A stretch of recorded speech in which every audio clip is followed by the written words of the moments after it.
City. There's just something about this place. You feel it straight away. Not just the city, the people. Real people. Proper handshakes, eye contact, no BS. The kind of place where if you say something, you mean it. For us, this is where it clicked. Where Ultimate Pool USA stopped being an idea and started becoming something real.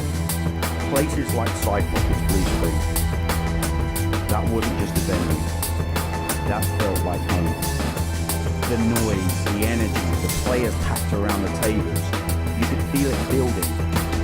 That's where we found our home. And Kansas City gets it. This is a sports town. You've got the Chiefs down the road at Arrowhead, the Royals over at Kaufman, and now this. Something built for the players, because that's what Ultimate Pool USA is. It's for the ones putting in the hours when nobody's watching. The ones driving across stage just to get a game.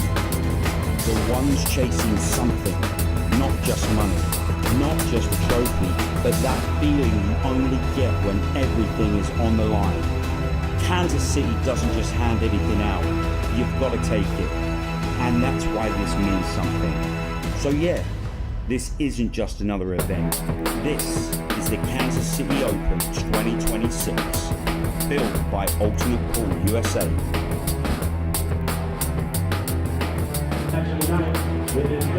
All right, pool fans, welcome back to Side Pockets Blue Springs.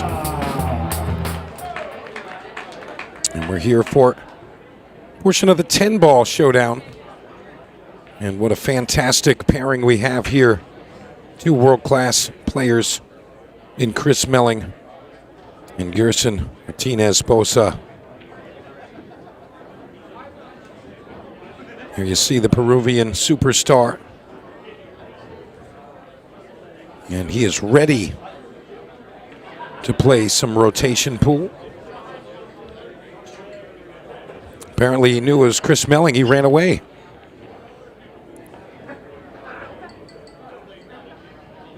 Going to be a great match here.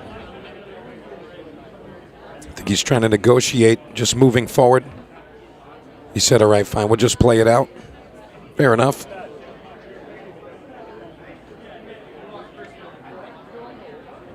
Yeah, Chris Melling, world-renowned player. Notable for some of the greatest pots and rack finishes in history. Meanwhile, Gerson, Florida Open champion, and he's come to Kansas City, try to repeat. And right now, it's the 10-ball showdown. And here we go, Melling versus Boza. Opening lag. It's going to be close. And it's going to be Gerson coming up with the lag, so he'll be the first breaker. I am Mike DeMarco from Ship to Cash, and joining me today is the Scorpion, Johnny Archer. Johnny, how you feeling, brother? I'm feeling pretty good. How about yourself? Feeling okay? Yeah, all right. Having a great time here. Side Pockets, Blue Springs.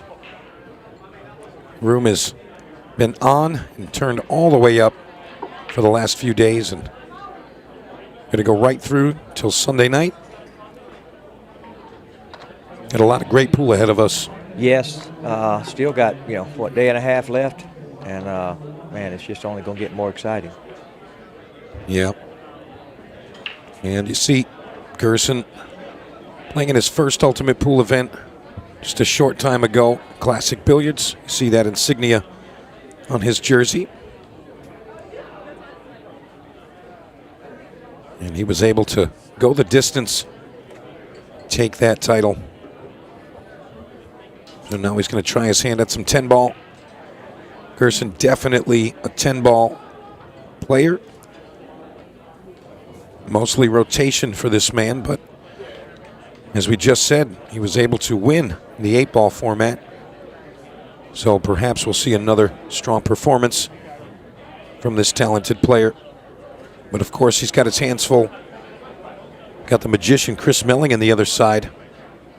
I mean, Johnny, what do you think about these two going head-to-head? They're both super talented. What do you think this is going to go like? I think it's going to be a close match for sure. I believe it is. I mean, pretty equal. Chris is definitely won a lot of 10-ball tournaments. Gerson he's coming on. He's won a couple nice-sized tournaments. So, yeah, I see it actually being pretty close, I believe.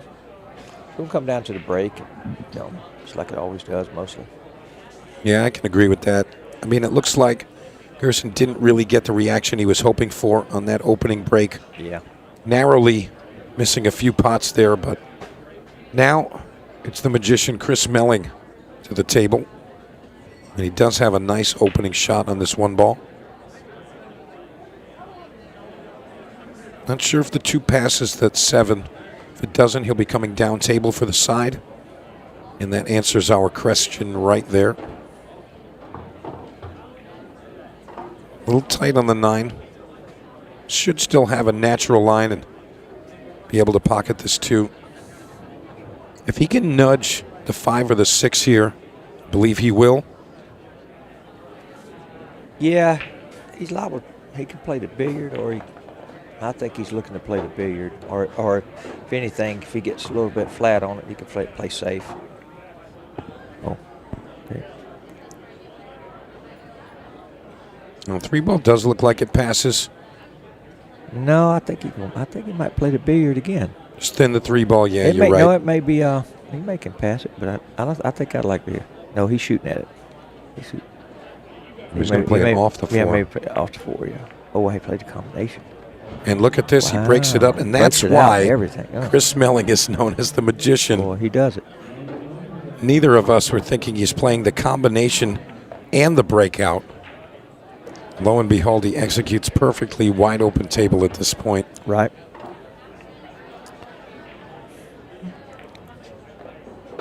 Yeah, nice switch up here. Remember, playing 10-ball now.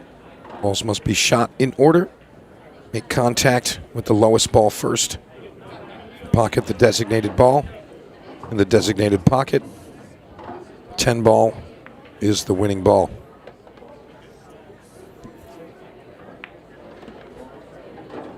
Chris making quick work of rack 1. Not even really taking a moment to get set. Just one stroke right through. Sure don't take him long, does it? Not at all. So 1-0 to Chris Melling. And the Peruvian going to reset his break when he gets that opportunity. And don't forget, the 10-ball format is available in Ultimate Pool League. It's not just 8-ball. You can play either. You can even play both. There are some nights where you can play an 8-ball and a 10-ball match with your team. And to be fair, I mean, with those 30-minute matches and, league night finishing at a reasonable time, it's nice to know you can go out and play 2 matches on league night, one in 8-ball, one in 10-ball. And I think that's becoming a more popular choice amongst the Ultimate Pool League teams and players. All right, here we go. Rack number 2. It's Chris Melling to the break. Looking for the 3 or the 9 in the side here. Not going to cooperate. But for Gerson, cue ball is not going to cooperate. And you see, got a real good hit on it. Doesn't get anything to fall.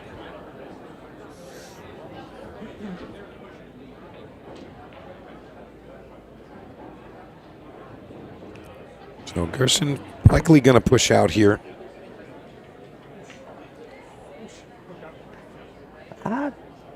Yeah, probably is going to push out, ain't he? He wants to push to maybe a more reasonable one-rail kick where he could either pocket it or play safe.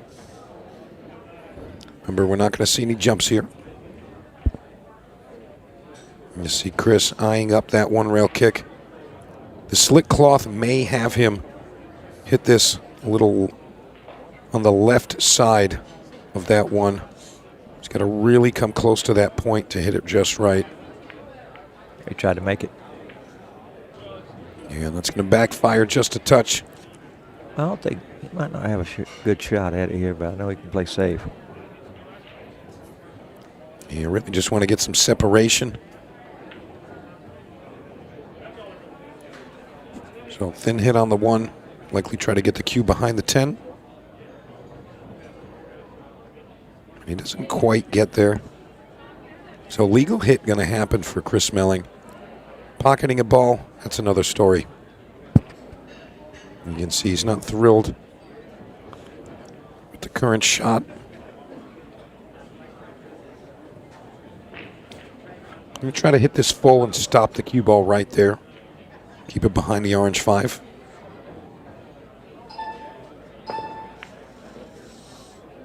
Came across it. So it's going to be an open shot for Gerson. And the 1 ball does look like it will sneak by the 8.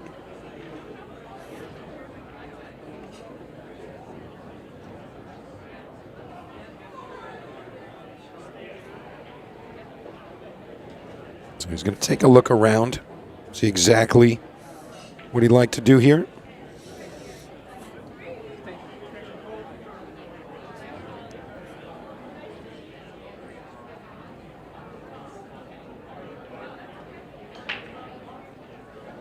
And Gerson not going to be able to pot the ball, so he's going defense all the way.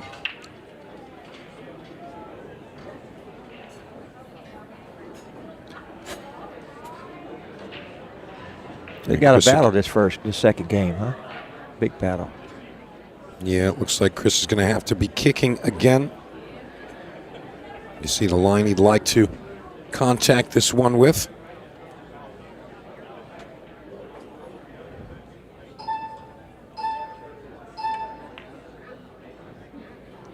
That's a nice shot. Nice shot. Yeah, very nice indeed. Controlled kick. Very strong weapon.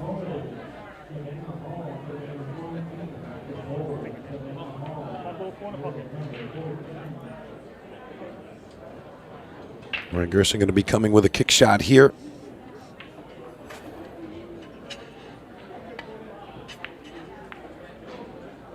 Makes contact and not really pocketing anything, but it does look like Chris Melling is in a tough spot as well. He can contact the 1. Not sure if the carom is on. Just thinning the 1. Yeah. I think he can spin behind it. I think he can shoot at it. Yeah, judging by his cueing, I think you're right, Johnny. Yeah. Oh, he's trying to make both. Made them both. Yeah, off to the races here. Chris Melling looking pretty good from there. Yeah, that angle was a little deceiving. Yeah, it was a little.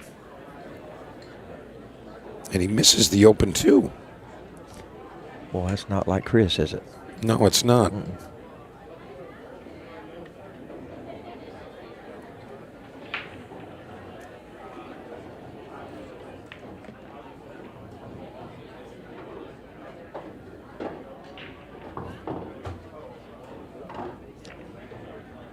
Oh, Gerson going to get this second opportunity here. Balls are out in the open and be hard-pressed to bet against this man.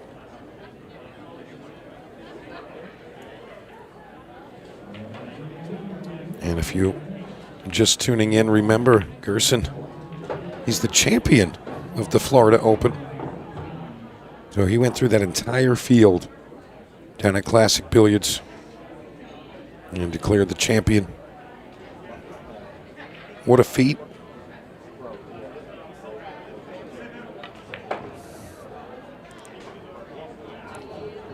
He didn't really need to come that far back. Yeah, he came a little far. He's okay still. Yeah, he's not going to have any issues running these.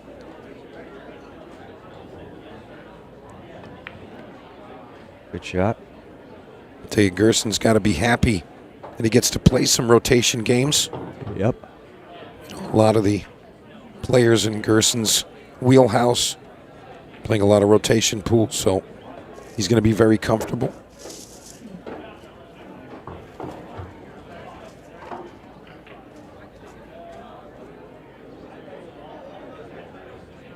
All right. Bit of a stroke here.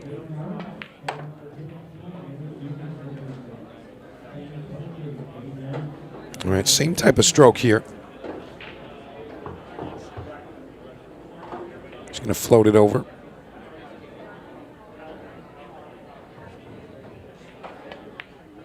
Good shot. Very nice. All right, simple 10 ball to tie us up. And Gerson will be breaking in rack number 3. So advantage to the Peruvian.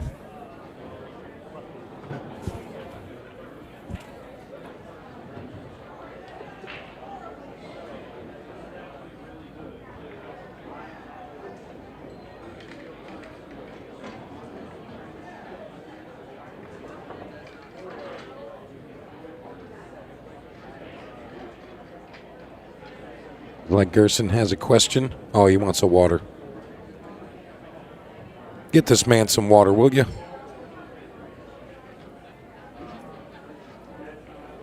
Well, little back and forth with these here so far. Chris Melling is anxiously anticipating his next shot.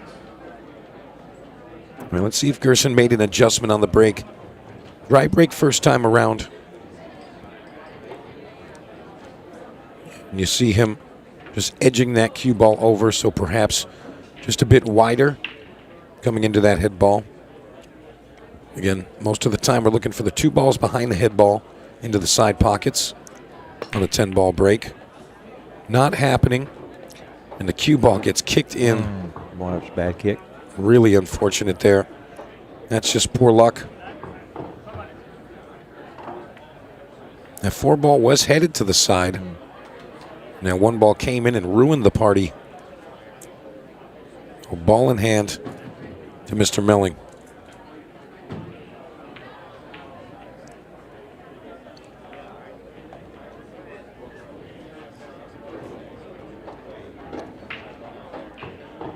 Yeah, this is very open here. Really just the 7 ball. I would anticipate Chris to get on the 6 ball, leave himself an angle there. Yep.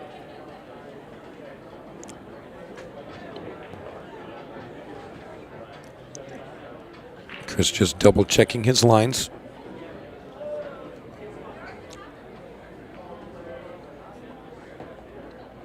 Nice control there.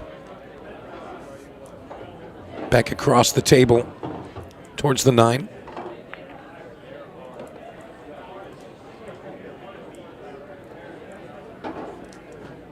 Yeah, both players looking pretty sporty here. Those defensive exchanges really can go either way. But as far as shooting the balls into the pockets, I don't think we're going to see many missed pots from either of these players. Bad shot. Bad shot there. He got 2 straight. Yeah, totally agree there. Now, offensively, he could try to just come with something. Well, I think he needs to just stop the cue ball right there and he can kick the 7. The 1 round, kick the 7 out of there. Maybe. 7 looks a little bit closer to real. Extension called. Is there a chance he can cheat this pocket? Maybe he has just a little angle. Well, I tell you what, it sure take a powerful hit if he does. A good thing that's Chris Melling. Oh, he's just going forward. Oh, he's playing safe. You know what? It's a wonderful save. That's exactly. Good shot. Wow.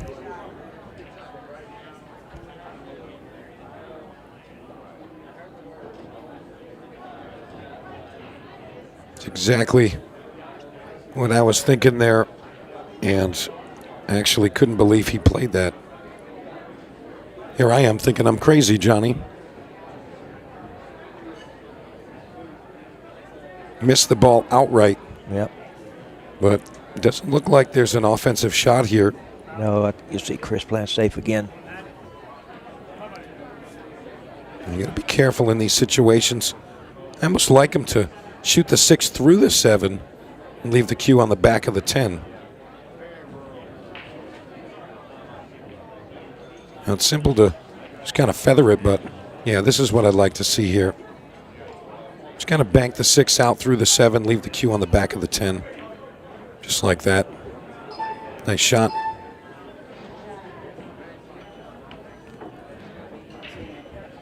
And he put the 6 in a real good place for himself. It's hard to kick this in. Yeah, there's a huge scratch possibility if he makes contact. In both pockets. Yeah. High part goes down there and low part comes side.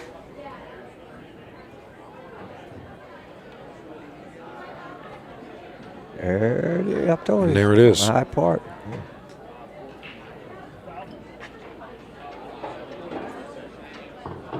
And that was a tough one, but Chris Melling going to gladly accept and clean up these last few.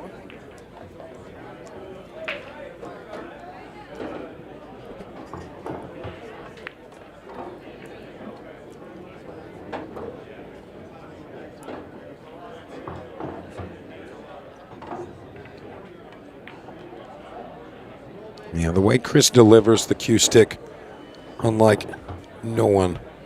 He is kind of standalone in his delivery. A very pronounced pause, and it's the way he goes through the ball. It's almost like he conjures extra power in the shots without any aggression.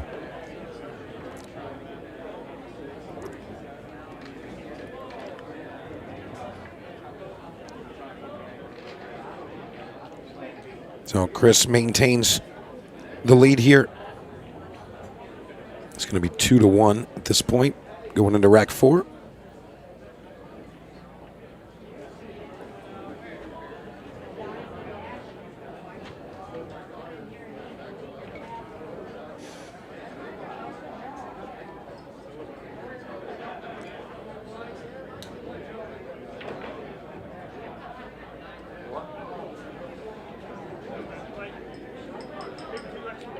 We were right. Let's see how Chris takes on the break here. Neither player breaking great just yet.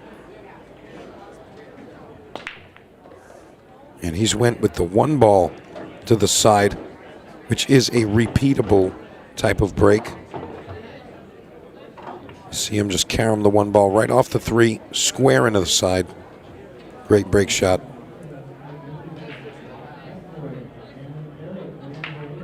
I mean, although he can make this in the top right, you might see Chris play some defense here.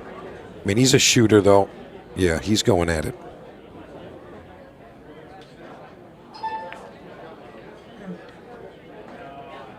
Great speed, great cue ball. And he's back in perfect shape.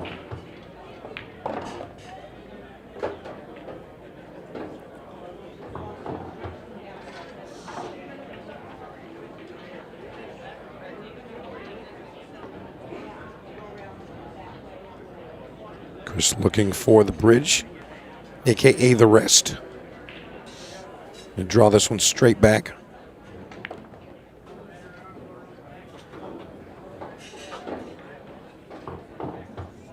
Yeah, simple stuff here.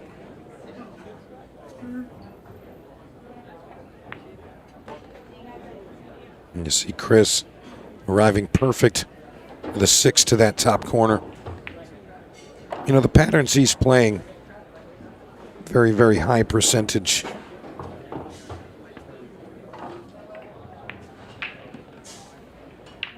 Yeah, he's looking really good. He's going to be 3-1 to the Magician.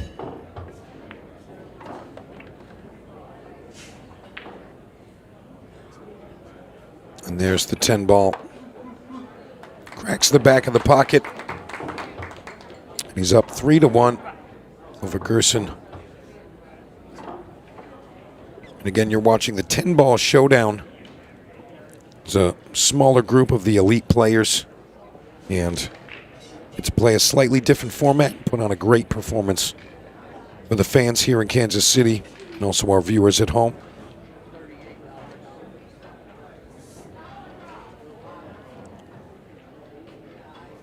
Chris's hands must be on fire.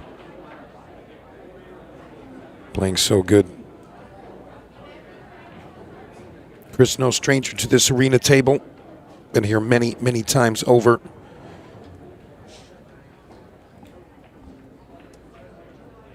And he's looking pretty strong thus far.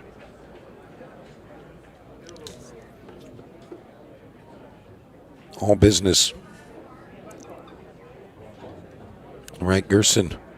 Martinez, Boza to the break. This is rack number 5. He's got a 2-game deficit to make up. Really needs to come with a break and run here. Less than 15 minutes remain.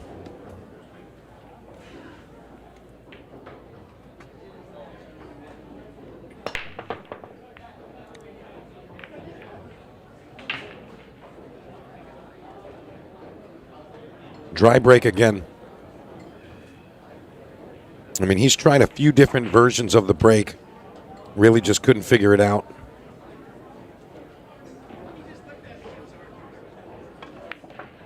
And since that's the case, Chris Melling's going to take full advantage. This isn't looking good for Gerson here.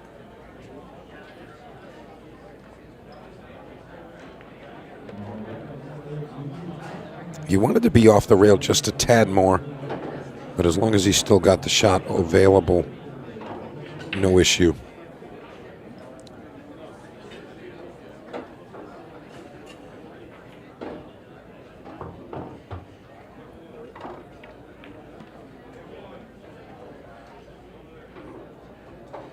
Chris Melling, a very quick player.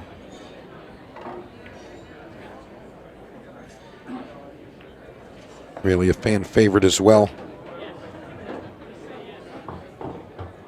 Some of the creative shots he comes up with, just remarkable. And the 9-ball does appear to pass that 10-ball to the left pocket. So likely going to see him get on that side. Okay. Now the 9, oh, don't pass this side of it, huh? Oh, I put a little spin on that. Look at that, nice shot. Tell you what, that was supposed to look a little better when it hit that rail. It didn't bite. It just didn't have the ump on it, did it? Yeah, no, he's still okay here. Yeah, he got to go up and down, yeah. Yeah. But he hit that one so good. Watch out, corner pocket. Oh, no, he's going right in the drink. No, it's going to miss. It's going to miss. Ooh, boy. Boy, I was going toward that. Pool God's on the side of Chris Melling. Big water hole over there.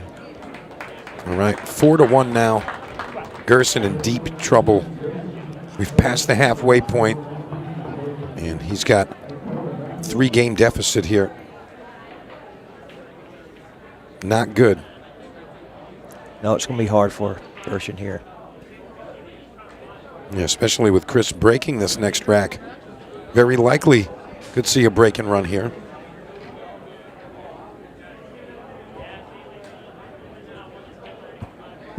Yeah, Gerson really didn't get the break to work for him just yet.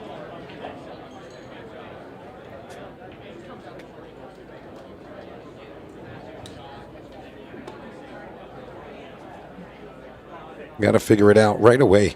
I mean, we talk about that a lot. The break shot is so important.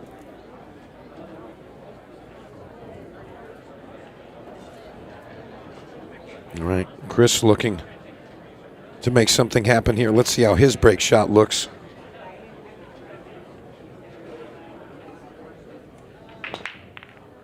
He went for the one on the side again. Doesn't happen, but he's actually going to leave Gerson a shot here. So, huge opportunity. Gerson springs out of his chair. Well, Gerson needed this really bad. Yeah. He needed it as bad as he needs oxygen right now. For this pool match, he does. Yeah. It looks like he's going to be playing the 3 to the side between the 7-9. Yep, side pocket. He's kind of going a little angle on this. If he can draw it to the side rail over here past, just the side of the 5, that's what he wants to do.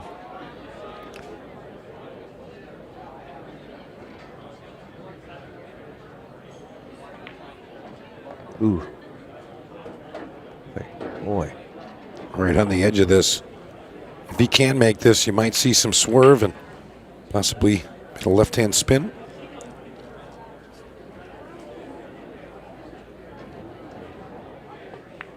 Oh, foul. Foul shot. Wow. Yeah, there's no excuse for those types of interactions there. You know, if you can see the ball, you can see the ball, but that's a very blatant enforced error.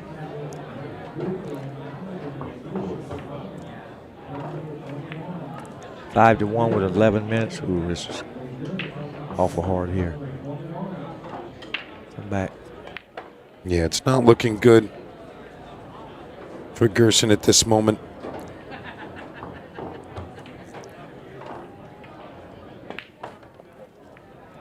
Rifles it in.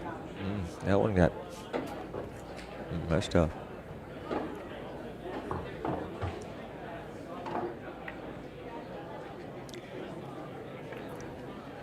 Good shot. Keel English. Look at this. Chris Melling, ladies and gentlemen. I mean, he's literally just putting on an exhibition at this point. That's what it looks like. And he knows it. I mean, he's out there just having fun. When he gets the open shot, he's kind of like a kid going down a slide. All right. Re-racking. That's him going up the ladder and go head down again. Whee! That's right. Just having a grand old time out there, Mr. Chris Melling. 5-1 ahead. Yeah, minimal time left. Not looking like Gerson is going to have a chance to get into this match. Really all about the break. That's what it is. You know, Gerson did miss a couple of open shots and lost the safety exchanges, but right. If you can't make a ball on the break, you just can't win. No. I've been saying that all week. You need to be able to make a ball on the break and continue. If you can't do that, you're going to lose. All right, 5-1. Rack 7, it's Gerson, Martinez, Boza.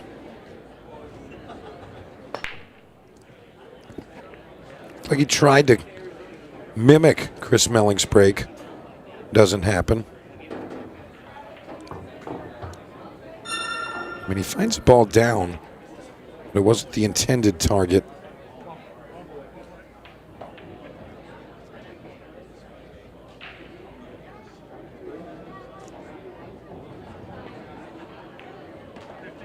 What a great shot that was. Great shot. Good position.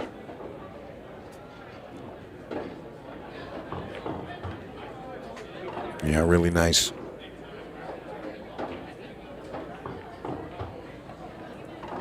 You sure like to put the ball jacked up. Yeah. You'd almost think it was intentional at this point, Johnny. The way it looked. All right. Likely 2 rails around that 9 ball. 1-2. Back to the top of the key.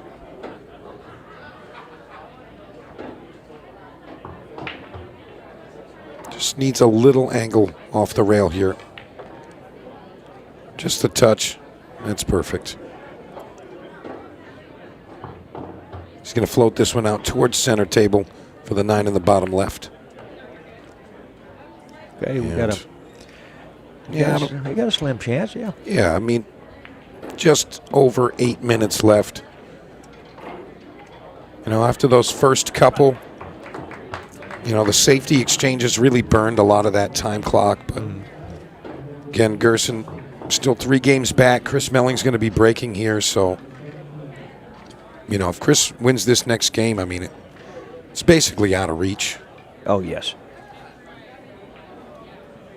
He's going to need a break and scratch, a quick run out, a break and run, and Chris to make another error, and then he's got a chance to be in the match. That's right. That's a lot to ask. If you want that man right there to make an error, tall order.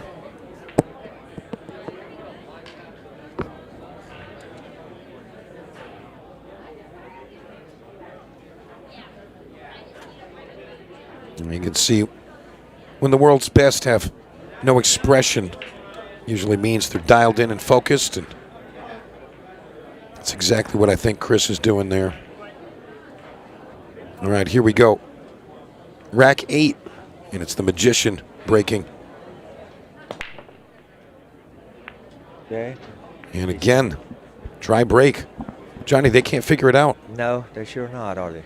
Man. No, they can't figure this one out.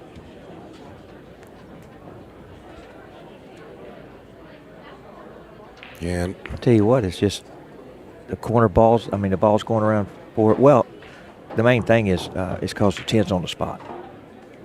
yeah, I mean, 10 racked on the spot is hard. well, Chris was able to navigate the one ball in the side. I mean, that's a repeatable shot style break. It's not really a Right. break and hope balls go in. You know, you're playing the carom into the side.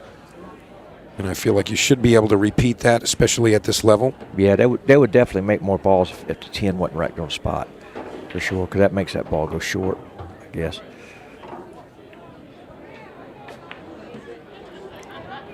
Gerson threads the needle there. That was either hitting the 7 or hitting the side pocket. He wasn't trying to go below there, so good shot. Pull this one back. Yeah, Gerson looks okay here. Kind of out of the woods. This is really the last shot that's just slightly off angle. If you could even call it that. Still a reasonable pot.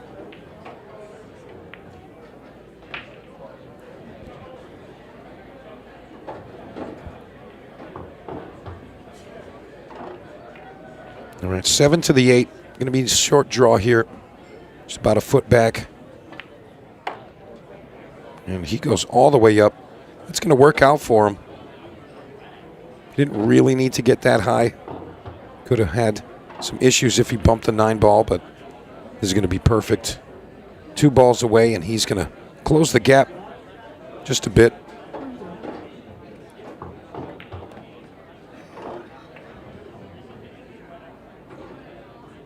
All right, 10 in the corner to make it 5-3.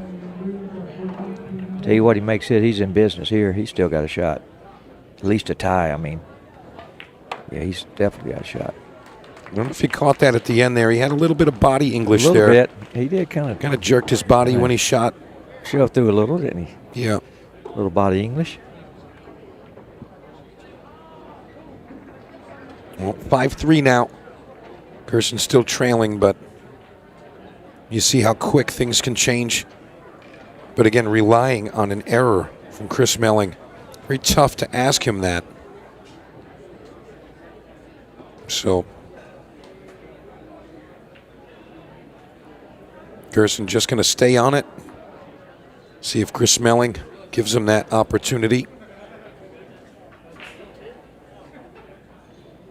And I kind of feel like Chris was in such a comfortable position. He was having a bit of fun in some of those runouts, working the ball a bit more than he needs to. All right, here we go. Gerson back to the right side of the table.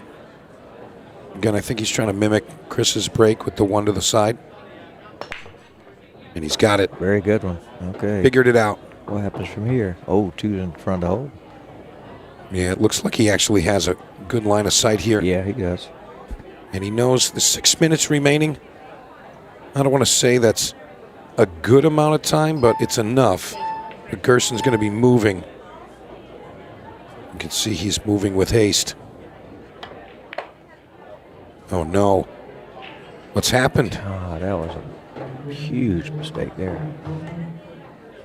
Needed to get out there. Absolutely needed to get out. Big shot here. No extension. Better hurry. Well, he got it off, but he fouled anyway. Yeah. Yeah. He didn't have enough time to reset, get in position. So Chris Melling, ball in hand here. He's going to be breaking the next rack. So huge momentum swing there. 5 minutes on the clock.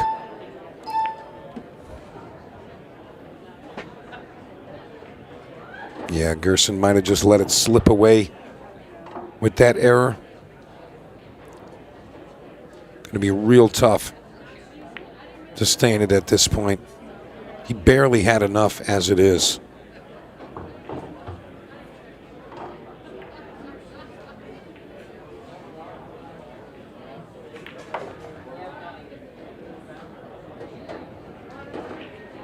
A little steep here, not an issue. No, I think he's okay. Just try to stay out kind of in the center of the table so he can have an angle on 7. Yeah. You see Chris favoring the right side a bit. It's going to help him with that natural line. 7 goes to the bottom right. 2 rails around the back side of the 10.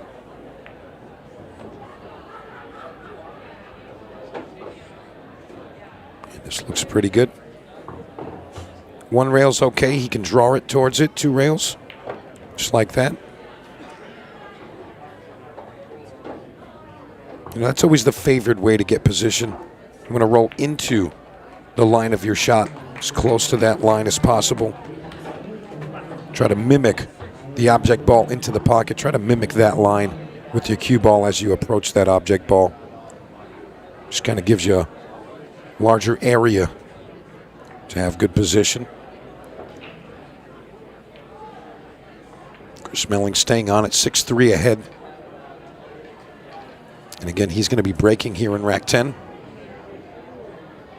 Gerson starting to feel the defeat. I mean, stranger things have happened, but not sure there's quite enough. Yeah, it was a big miss there. I mean, big mistake. He had a chance to come back there.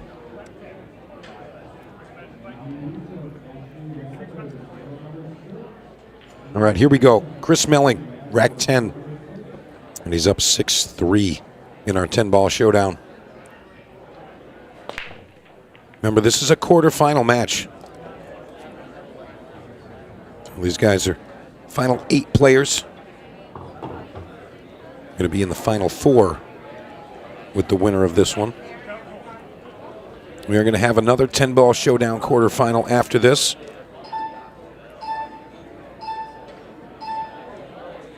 And what a match that's going to be. That's Tom Cousins, Joven Bustamante. Going to be coming up right after this. The other 4 players that still remain, Justin Bergman, Skyler Woodward, and Rodney Morris, Oscar Dominguez. All household names. You don't want to miss it. And you're going to see it all play out right here. For free, might I add. That's the best kind. I mean, it usually is, Johnny. Free is usually a very good thing. Chris makes an error here.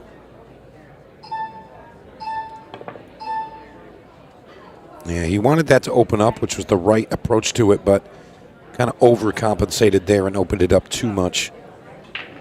Kicking at that speed, it would likely come short, but he wanted that to open up. So Gerson, he's going to shoot here, but I think he knows.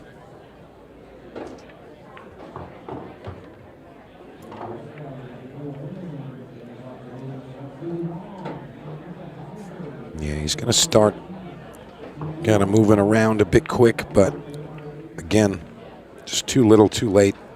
Yeah, I think so. I mean, it would literally be a miracle.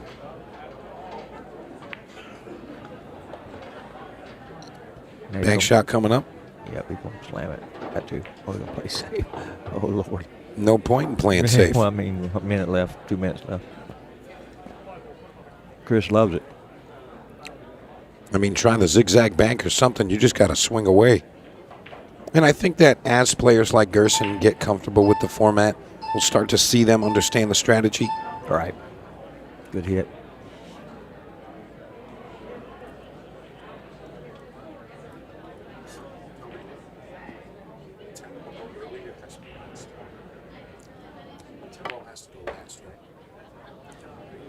Yeah. All right, Gerson arrives on the 6, but 1:11 on the clock. Not much left. It's going to be the final game in our matchup, it looks.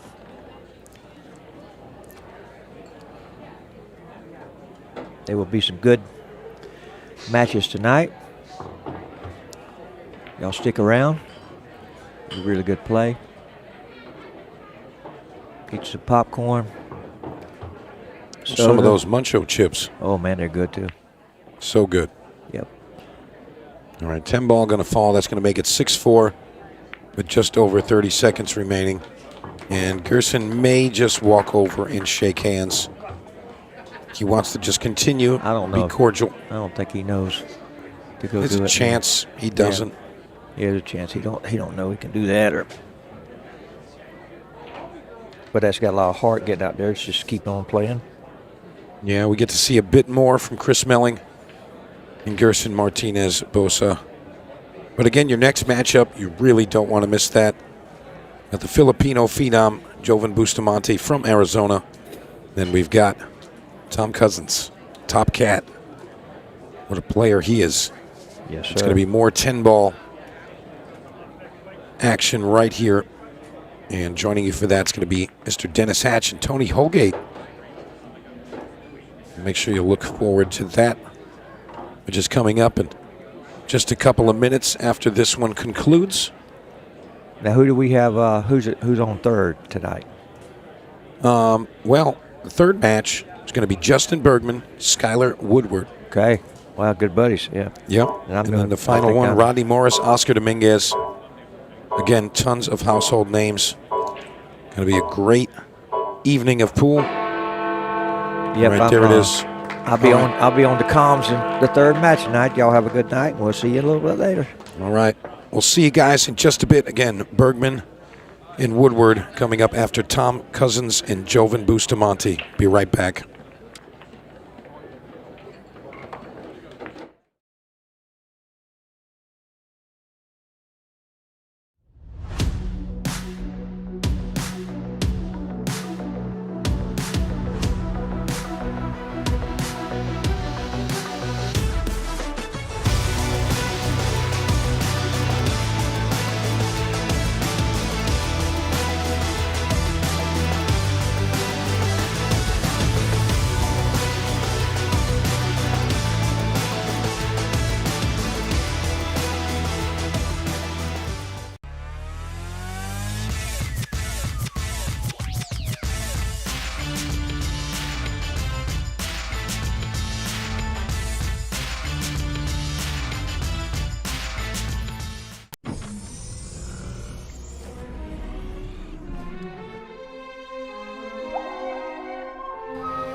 Hey, we're back. Everything that's happened over the last year is going to come to an end. Some team of amateur pool players are about to win $100,000. That's pretty special. 8 runners southbound are your national champions.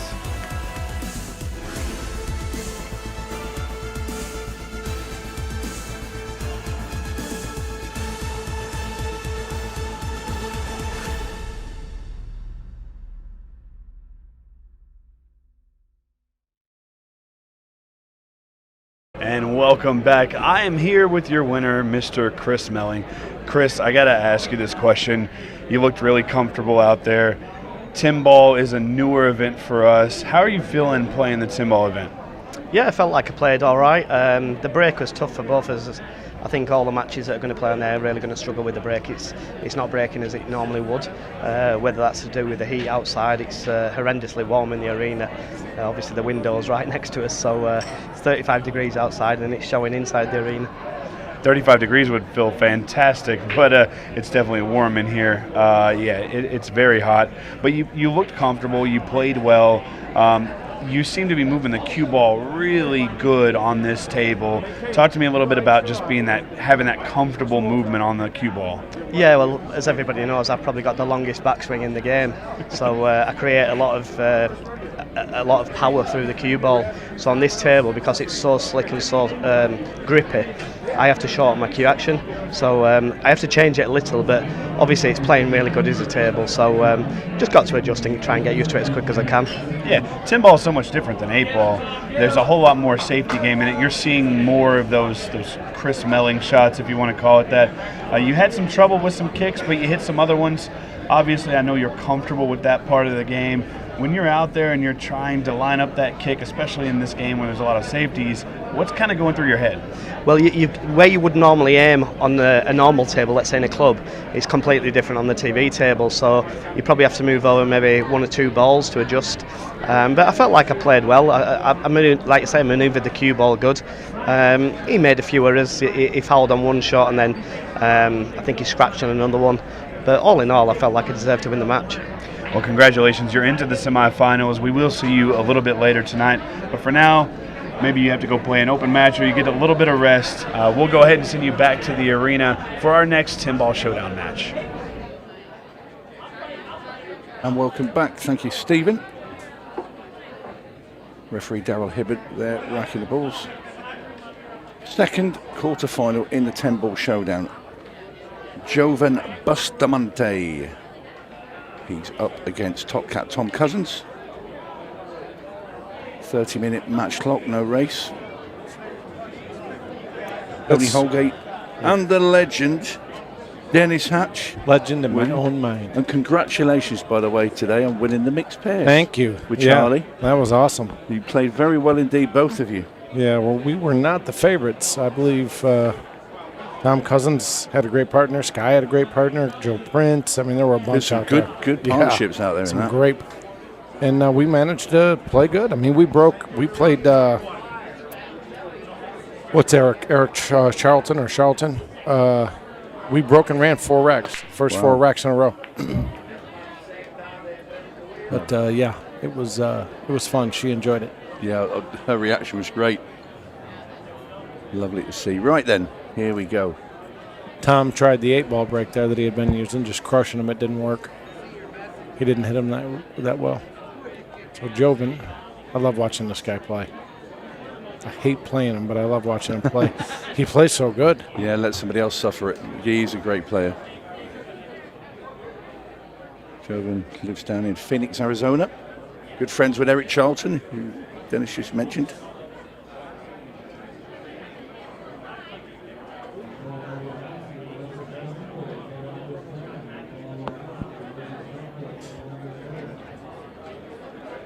Great game, this 10-ball, and it's obviously it's played like 9 balls. It's a 10-ball there, but it's different, isn't it? It is a little different. You've got to name your shots. There's no, we call them flukes. That's the great thing about it. There's no slop. Call shot, call pocket. If you make the 10, I don't know the rules because I've never played in the 10-ball, but normally when you play 10-ball, if you make it out of turn, it spots. Is that the case? So. Takes a lot of slop out of the game, a lot of luck. And there you see Joven's calling the bank shot here on the 4 into the bottom left. And of course he makes it. Yeah, tables are banking good. But yeah, nice to have a bit of rotation pull. Yes. I don't get to play in the 10-ball because I have to commentate, but I'd like to play once. Yeah, I should play as well. 10-ball's my favorite game.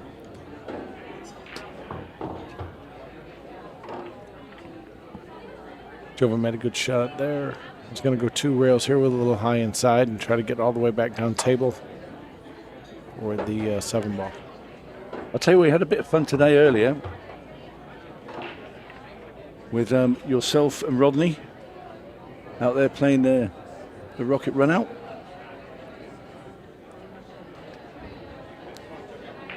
How did you enjoy that, Dennis? The rocket run out was fun. I've played it before, but I think it's an interesting game. Yeah.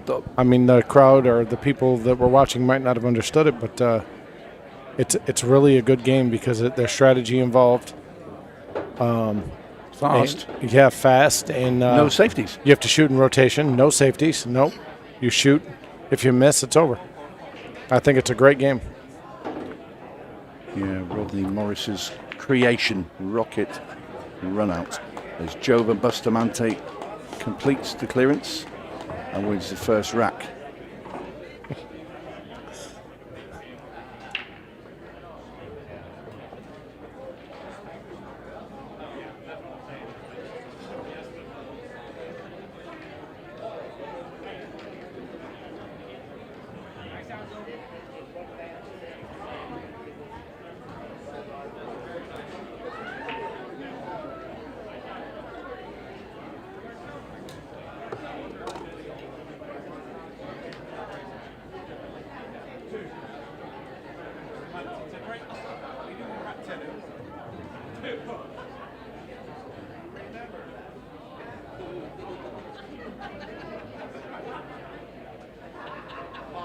Joven got out from there. Now he's going to break from the rail. That's the break I've been using, and he lost control of the whitey. Yeah.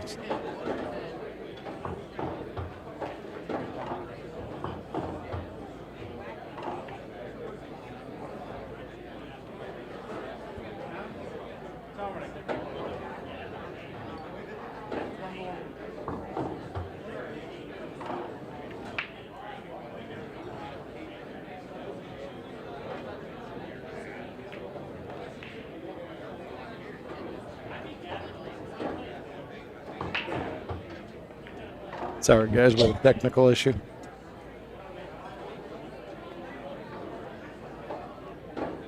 So Tom Cousins on the 4, and this will be a pretty easy finish here for Top Cap. Yeah, he jumped the table there. He tried to overpower, lost control of the cue ball.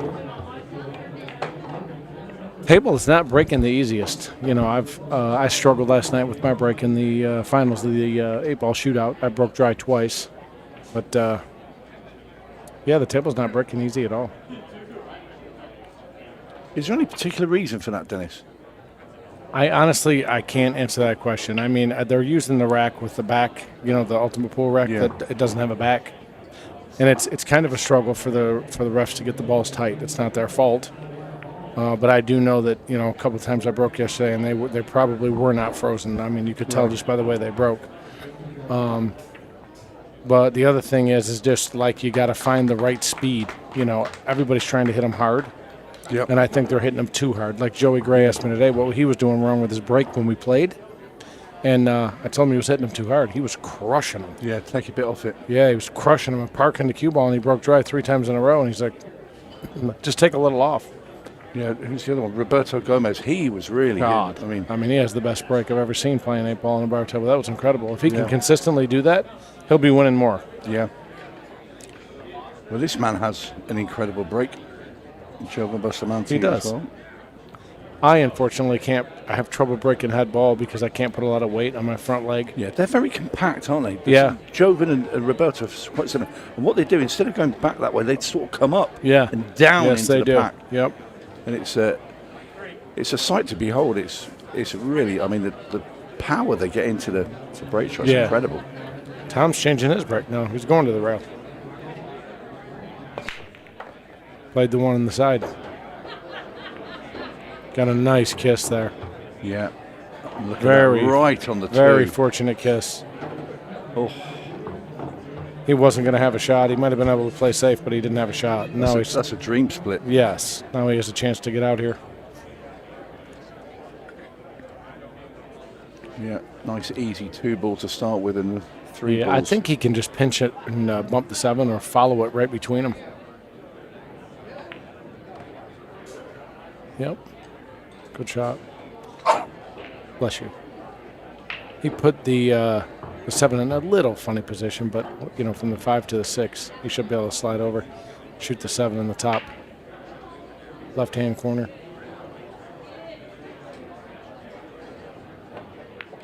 This is a great field here of players.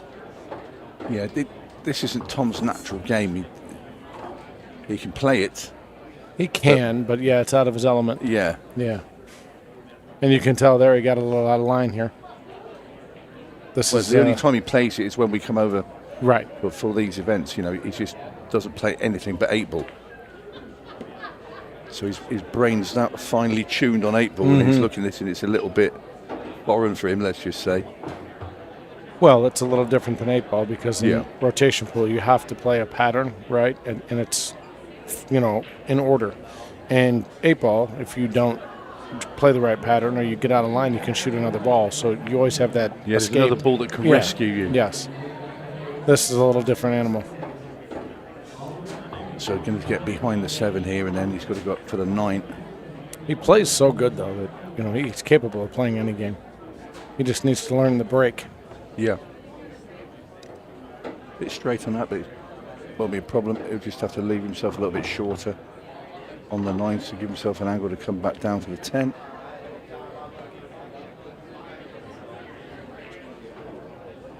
That's pretty good.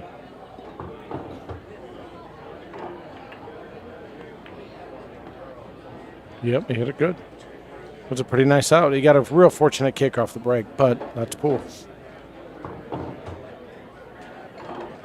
It is indeed, as Cousins pots the 10, and he's 2 racks to 1 in front. So you've got to play again tonight in the Open then, Dennis? I do. I'm in the final 64, and I play at 9 o'clock. If I win that, I'm in the final 32. And that'll be come tomorrow. Back tomorrow. Yep. Yeah. So it's been a long old couple of days. It's been real long. I've been here for a week today, and I've played a ton of pool and a lot of matches.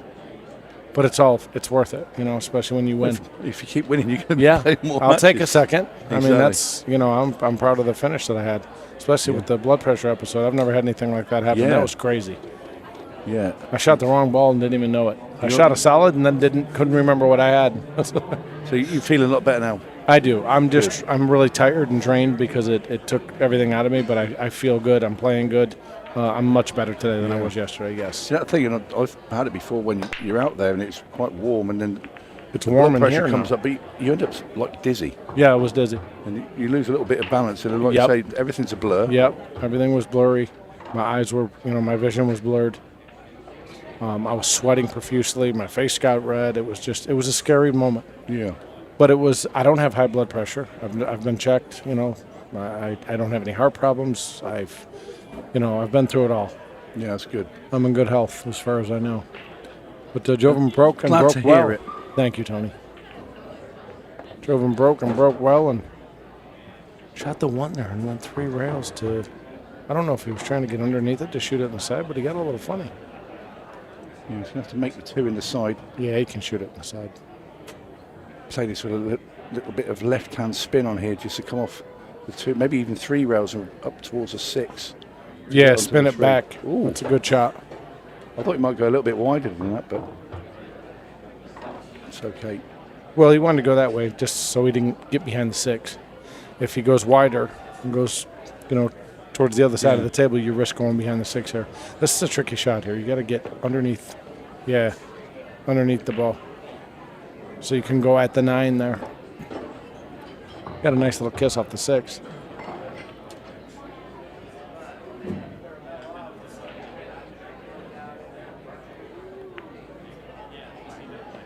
But they're both playing good. But I think the break will be, the deciding factor here. Yeah, absolutely. I agree.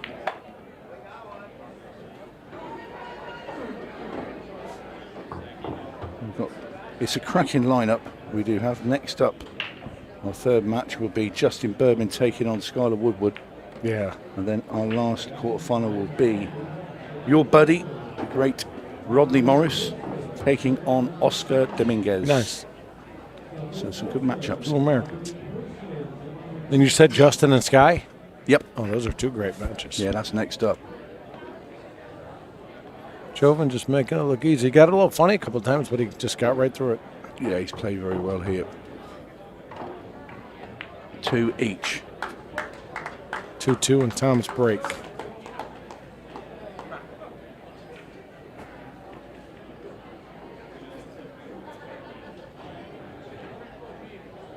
Joven with the familiar calm poise that he sits in his chair. Yeah, he's pretty calm, isn't he? Doesn't Yeah. change demeanor No. much. Same with Tom. No, these are guys, I mean, you can walk into an arena and say one person could be, I don't know, 5 racks up, and you would never know if Joven was either 5 Winning down or 5 losing. up. Yep. Because the face, the expression, everything doesn't change. That's funny. Eric Charlton there in the background.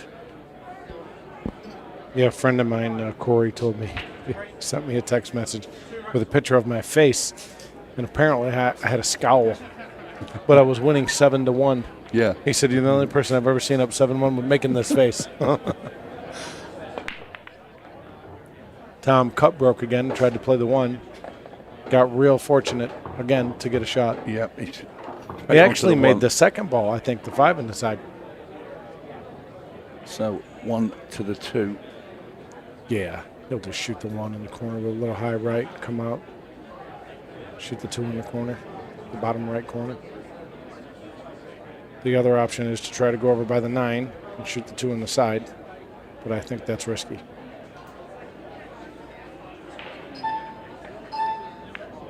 Yeah, that's all. Tom's not a risk taker. He doesn't mind as long as I can see the ball and I can put it in a pocket. That's all I want. Yep.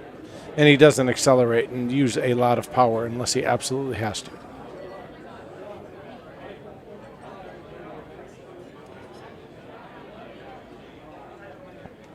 Right, so Eric Charlton's out there in the background, and because Joven Bustamante, one of his great friends, who's, if he's not playing himself, he's going to take the time to come and watch his buddy. Tom got a little funny there. He's jacked up over the 4. Just going to bump the 7, take his medicine, and shoot the 4.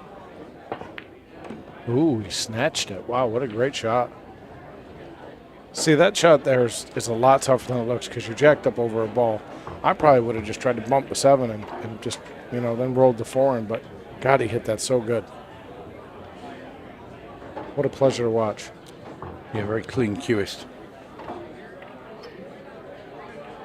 Well, I love watching him play because he just never really hits anything that hard. Nope. Even the draw shot on the 3, just smooth, under the cue ball and just no effort at all. This is what I try to teach people when I give lessons, is to learn how to stroke the ball, not power the ball. He's a perfect example. Yep, absolutely.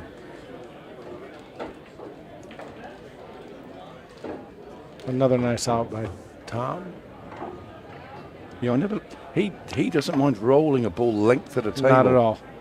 I hated it. I hate it too. I Joe like to Prince. put a bit of power in there. Yeah, Joe Prince, same. He did it to me last night like 2 or 3 times. Just rolled the 8 and slow rolled. Yeah. Like, oh, can't do it. No, my arm would have been gone over there some when I missed the pot. But Yeah. Tom back in front. 3 racks to 2. No one's blinked yet.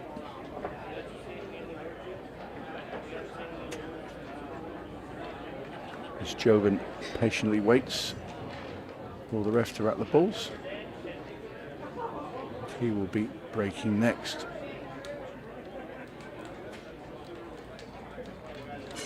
Chris See how Mel- he keeps. sorry. Sorry, go ahead. I was going to say Chris Melling won the one in Florida. And he's obviously through to the semi-finals this evening. Defeated Gerson, Martinez, Boza. Yeah, he played good. Gerson's tough to beat. So Yeah, well, good. Gerson won the Florida Open. he did. So Joven decided to switch sides. See if he plays the 1 also. Yeah, he missed it. Broke dry. And he's also, I think Tom can get through to the 1, can he? I think he can make the 1. I think it goes. Yep. If he can, that's another good layout. It He is a gets the good 1 in. layout. The toughest shot of the rack is the first one, the 1. I mean, the 3, you got the 2 up there, the 3 and the 4 are next to each other. I don't think he can make it though. Not enough stuck out. Yeah, he got down low and looked and then shook his head like it wasn't there. Well, now he's shooting at it. There we go. He was kidding us all Yeah, along. he was just trying to make Joven think he couldn't make it. When people do that, I'm like, dude, get down, look at it, shake their head, and they get down and fire it in. Yep. We have one professional back in the UK who's called Phil Harrison. He's a multiple world champion. and he does it all the time. And we actually now, when we commentate, if he stands there, looks up to the ceiling, you know he's shakes his straight head, in. and we're saying he's definitely on it, definitely on it. Very well known for that, Phil the farmer. Phil the farmer Harrison, yeah, very, very good player, one of the best. He's now north of 50, just 51, I think he is now. But yeah, I used to play against Phil a bit. What are you trying to say, Tony? Well, I mean, yeah, but you're like 45, Dennis. No, I'm way north of 50. You look like 45. 55 on my way to 60.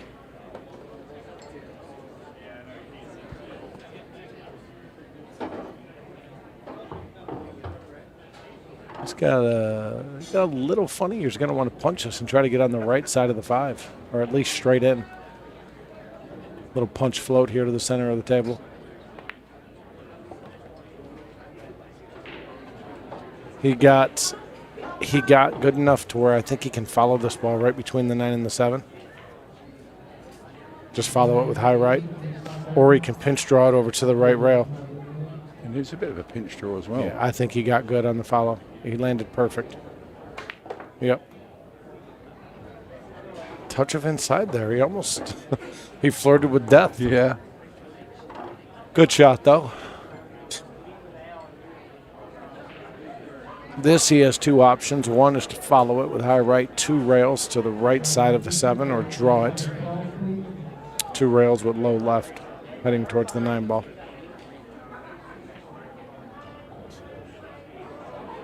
Is he cueing this to straight draw? Wow. Good shot. Perfectly executed. Yeah, he hit it great. I would have went 2 there. But he got the job done.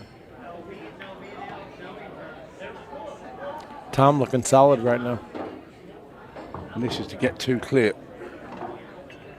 We approach the halfway stage. Mr. Consistent. That's my new name for him.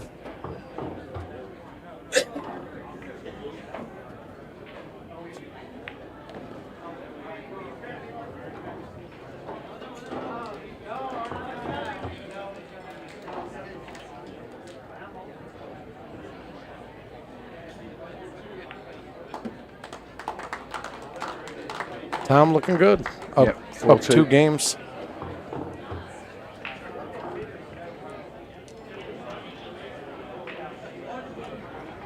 Last thing we need to be doing right now, Johnny, is chewing gum on the stream.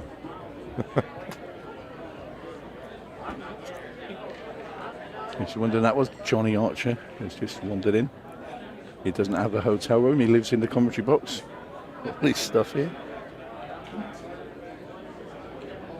He lives in the commentary box. He really does. Is that his suitcase? Yep. Wow. We actually swatted a fly yesterday with his shirt. Nice.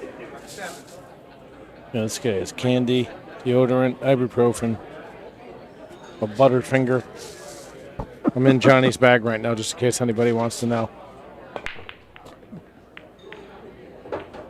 Tom broke, and he's got, I believe he might be able to swerve this, or at least hard to tell from the camera angle. It looks like he can make this, though. If nothing else, just slow swerve it, and the cue ball will go to the rail, and I can cut the 3 in from there. I don't think it's as tough as it looks, though. It's incredible how he's getting a lot of chances of see, hitting a 1 ball. Yeah. Yep.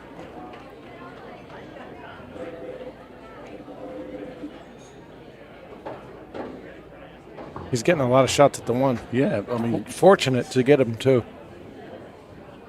But as you said, Tom hasn't played a lot of 10 ball, so he's probably just experimenting with the break. Once he learns the break, he'll be obviously great at this game as he is 8 ball. Apologize for the noise in the background, guys. I don't know what's going on back there. I think they're moving some kegs. Nice. So I'd like to follow this ball with high left, 2 rails out of the corner. Yep. Perfect. And that's the thing with Tom. He doesn't get out of position very, very rarely. No, that was natural. And ball to ball, He just plays angles so well. His angles are usually really, really good. He's on the right side of the ball most of the time. Doesn't run around the table. He's got the same one pace he uses. Yeah, that's what I was talking about the other day. He has that clock in his head. He never, even when it's a 15-second shot clock, he never seems like he's rushing. It's unbelievable. Well, I know he treats the beeps like a friend. Yeah. That's telling him when to go, and the amount of times he hits on, but it just goes to 1 second.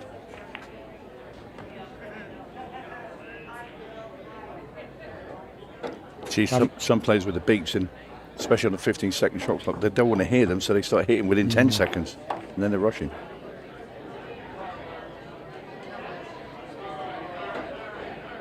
He looks comfortable playing this game, though. Just needs to work on the break. But take a 3-game lead here, and Joven has plenty of time to come back. Is this a full match, right? There's no race? Nope, 30 minutes. Yeah, he has plenty of time. Let the shootout. Be interesting if he did beat Joven Bustamante. He'd play Chris Melling in the semi-final. And they've got 50,000. Yeah, they have a match coming up. Game in September. So this is the money that will be on offer in Cherokee, North Carolina. That is the national finals. 112,000 to the winning team from the Ultimate Pool League. 100,000 it was last year. 8-ball runners southbound Missouri. They landed that 100,000. Could it be your team? 112,000 this year. That's right, folks. He did not make a mistake. $112,000 of real money. It's a nice pickup, isn't it? Yeah, it's unbelievable.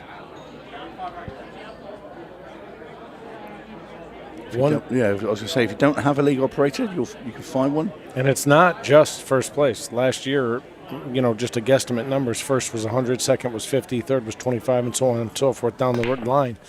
It's not like first place is 100,000 and then second's 5. Yeah, not only that, the whole week is a festival of pool. Of events, yep. It's brilliant. Yeah, there's everything going on. Joven broke dry. We even have a Legends tournament. Who won that last year? I did. I won 2 Legends events. What about the pairs? The 3-man, the pairs, the shootout Legends, yeah. You're a greedy guy. I am greedy. I told Jordan here, I said I want to win everything I possibly can. You and my buddy Craig Waddingham. Yes. So sorry to branch off, but I would have banked the 1 down table there and played the cue ball behind the 9. That was almost a guaranteed safe. I didn't like the way he went there. That was a big mistake. Yeah. Well, the speed of these racks, I mean, at 5-2, there's plenty of time there, 11 minutes, 20 seconds. So Joven's not. Yeah, but that was Joven's break. Yeah. So that was a big game to go up 6-2 and then be breaking also. So, and by the time he's done with the rack, there'll be at least 10 minutes left. Or just about 10 minutes. Yeah. But he did land a little funny here. He's hung it. Yeah, that's what I said. He landed a little funny. At least he's hooked him. That's the only bit of good news in that for Joven is that Tom is going to have to try and Joven find a way to hit it comfortable at all. No. What are you doing here then, Dennis? I'm probably going to either masse around the 7, slow masse, or just kick to the bottom rail, right where his chalk is. The masse, the trouble is if you hit this full in the face, your cue ball goes in behind No, it. not the way he's going. He's going to the left. If you'd have went the other way, to the right of the 7 and the 4, and went at it that way, it probably would have followed him behind it. He hit it so good that he could have went rail first there, caught the rail first, or hit it in the face. But the cue ball's coming this way, as you can see. Yeah, great shot there from Tom. It was. It's hard to tell what he has here, but I'll tell you, kicking at the 3 is not a bad shot. You just kick right behind it, stick the cue ball, and the 3 goes down by the 6. I don't like that at all. And Joven see enough of that 3 ball to make it into the side pocket. If he can't make it, he can kick, like I just said. He'll probably kick and hit it thin, go between the 5 and the 7, and send the cue ball back up table. But it appears he can make it. Yeah. Yes, he could. And now he's back with a great opportunity. I can't tell if the 8 goes in the side or not, but if it does not, he's going to want to shoot one of these balls off the 8. I'm trying to look closely at the screen. I don't like it. It looks a little bit closer. Well, There it you doesn't go. matter now. And that is irrelevant.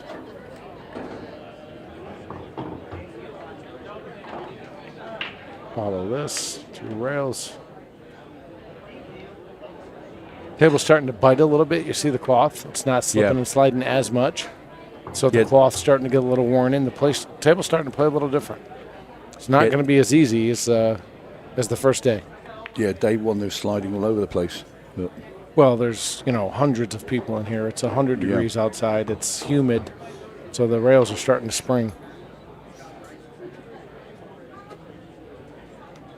But the table, these tables are beautiful. These Brunswick Tournament Elites, they're just absolutely gorgeous. I've got to say, Bill Fickle, the owner here, he's filled the whole room with these tables. Yeah, and he has all black bar tables, the black ones, for the tournament. And then in the middle of the room, he has all white 9-foot Brunswicks, which are gorgeous. Crown 7s, aren't they? Yeah, Gold Crown 7s. They're beautiful. They look very nice. The place is beautiful, and it's a real proper pool room, an authentic American pool room. Tom made a mental error there. Joven gets out 5-3. And now he's got to fade Tom's break.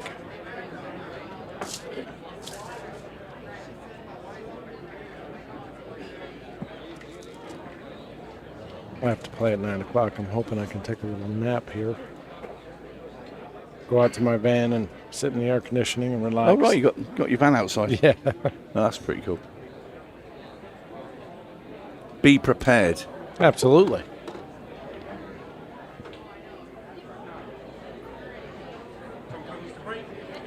What's it they say? Fail to prepare, prepare to fail. Yep. I'm breaking from the rail again. He's trying to play the 1. And it was going in that time, but got kicked, as did the cue ball. Can we get the replay of that? There we go. Watch the 1 ball going right in the side. And it got kicked out, and then the cue ball got kicked up table. 2 bad rolls. Unfortunate rolls, I should say, not necessarily bad. Now Joven has a chance to tie the match. If he gets out here, it's 5-4, and he's breaking. If he runs out, we're at Hill 5-5. And as you can see, he started to pick up the pace a little bit. Yeah, well, 7 minutes 20. Yeah, and he's down 2 games. He knows he's got to get moving. He's going to have to come with a little shot here. I like hitting this with high right, going 2 rails.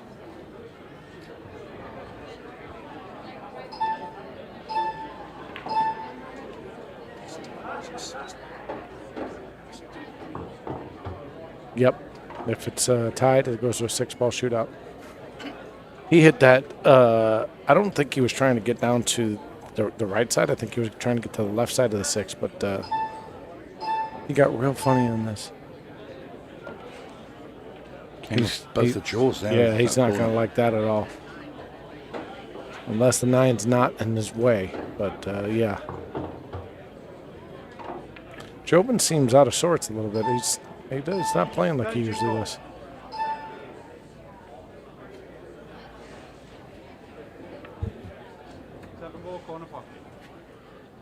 He's called the bank.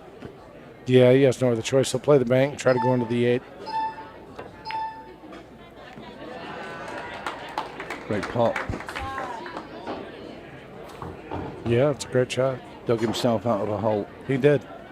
Now all he has to do is make this.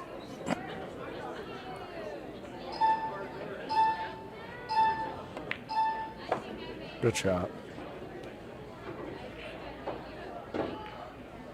5-4 and breaking.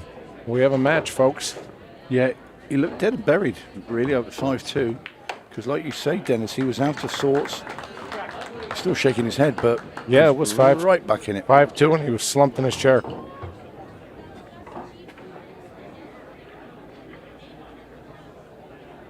He hit it good.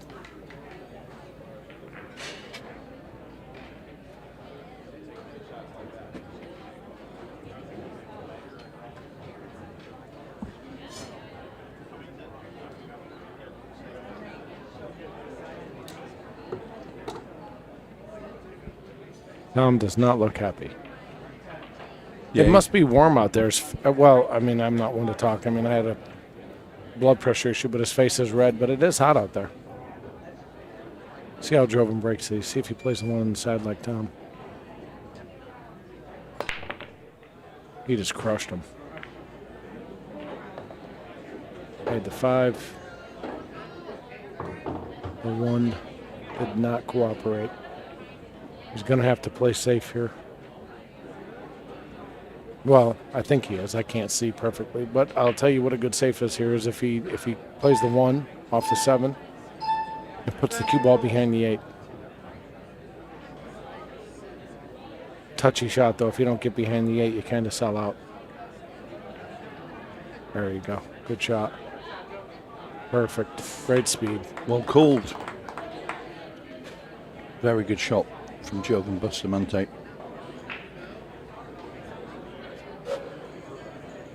And that's a real problem for Tom. It's a huge problem. I don't think he can kick 2 rails that way. The way he's looking, I think the 2 ball's in the way. Yeah, he's got to get to the 3rd rail and hit it from the back. But even at that, if he does, he's probably going to sell out. Ooh. Very close indeed. Wow. Had he grazed it, it wouldn't have been bad. Wow, he hit that good. Ball in hand. And Joven is away. He's flying around the table. You'd expect 5 each now, so that's a pretty good comeback from Joven. 5-2 didn't really look in it. No, it doesn't take much to. Did he get that 6 ball away from the draw? He did. I don't think it goes in the side. He's going to have to get between the 6 and the 9. He was trying to bump it, but I don't think he hit it hard enough.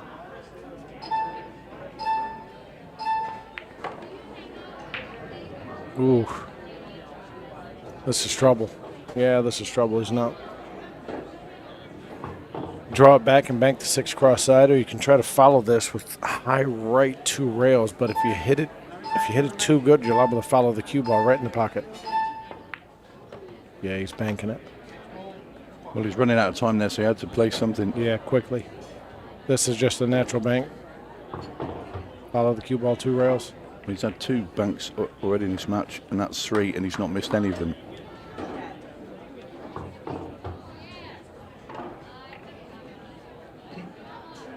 No, the table's banking true. It's banking good. You know, when you bank them, the balls are letting out, which is exactly what you want them to do. Ooh. You overcut the 7 and hit the 8. You got a little fortunate there.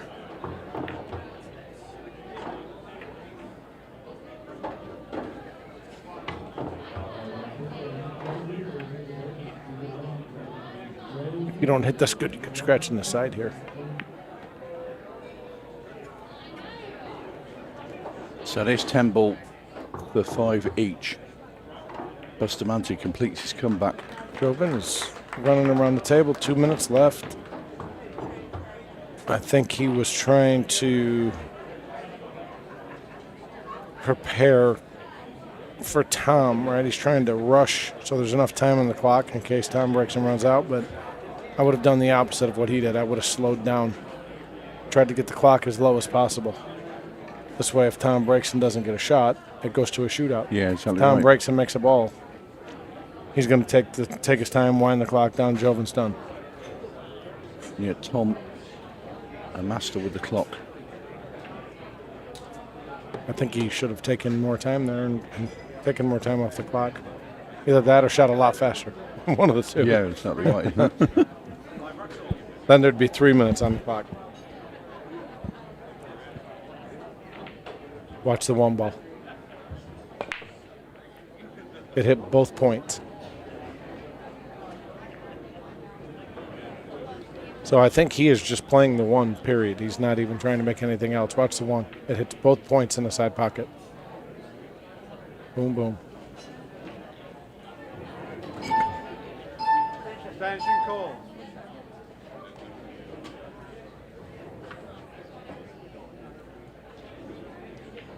The clock, oh, there we go. I was going to say the clock's not moving, but he's going to play safe here. But this is tricky. He did not get it. And what's he left? It's going to go far enough that Tom can only play it down into the bottom right. Yeah, good move. Call your extension, try to kill a clock. You're at a disadvantage here. If you shoot this and you miss it, you're in trouble. He's going to. I would assume he's playing safe here.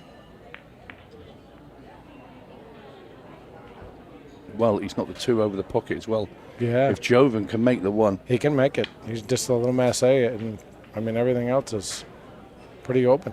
And he has 1 minute and 20 seconds.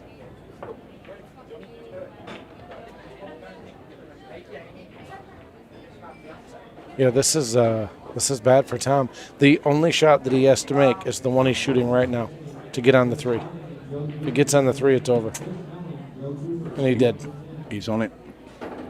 Nice control there from Joven Bustamante. Yeah. If I were Tom, I would have banked the 1 there over by the 9 and put the cue ball behind. Tried to put the cue ball behind the 8. Kill the clock. Joven's running around the table. He has 50 seconds left. Yeah, 5-0, 50. Plenty of time. He looks like me out there. He's looking at the clock, wants that ball to stop. That's the thing, you know, when you get when that clock gets to getting low, you don't want to look at it and waste extra time. That's what I did in Florida. I had about 4 seconds left, and I didn't want to look because I figured if I looked up and then got back down to shoot, and I only had 2 seconds, I would have lost. I think I just saw Tom packing his things away there. Picking up his chalk and some stuff up. No, I didn't want to be bridging over there, but... No, he does not, but it's not. 4, 3, and that Joven does it for Joven Bustamante. Wow. He takes victory against Tom Cousins from 5 wraps to 2 down. Wins it 6-5. That is a fantastic result for Joven. Tom will be back. He will be back. And we will be back very shortly for our next match. Don't go away. Thank you.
I'm here with your winner, Joven Bustamante. Joven, that was a little stressful, wasn't it? Yes, I can breathe now. You having trouble breathing out there? Yeah. Talk me through that last 30 seconds. You knew what the time was. Yes. But obviously there's still 9 balls to run. It's got to be a little rough. Correct. You're right. You're right. Talk to me about it. Tell me. So it was, I having trouble with my break. And then I don't know where I'm gonna break. And then he was leading like 5-2. Yeah. And then I'm just thinking that I need his dry break, so I have a chance. Yeah. Especially the last one. If he got a dry break, I have a chance. Yeah. Yeah, I mean, and that's a big deal about it. You know, he gave you an opportunity to get back into it with the dry break. You shot phenomenal in the last 15 minutes of that match. What was going on in the first 15? I just thinking about. I don't think about the time. I just wanna clean the table as much as possible. But when the time is like less than 15 seconds, that's the time I need to. Yeah, you got to go, and you did really well on that 15-second shot clock. I mean, that was a very stressful run out. Mm-hmm. So obviously, you were not wanting to go to a 6-ball shootout. Yeah, I don't want like that. The last time, this is the revenge. Actually, I lost a 6-ball shootout last time. Yeah. Yeah. Well, congratulations. You are into the finals. Thank you so much. Thank you so much. We're going to go ahead and send it back to commentary for our next 10-ball showdown match.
All right, folks, we're just waiting for our players to enter the arena, and just as I say it, Skyler Woodward and Justin Bergman enter.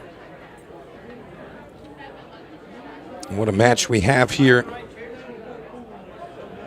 Got the Iceberg and the Bluegrass Badass, as he's known as. Too many rhymes there. Well, this is going to be fireworks. All right, here we go to the lag. Remember, this is quarterfinals in our 10-ball showdown.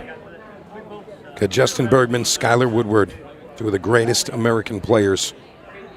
And looks like Justin Bergman going to be the winner of the lag, so he'll be breaking off first.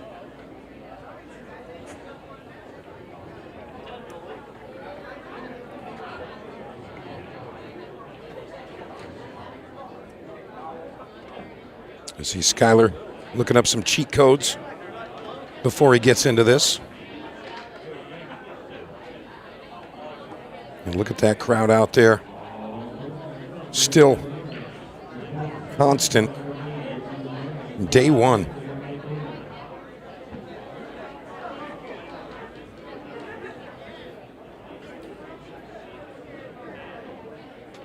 Justin Bergman, you guys missed it. Had the announcement that Justin will be getting inducted into the Ultimate Pool Hall of Fame, and he graciously accepted. All right, here we go. Rack number one, Justin Bergman. And this is Mike DeMarco from Ship to Cash joining me, the Scorpion, Johnny Archer. Once again, Johnny, what do you think, man? Two of the best Americans right now going head-to-head. Well, they're buddies, but they're not on the table. So they're not buddies on the table. So it's going to be an interesting match. Shoot, I don't think there's a favorite. No, I mean, you could argue maybe Justin has more experience with this equipment. Yeah, maybe. And maybe with the format and just this environment. But Skyler Woodward, he's known as one of the greatest bar table players, playing on the sevens. Well, Skyler's he's played 2 or 3 of these events now, so he's got more familiar with the table. Yeah, I mean, it's really a coin flip. Justin, so far the winningest player in Ultimate Pool USA. Yep. And that's something to take note of, but again, no clear favorite here at all. I can't, man, not too hard of a bank Skyler left him.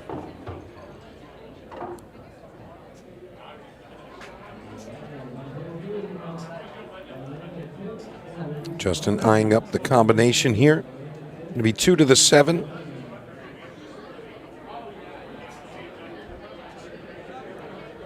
Oh, man. Ball's coming out of this one a bit hot.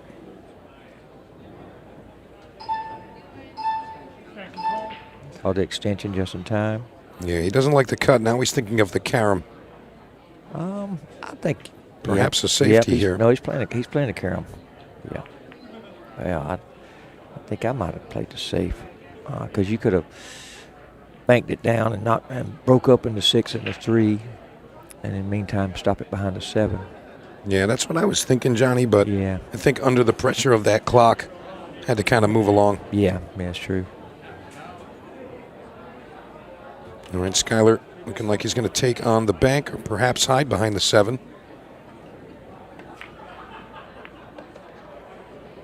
Yeah, he's going to have to play safe again. He might be safe here. I think he can hit it. Yeah, he's got just enough, I think. If not, he could always kick it down table, float the cue ball back above the 4, coming across the top side of the 3.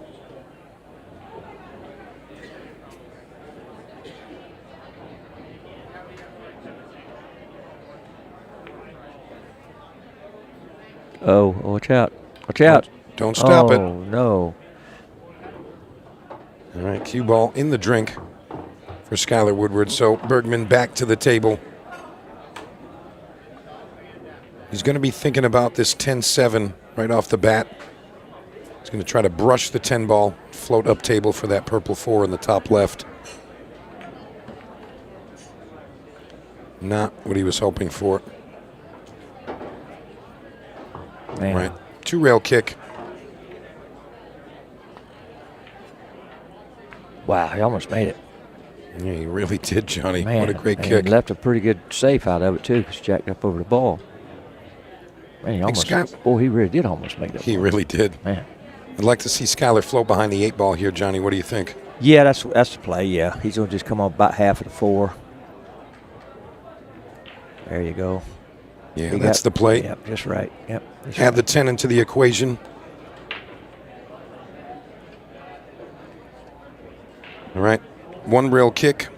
And he's going to play this with a conscious speed to get the cue ball to float over to the right area of the table over near the 6, hopefully behind the 5. And he's not going to crush this.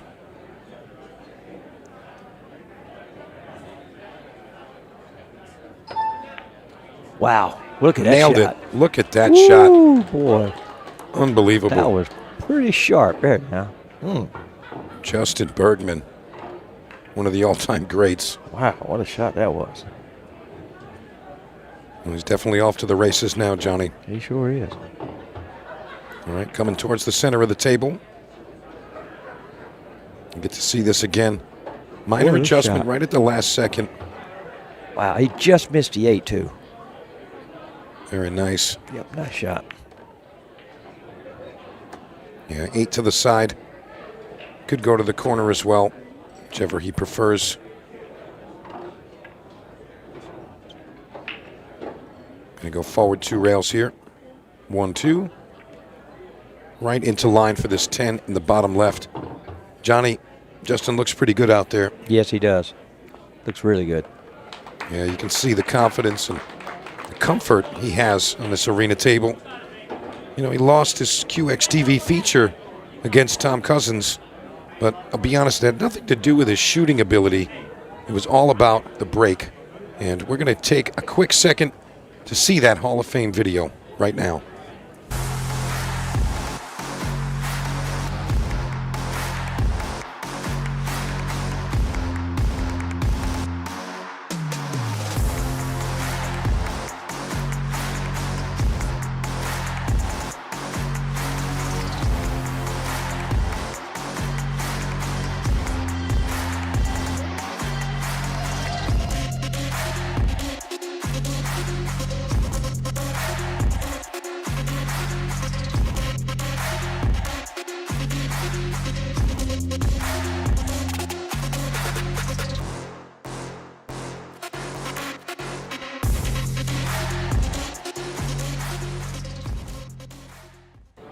We want to congratulate Justin on his induction into the Ultimate Pool USA Hall of Fame, and so rightfully deserved. And here we go with Skyler Woodward breaking rack 2. Remember, going to get that scoreboard updated. It's going to be Bergman 1-0 over Skyler. Big break from Skyler. Is he going to get a ball down? No, he's not. There it is. At the buzzer. Right at the buzzer, man. Yeah, it's usually how it goes. Ball rolling. Yeah. No, he's really stuck right now. I mean, he's got the bank on the 1 ball. He'd have to follow up to get on the right side of the 2. Unorthodox shot, but it is available. Yeah, I don't think I think he's got to cut it too much. He could actually bank it and draw it to the left of the 2. I don't think he can go forward, because forward is going to kind of go toward the bottom rail there. Yeah, Johnny, I think you're right. Yeah. Second glance. He's playing safe, I believe. He might be cutting it in. He's playing safe. Okay, that's a pretty good shot. That's not bad. He might have stopped it. I can't tell. Yeah, I think he might. Yeah, Justin's going to be able to hit this and possibly make it. He might be able to make it. Yeah. Bottom right corner.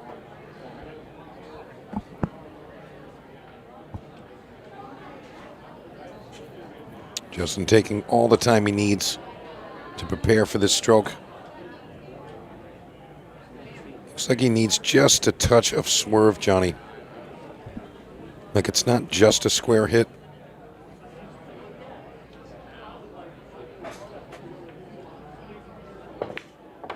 Wow. Off the 7. Wow, he didn't mean to do that one. That was a fortunate little roll there, but wow. Woo, that was a good kiss there.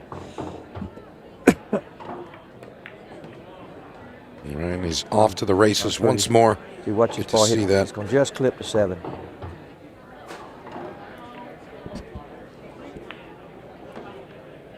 What a shot. Mr. Mike, you got to keep me dressed up over here. That's all right, Johnny. I don't mind. You got to keep me straight, brother. You know I can't. I don't know all this stuff y'all do. No problem helping out the milkman. I hear you. Yeah, he said it on TV a while ago. Wow, the milkman. That's right. I did put it on Facebook. Look at this. Perfect shape. A little straight here. So he's anticipating rolling under the 7 now. He doesn't think he has enough angle to get above it. Yeah, it's full. Yeah, you don't try to get above this. And just land straight as you can. And, well, actually, it's perfect. And it gets to come off the rail. Probably gonna go up there and shoot the 9 in the left side. No, corner pocket. Okay. Yeah, it's happening to me too, Johnny. It looks like that's going to be the simple shot. Yeah. They change it up a little. The camera angles can be very deceiving. That one was probably better because he only had to roll 2 or 3 inches. All right. Well, Justin Bergman extends his lead 2-0 over Skyler Woodward. And he's going to take a minute to relax while Skyler comes up to the break.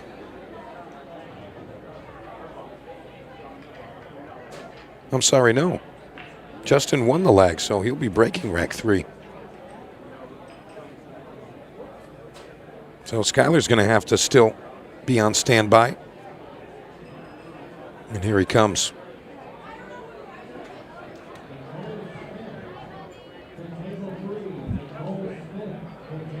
All right, the Iceberg, 2-0 ahead. This is rack 3. Let's see what he can deliver with the break here.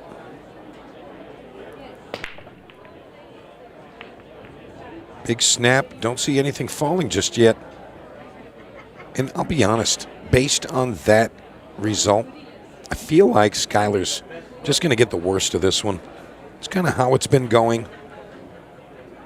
Justin's definitely shooting very strong. And, you know, those little intricate shots, he's made a couple, got the best of some of the rolls, and we've only had 2 games. If that's a sign of how this match is going to play out, you got to like the Iceberg.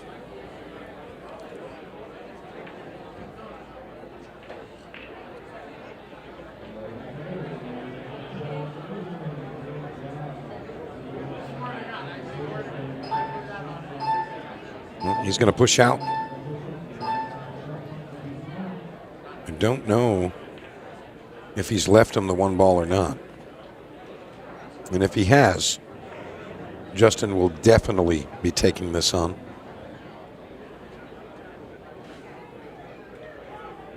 And looks like that's your answer right there.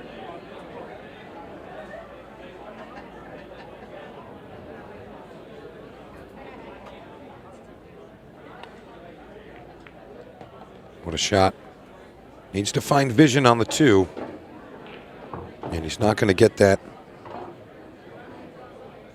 Don't think we're going to see a kick here. I think if anything, it would be a swerve. Perhaps he can get it rail first and come across the face of it. Not sure. Yeah, he's going to come across the face of it off the rail. Lots of spin, not a lot of speed. No, real soft, yep. Very good. Yeah. You notice how you really caught it fat? What that does with that, all that extra speed, extra spin, it spins the ball to the left a little bit. A little bit of throw. Mm-hmm. Justin, right on the edge of position for this red 3, but it does look available, so one more good positional shot, and I think he's going to be free and clear for this rack number 3. All right, combination it is.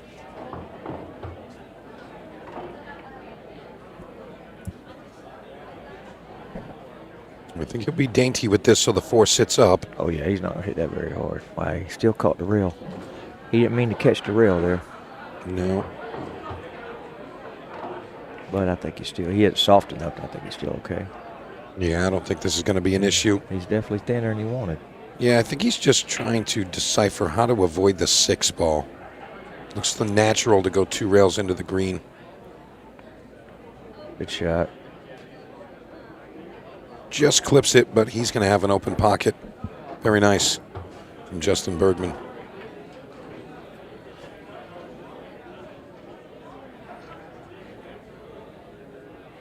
Yeah, and that's the step right there.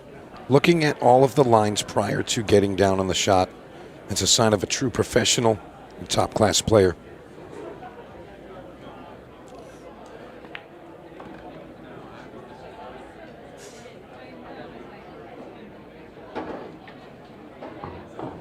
Taking nothing for granted, Justin. Very nice. All right, he can come back or he can go forward 2 rails. His preference. He's going round, yep. I like that way too. Kind of just gives you a nice wide area to get sight on the 9. Stop shot here, 10 to the side. Well, Gerson looks solid. Yeah, he does. He looks real solid. Yeah, Skyler Woodward, deep trouble. Yep. All right, 17 minutes, 40 seconds remain. And Justin leads this one 3-0. Skyler Woodward needs to figure something out, and he needs to do it soon.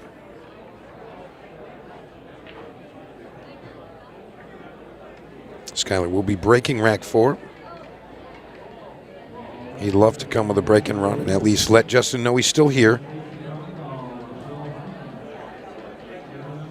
If he goes down 4-0, hard pressed to let Skyler back in. 3-1, that's manageable. 4-0, another story.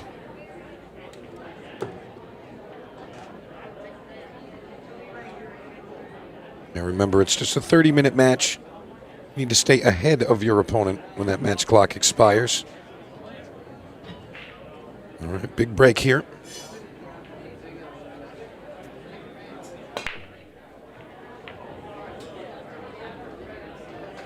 And he's not going to get a ball.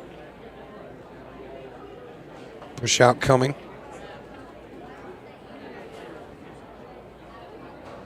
I think we might see him just edge it out from behind the 5. Probably leave it on the rail.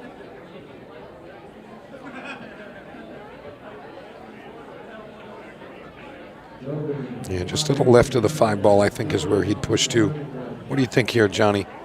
He can't see the 1. I think he just nudges it out. Yeah, I would just kick to the rail. Maybe just let it come out and just bump the 5. I don't believe I'd leave it where the 7's at. No, I mean... No, I'd leave it. No. If he's going to leave it down there, this guy's got a shot. Yeah, he's leaving him a shot. I don't understand. Oh, he was trying to move the 2 ball. Yeah, that was just... But I don't like that idea. I think he was trying to do too much there. Yeah, you just push out to a tough safety and y'all get in a safety battle.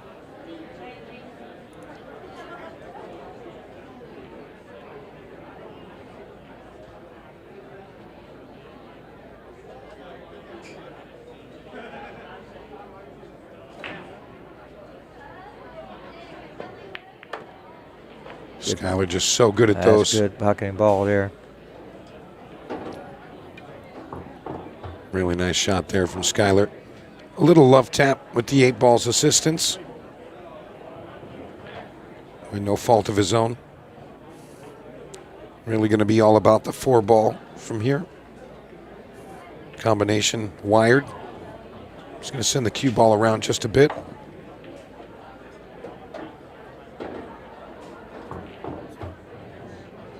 I think he wanted just a bit more distance towards the center. Yeah, I think so. And he's got Try to to get float underneath the 4. Yeah, he's got to go down. Yeah, he's got to do a little bit of work here.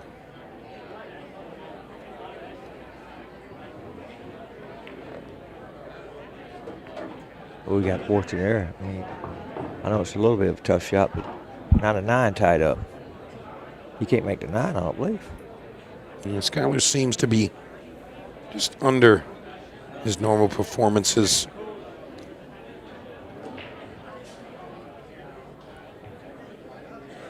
It has been a couple of days of pool. He's been playing a lot.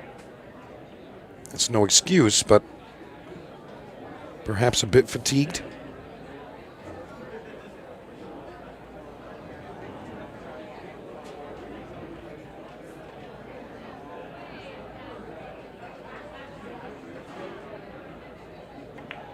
Nope. Swing and a miss. Well, he got away with it. Justin exclaims, perfect.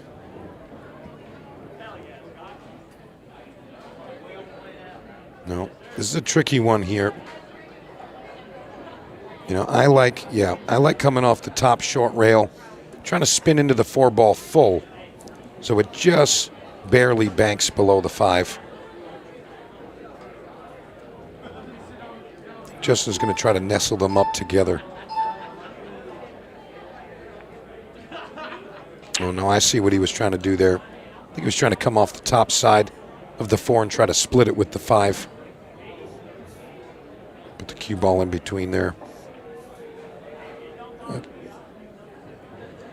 Skyler's got the open pocket to the bottom left. If he makes this, one more good positional shot and he'd be okay. Out of play. That's about the bare minimum to pocket that ball.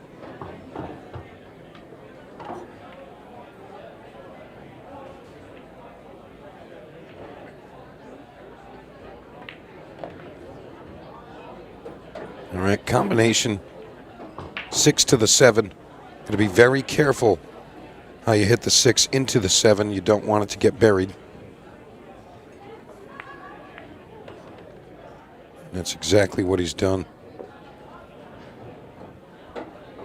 Not sure what's going on here. Maybe he can still get it in there. Yeah, he can. There it is. I wonder how he's going to play it. I guess the 9 might go. Yeah, it does. It goes this side. Yeah, it's deceiving on our head-on view here, but it definitely goes right in.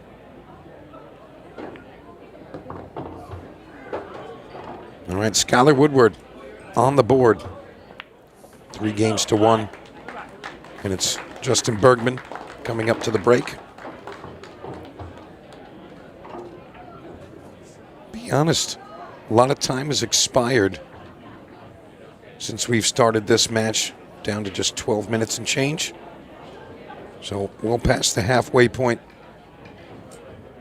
And Bergman still with a 2-game lead and the break in this situation. But of course, 2 of the best.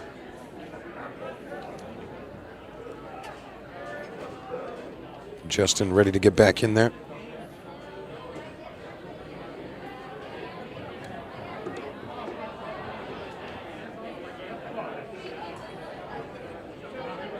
All right, here we go. Rack number 5. And it's Justin Bergman to break. Cue ball. Ooh. 7-ball finds a home. Looked like a cue ball taken off. Cue ball is going to be free and clear. Johnny, this looks like another point for Justin. What do you think? It looks awful easy. I mean, start with anyway. Just make this ball, and it's like everything else pretty good. Yeah. I don't see an issue here. He'll have to get a little bit good, kind of a good position play on the 3 so he can get down for the 4. That's the only thing right here. Because it looks like the 5's in a way to hold a big angle on the 3. I think he may be able to negotiate something above the 5, perhaps. Yeah, that's what I was looking at. Yeah, he's alternatively, I mean, he could just bump into it, but you know what happens when you start moving things around? Let's see what Justin's come up with. Now, look at that. It's on the wrong side of it. Well, that's probably about as good as he was going to get because of where the 5's at. He's just going to stop, hold it up right here. Yeah, he's just going to accept the distance. Keep it simple.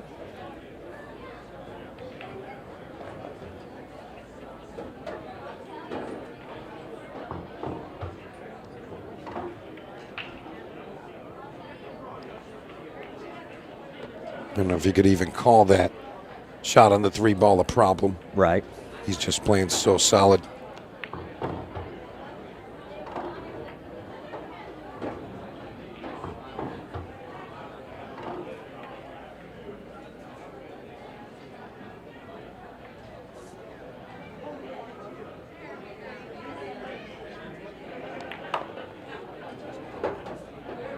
Swinging it around the rails. Similar shot here.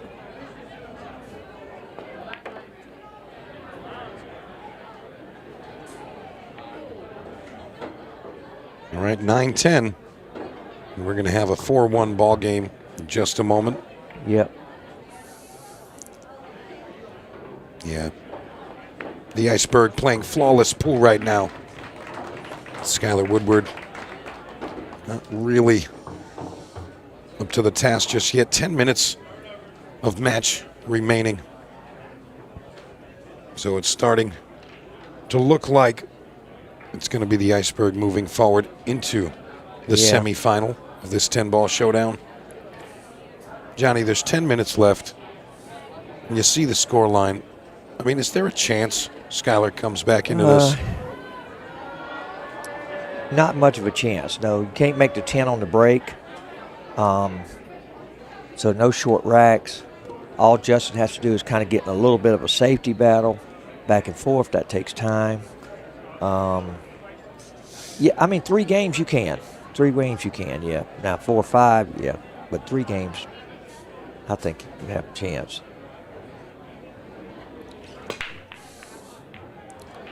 All right, big break. Look out, cue ball. Cue ball. Oh, Lord. Yeah, another dry break. Not sure what's going on with Skyler's break. You hear that chime? 10 minutes remaining and 15 seconds per shot has been initiated. And that's exactly as you called, Johnny. He opens up with a defensive shot. Yeah. And he's just going to burn some time. All right, kick shot called into the side. He almost made that. Not terrible.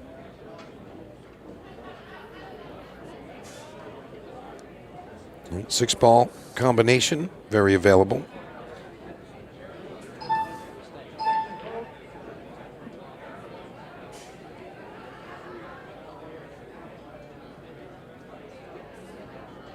All right, got to be careful where the one situates.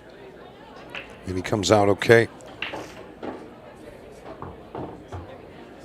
I don't see Skyler making a run at this point. We just passed 9 minutes.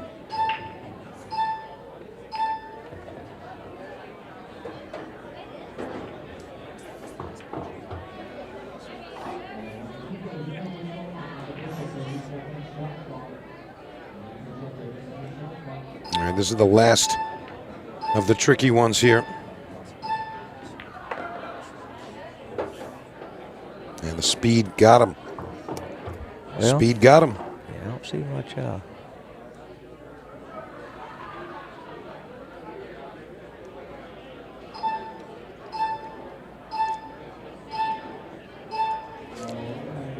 Very nice shot here. Yeah, it's not bad at all. Wow, he stopped it perfect. Well, yep. He's going to leave the edge of the 3, it looks. So, defense available. He's just going to feather it. I don't think we're going to see a lot of movement here. Just come on the opposite side of the 10-5 where he is. Yeah, that's right. There he is. I got the gap, though. I think he might hit it. Yeah, I think he did as well. Skyler just not getting the best of these exchanges, and really just have to say, I mean, it's just the way it's going.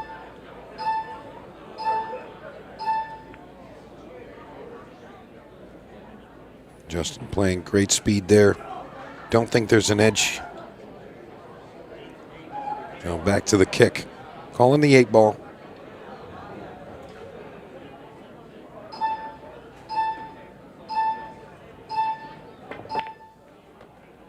Well, the 9 ball is going to go in.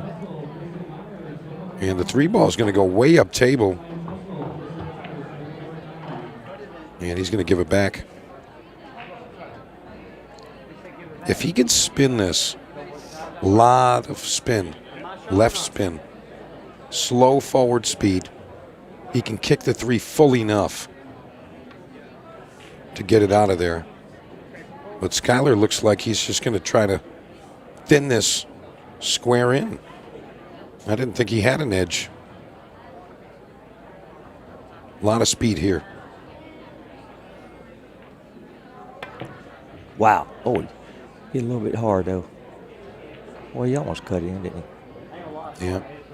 Unfortunately, we're not in horseshoes or hand grenades. That's right. So I can't play neither one of them. How many times you played hand grenades, Johnny? My son's played them on Call of Duty. He just actually made me think of it because he just tried to call me. That's the only reason I could think of it. All right, Bergman, wide open at this point. I think going to be 5-1. he's going to try to make this ball. He's going to try to hit the left side of that 8. Boy, I tell you what, this is a funny kind of a shot. He's either going to really slow it, but if he tries to, like, kind of hit it hard, I don't know if he can get the cue ball down there. Yeah, I knew it was a funny, good shot.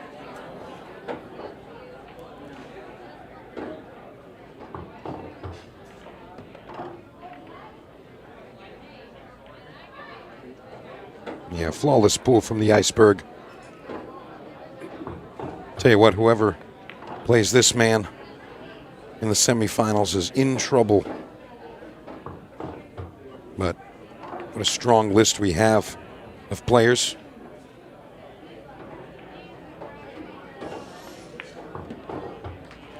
I got to play in a little less than an hour. I play at 9 o'clock. My second single knockout open division. Wish you luck. Well, thanks, in your my matches, friend. Johnny. Thank you so much, my friend. I hope maybe I make it back there and y'all can commentate on me. You know what? Hopefully that's the case. That'd be nice. Tell you what, as soon as we finish this one, we're going to be bringing Rodney Morris and Oscar Dominguez into the arena to do battle in this 10-ball format. What a match that will be. Really happy Oscar made it out. I think he's definitely, someone I'd like to see in this Ultimate Pool USA family. I think he belongs. Definitely, Oscar's a great player. I mean, great person. So, yeah, definitely. The personality just matches the events. It does. And he's just, good-looking guy. So, he's good under the lights. Real good for the production, and a great player. Bergman scratch on the break. Skyler's just going to try to run out like a crazy person now.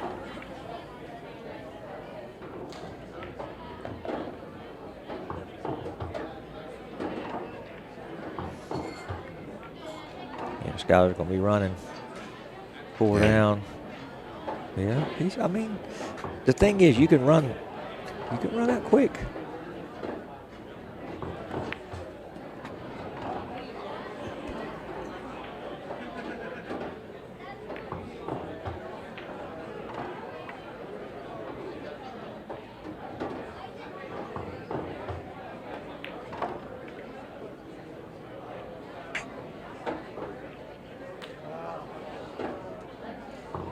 All right, Skyler's making a run for it.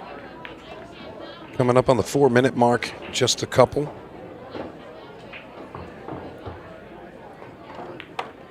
He's got one up. And Skyler will be breaking. Don't forget, first semifinal of the 10-ball showdown already set. It's going to be Chris Melling taking on Joven Bustamante. Chris Melling, of course, beating Gerson Martinez Boza in the first quarterfinal here in the arena. And then we saw Tom Cousins fall to Joven Bustamante in the second quarterfinal. And here we are, Bergman versus Woodward. And it's starting to look like Justin is going to be moving forward. And of course, our last of the quarterfinal stage, Rodney Morris and Oscar Dominguez. So one of those two players will play the winner of this match here. And again, it looks like it's going to be the Iceberg. But Skyler Woodward isn't going away without a fight. And you can't count this man out. He's going to have to be moving. No balls down. So Skyler a bit disappointed. And I feel like he just kind of accepted it. Yeah, it's kind of formality, kind of, yeah. Justin calls the extension.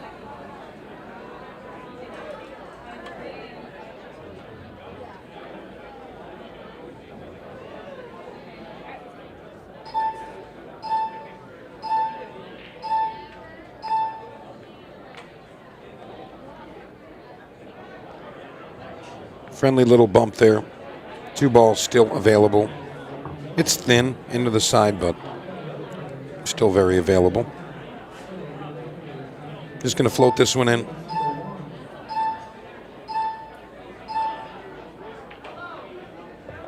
You see Justin using all of that shot clock.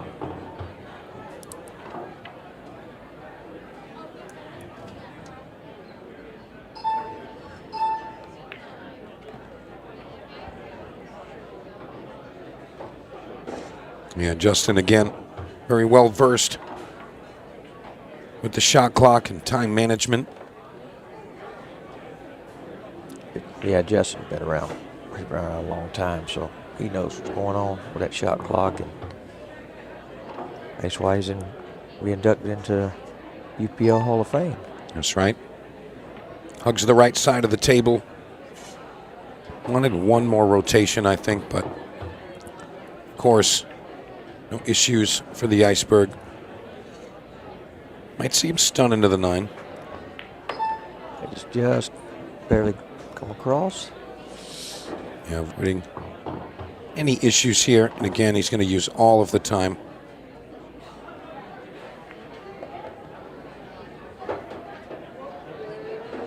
I'm not positive, but I believe when this rack ends, Skyler might throw the towel in.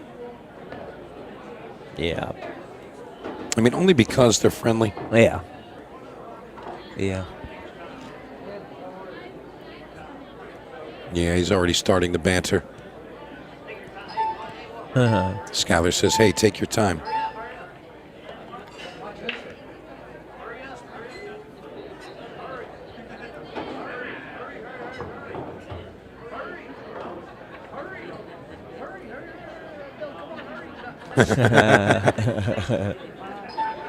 That's pretty cool to see guys out there. Yeah. Yep, that's pretty cool.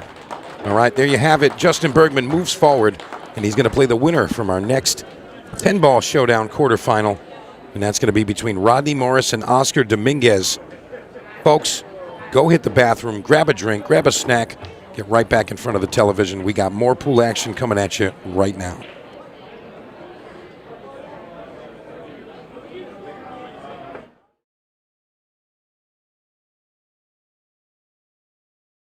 At APD Studios, we don't just design pool rooms. We build experiences around the game that we all know and love. I'm Adam Pfeiffer, a licensed architect for 10 years and a nearly 25-year pool player. I bring nearly 2 decades of real-world experience designing, setting up, and optimizing pool rooms and tournaments, both locally and nationally. Whether you're upgrading your pool room to host larger tournaments, planning a full-scale event, or just looking to perfect your home playing space, I design with purpose. From traffic flow and lighting to vendor zones and spectator comfort, every detail is considered, making it efficient for staff, welcoming for players and spectators alike, and compliant with local building codes. For residential spaces, I bring the same precision, crafting rooms that feel luxurious, play beautifully, and reflect a true passion for the game. At APD Studios, we design for more than just gameplay. We design for the future of your room.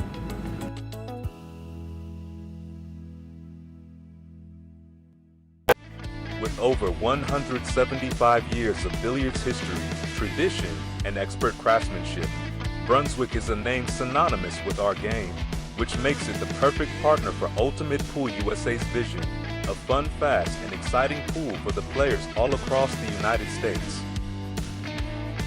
Brunswick, Ultimate Pool USA's official table partner.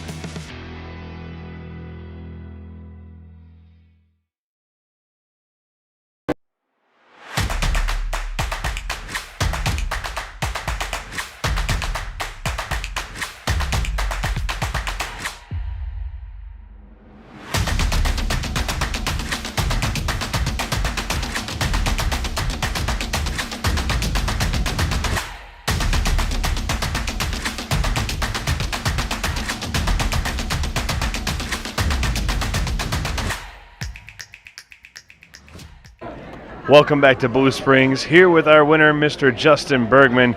Justin, I got to ask you the first thing right off the bat. Congratulations on becoming a 2026 Hall of Fame inductee. Thank you, Stephen. I appreciate it. Talk to me a little bit about the Hall of Fame thing. I mean, it's got to be cool to think like that, right? Oh, I never would have thought I'd be inducted into anything in the Hall of Fame. So to be inducted into Ultimate Pool Hall of Fame means the world to me. Well, I'm going to tell you right away, you deserve it. Congratulations. Let's talk a little bit about the Tim ball. Skyler, you know him well. Yeah. Tough match for him, but you played phenomenal.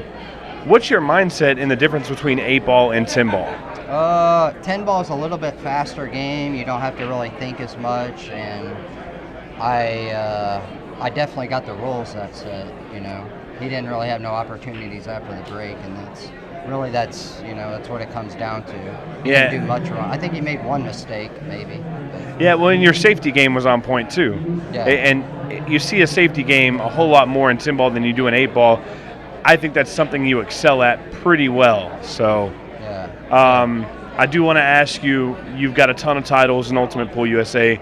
The one title that you don't have yet is the 10-ball. No. Is it sitting in the back of your mind, or are you trying to ignore it? No, heck no. I'm taking this one serious finally. Not that I wasn't the other ones, but Yeah, I mean, win it. It would be huge. This would complete your trophy case, and honestly, I'm kind of rooting for you. So, but congratulations again. I got one fan at least. We'll see you in the semifinals, and we're going to go ahead and send it back to commentary for our next match in our 10-ball showdown. Thank you very much, Stephen. Fourth quarterfinal. Rodney the Rocket Morris taking on Oscar Dominguez. 30 minutes on the match clock. No race. Whoever's leading at the end will win. It's a tie 6-ball shootout.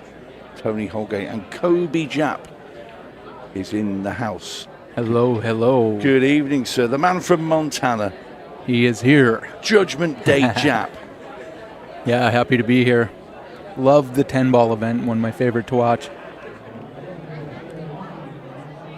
And you're still in the Open? Yep, still in the Open. Play here 10. 10 p.m. So, still rolling. Could hang out with you for a little bit. Yeah, and this should be a good one. Oscar's first Ultimate Pool experience. 10-ball's a game he's super used to, so that isn't anything new. 10 on the spot might be a little different, but just a different break.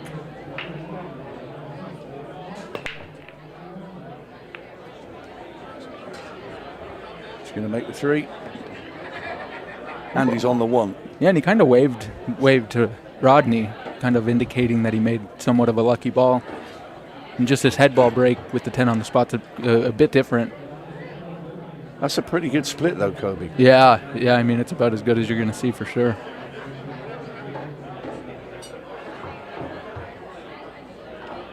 Got to be a little careful here to make sure and go between the 6 and 9, I would imagine.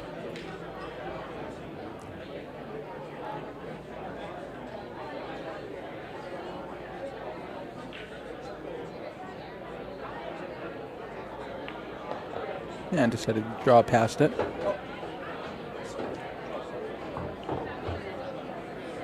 Yeah, looking to be a good start for Oscar.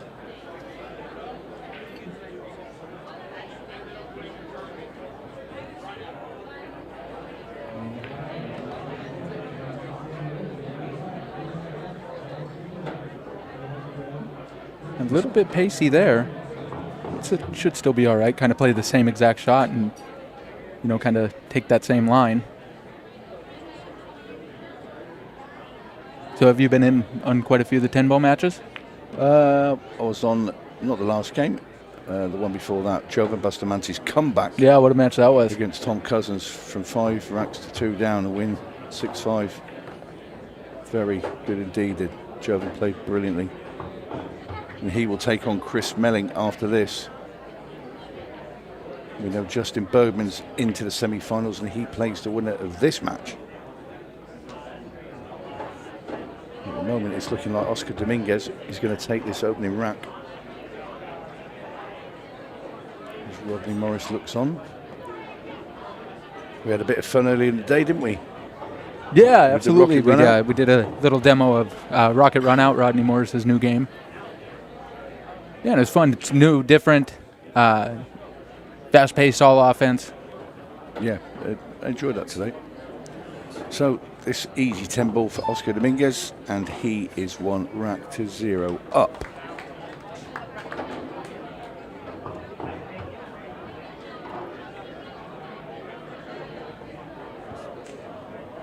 Lost in the shootout. Yeah, he lost to young Gavin Matthew, correct? Yeah, with a buzzer beater. Incredible win for young Gavin. Yeah, he had 2 big wins. He played Johnny immediately after, right? Beat him as well. That's a fair pair of players to take down. Right. Yeah, and he plays 100 miles an hour. Yeah. And fires balls in from anywhere.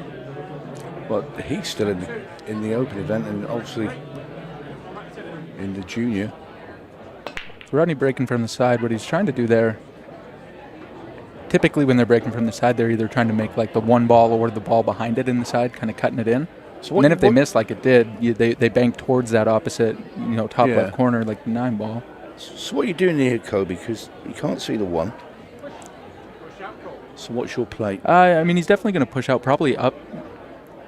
So this is interesting. In normal American 10 ball, Oscar would be taking this every time. With the jump cue, that's pretty elementary. But with not being able to use a jump cue, it makes it a bit different. I still think it's worth it to take on and probably call the 5 ball, try and kick underneath it and send the cue ball. So what would be the other option? Could he make Rodney go back and play again? Yep. He could make him go back and shoot it. Yeah, and that was. It's been unlucky. Yeah. I mean, if he catches that, the 1 ball even just a little bit thinner, it's still going to make the 5, and then the cue ball is going to the top rail and back out. Still a little tricky getting the 2.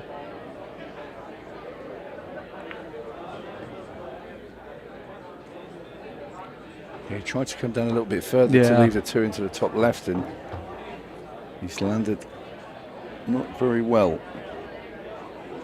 Yeah, and he should be able just to thin the 2 and put him behind. Probably the 4 ball would be ideal, but either way, the 6 and 8 offer blockers. Yeah, and very well controlled there. Yeah, great shot there from Rodney. Very good safety shot, and Oscar Dominguez taps the table in acknowledgement. You coming 2 rails down? Is a 3 in the way? I think you can probably spin just right before it. And he did. Great hit there. Don't know if he'll get much of a reward, but no. Better than ball in hand. Exactly right.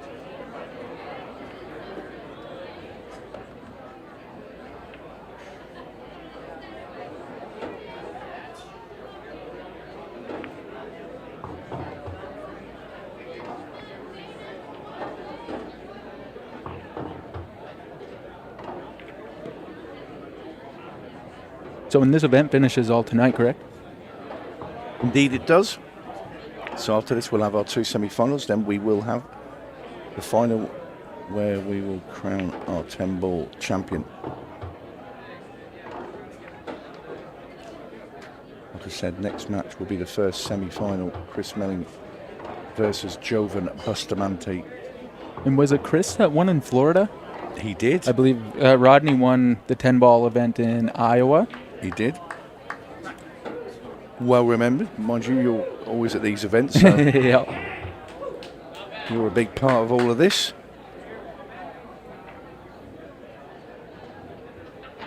He's getting his money now. Is that a bribe? Might be bribing the wrong people, though. Yeah. Yeah, I've been spending a good amount of time with Rodney over the last week, and he's great person to be around. I was going to say, he's a great guy. He really is. Yeah, a great ambassador for the game. Yeah. Wouldn't want to arm wrestle him. No.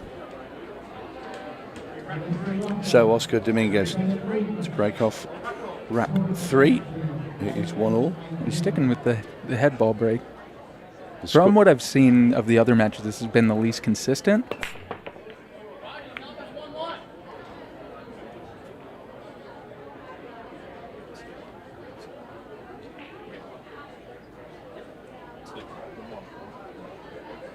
Yeah, and kind of similar there. It seems like a lot of balls that, like it, with the one ball on the spot, very often the balls behind the head ball, they track towards the side, but with it racking up. Surprisingly, it looks like they're going short, which seems counterintuitive, but I've seen very similar results to this from other people breaking head on.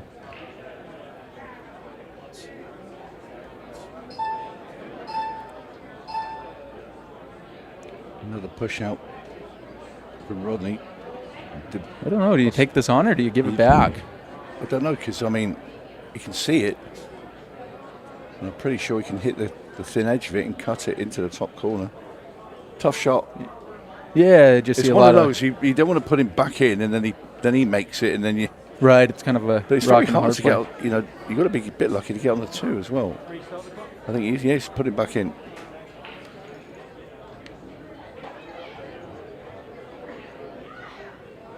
Yeah, and I think he does, if he has that left edge, just try and get him back. Oh, he had enough to go behind the 9 ball. But again, there it's very intricate. Now he's, even if he didn't sell out a shot, he's leaving an opportunity, and it looks like Oscar's going to play that combo.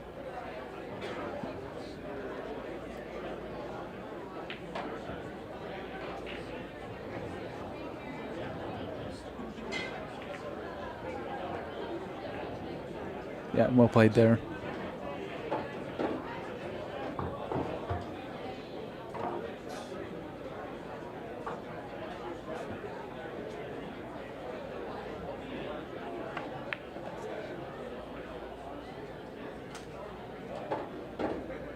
Yeah, now he's kind of got a little bit of a choice here. I would think you either go in between like the rail and the 4 and then play the 3 in the left side, or just put it like straight up and play it in the top right, which is what he did. Decided to play it for the top right.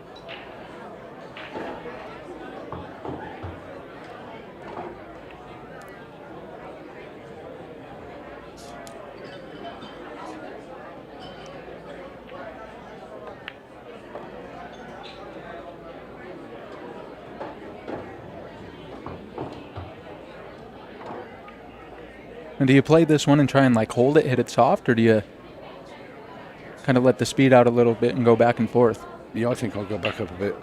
For me, and he did choose to hold it. Yeah. You sort of spin this off the 2 rails now. Yep. Back out for the 7. So 10 ball or any rotation game for that matter, like getting used to playing to the center of the table is a pretty good practice to get used to. It's a bit short here. I'd like to be straight on this and just draw the cue ball back, but he can get past the 10 with the cue ball without hitting it. It will just float round it. Yeah, just follow through it and go a couple rails, or he could power draw it, I guess. But I think the follows the right shot. Bit of right hand spin just to make sure you get the correct angle. Perfect.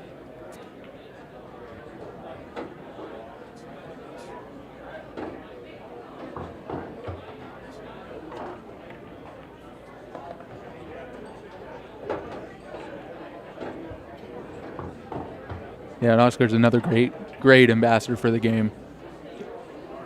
Yeah, absolutely. Had a chance to sit down and talk to him and his wife for a good bit, and just hearing about what they have going on at Hard Times in Sacramento. And it's a great room. They always put on huge events and do a lot.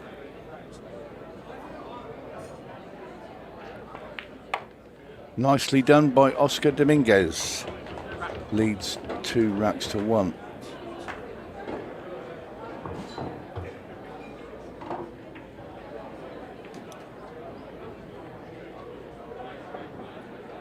Looking very composed.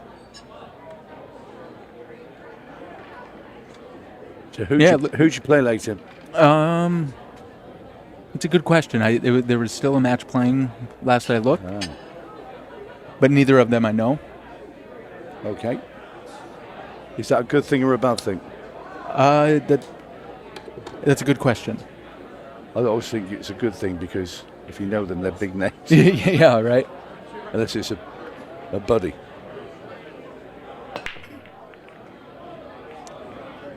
Rodney breaks, and Rodney breaks dry and also leaves the 1 for Oscar Dominguez. Yeah, very messy here. Yeah, what are you looking at here? Would you like, so you make the 1 and try and play a safety on the 2? Yeah, like get yourself maybe up. I don't know. I don't even know if you like getting to where you can play a safe. It's kind of hard to even get to somewhere to do that unless you put cue ball like somewhere towards the middle of the table maybe, and then play a safe where you're rolling them on top or pinning them behind the 4 ball. Another option he could do is he can play the safe now and put the 1 ball by the 2. Yeah, good shot there. Clever little shot. But that is a real mess up in that corner. Yeah, and I would definitely figure Rodney to hit this if he's got enough room by the 10 ball, which it's looking like he doesn't. So he does have to go through 3 rails. Now, is there a 3 foul rule? I believe so. Yeah, I think 3 consecutive fouls is a loss, which... Because with that cluster there, unless Oscar's now thinking of just playing a combo here, 1 on to the 9. Yeah, and it's not bad if that 3-7... if that 3-7 combo is good, yeah, this is and if he can get on the 2 ball like pretty straight in, then really he has a chance to open it up pretty well. Finish. Yeah. So you can just draw the cue ball back and play the 2. Like you said, Kobe. Ooh, I don't. He's got the other combo. 2-4. Yeah, and it actually doesn't play out that bad. Then the 3-7. Then the 3. Big thing here is missing the 6 ball and making. Oh. And I don't think he wanted to hit the. I think he thought he could get past the 6 ball with the cue ball, come back.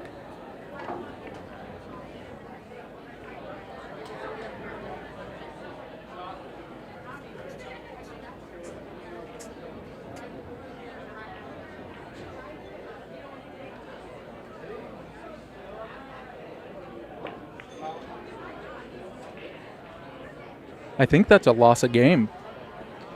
Rodney, or maybe it isn't. I mean, it looked like a intentional foul, which I know in 8 ball, if you intentionally foul, it's a loss of game. I don't know if it's the same in 10 ball or not.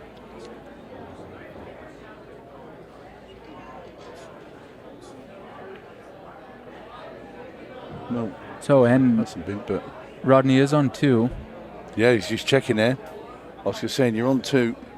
So if Rodney Morris fouls here, it's loss of rack. Yeah, and I figure him to hit this, especially if he can get past the side. Yep. So that stops that. Good news is he is back on 0. Bad news is it looks like he opened up the 3 ball.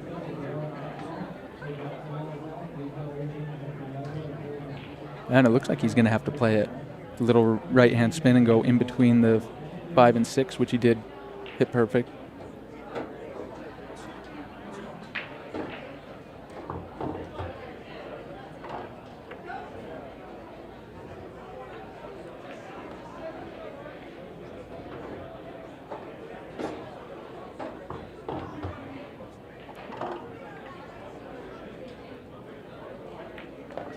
Yep, looking like Oscar's going to take a 3-1 lead.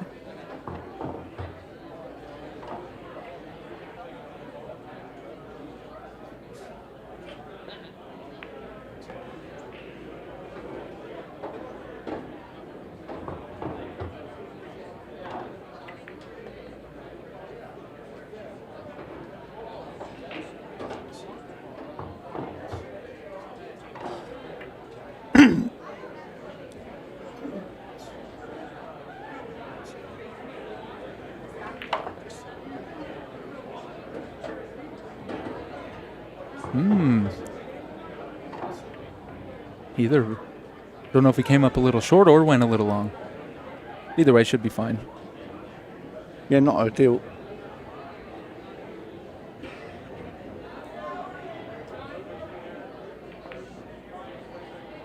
Ooh. Thought it was going to hang. Wiped its feet. Yeah, Oscar puts his hand up. He hit that near side. Wow.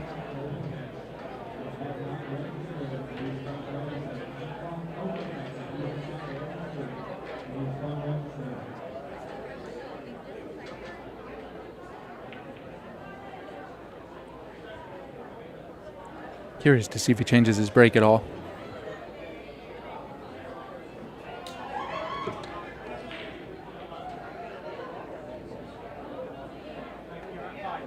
He is moving to the side. What I like about this break is you're tracking the 1 and what would be the 2 in this case towards the side, and if they miss, they go up towards the top right corner very often.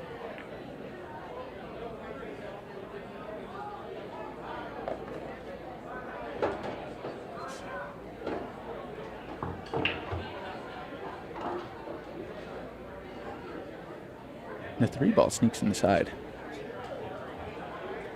Well, he's on the 1. Come around the back of all that cluster. Come up for the 2. Doesn't want to contact the 9. He's trying to avoid that. Yeah, and this is... Still has a shot, but a lot harder now. Yeah, and you might see him like try and thin the 2 ball, not make it in the top right, and put the cue ball down by the 6 and 7. Oh, and he had played the combo. Pretty crafty there.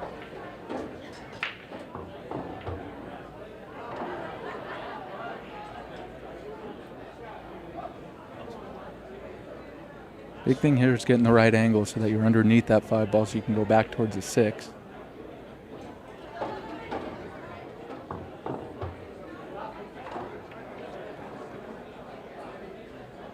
Don't know if that angle's great. No, it's a little straight, but you might see him just draw it back like towards the side and then play the 6 in the top right. It looks like he's looking at a top cue ball there. Certainly dangerous going that way. Yeah. He doesn't like it, that's for sure. Yeah, and maybe even just roll forward and then just take on that combo a little bit longer.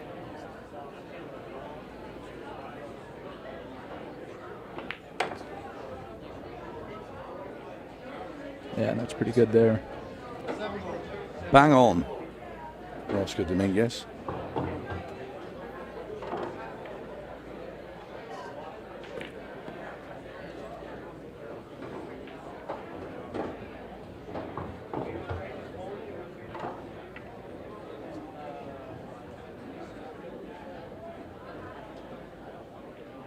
Hitting another draw shot, is he? Nope. Could have done with that being a little bit further down. Yeah, for sure. But where that 9 is, you could play it really from almost anywhere.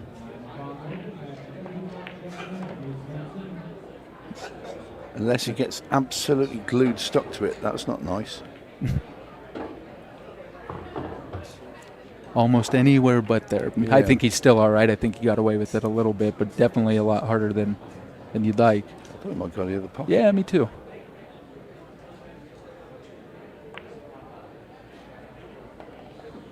No problem, though, for Oscar Dominguez. Now this 10 ball. for a 4-1 lead against Rodney Morris. –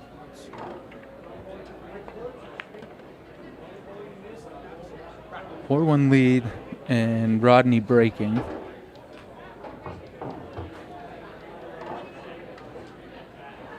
Trying to set up a battle later this evening with Justin Bergman. He dispatched Skyler Woodward in the previous match.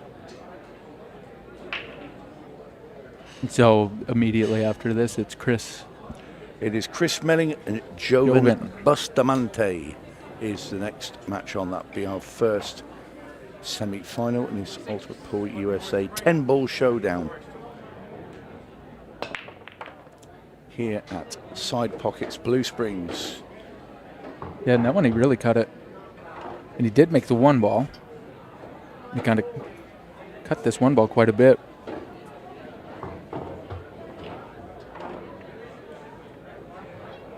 Now in another position where he's having to push, and typically whoever's rolling out is at a disadvantage. It's a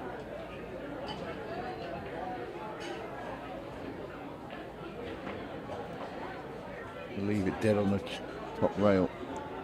Yeah, and there I think he for sure takes it, swings at it. I mean, you can play it at a moderate pace and play it in the bottom right, and then run into the 4 ball. There's a lot of good misses if you do miss it. I mean, a lot of good things can happen.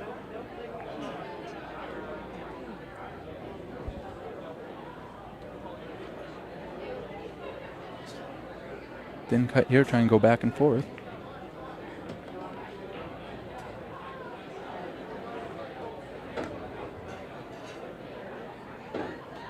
Six ball's just the sticky one. He's going to have to leave an angle on the 4 and come into it. He has that angle.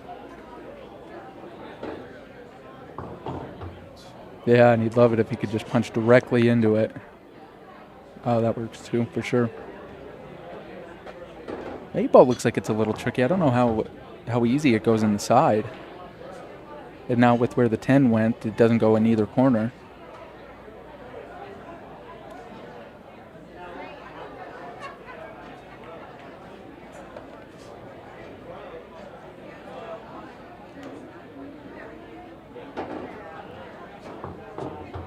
He's down very quickly on his 7th. It looks like he's playing to bank it, yep. He's going to bank it towards himself there. You see him nominate the left-hand side pocket. Yeah, and then send cue ball 3 rails, try and get center of the table. Looks like it's a little short. He has missed it. He went to grab the balls there. That would have been loss of rack as well if he had. Well, to be fair, I think it might be anyways, but... Yeah. So you hear the chime. It's now the 15-second shot clock is in play. And it's going to be 5-1 to Oscar Dominguez. And the match is getting away from Rodney Morris. Still plenty of time. This is about how much time Joven had when he went on his little run, right? Yeah. So rotation or 10 ball is definitely not something that Tom plays a lot of. No. He's purely an 8-ball player, but he knows how to play 10 ball. And to be fair, it wasn't really Tom Cousins' mistakes. Joven's good play got him back into the match. But 5-1 it is.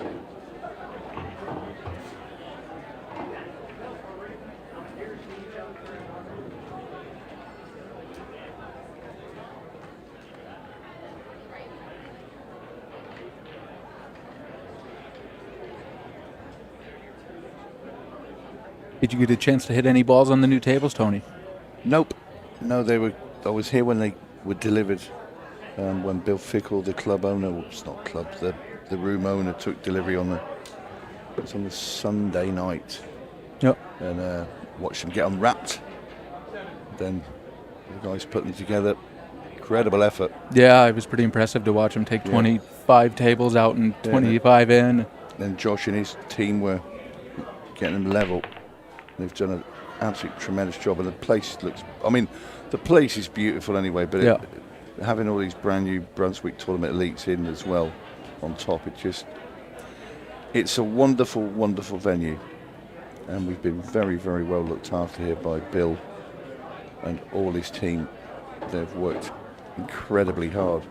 Now, how they get to serve everybody out there, you know, with all the food, and they find everyone, it's... Yeah, for sure. It's a sight to behold, it really is. A little bit awkward here. Very well hit. And Bill, the owner, is such a great guy. He really, really is. Couldn't agree more. A wonderful human being.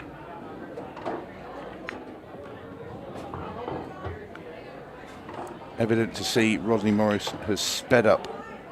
He knows he cannot waste any time. He's got 4 racks to drag back. This should be one of them.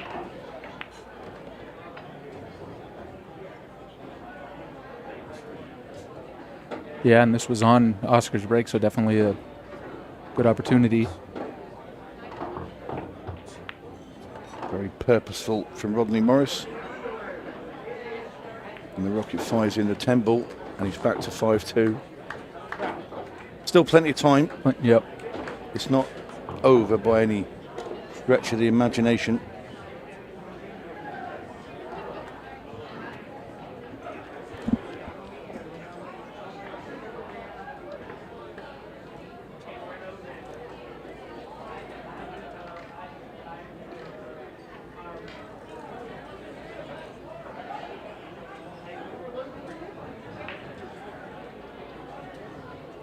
And Rodney to break.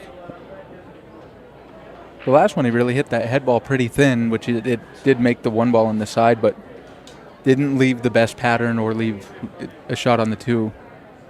Kind of sends a cue ball underneath the rack a little bit, but so he is switching it up.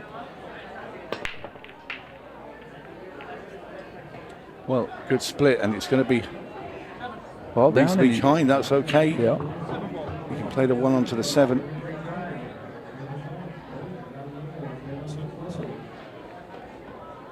Oh, he's okay. I thought for a second he was going to land on the 8 ball, then have to bridge over it, but he's okay. Probably draw back here and then play the 2-3 combo. Oh, he's going to spin 3 rails underneath it. Oh, well, it's going to have to be a safety from there, I think. I think this is when the clock's ticking away. Yeah. How many of these can you afford to play with the time you've got left? I mean, right, it's a good safety. Yeah. Where'd you go here, Kobe? Did you come off the bottom rail or did you go side rail? Yeah, I think bottom rail. I think it gives you a really good chance. And call it in the side. Oh, and he's going to call it in the corner. Either case, it gives you a good opportunity to create a lot of distance. And the thing is, if that 2 ball went in the bottom left-hand corner, what would happen? So it would be Rodney's option to either shoot it or give it back on the 3 ball. So here he'd really like to... And I think he leaked a little too much of that left-hand side to where he can kick underneath it and maybe even stick the cue ball there. It might be a little thin for that. But in any case, he can for sure kick it up towards a 5 and even call the 5. But, I mean, there's a good chance that it goes under, like, above the 4 ball. There's just a lot of good things that can happen for Oscar. And worst case, he can burn a lot of time. And that's something Rodney Morris doesn't have a lot of in this match. Yeah, and that's a good shot there. He left him on the combo. I think he has. He has left him on the combo. But you've got to keep the cue ball up there because he needs to stay on the 2 after he makes the 4. Yeah, and I think that 5's in the way to be able to go like up and back.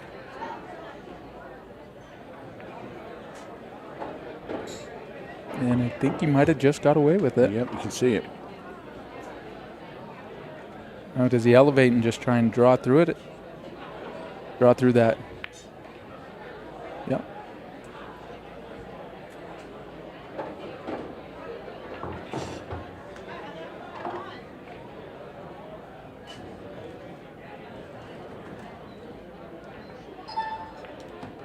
Another good shot from Morris.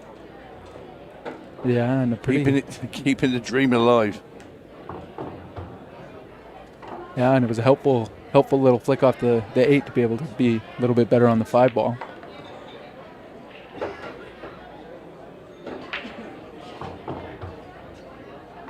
A little bit awkward here.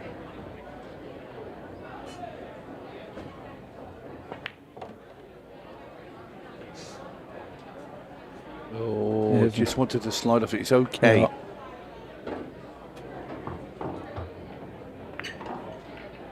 Yeah, and that's perfect. Yeah, good shot. 5-3. There is time. In goes the 10 ball. And rocket Rodney Morris. It's cut Oscar Dominguez's lead to just 2 racks. 2 in a row for Rodney. 2 in a row, and we go to a shootout. I don't think there's enough time for him to get to 3 games. No, I agree.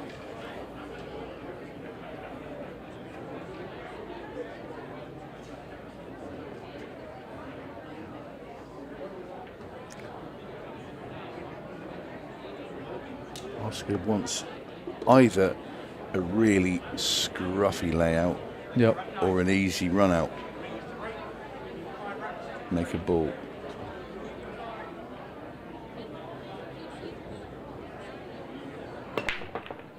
Absolutely leathered. Those balls is going to be dry. Oh, the cue ball just kicked. Sorry, the 2 ball just kicked the cue ball over to stop Rodney seeing the 1. Yeah. And we're going to see another push. If I'm Rodney here, I'm probably pushing to something somewhat offensive, because you got to give yourself a chance to. Like in a lot of games where there's not the match clock, you would either tie balls up and make it a little messier, you know. But with time being an issue, I mean, you got to. I like the way he's got rid of one of the balls. Yeah, well. Me too. Yep. One less to worry about. Also saves a bit of time. That looks a very good safety from Oscar. Yeah. And you might see him kick and try and call the 2 ball. The big thing he's trying to do is just control the cue ball. And hit very well.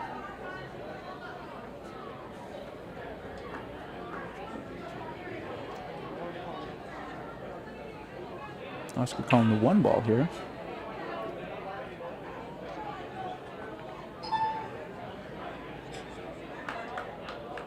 Well, you'll take that. Yeah, you'll probably see him play this with a bit of pace and call it the 3 ball.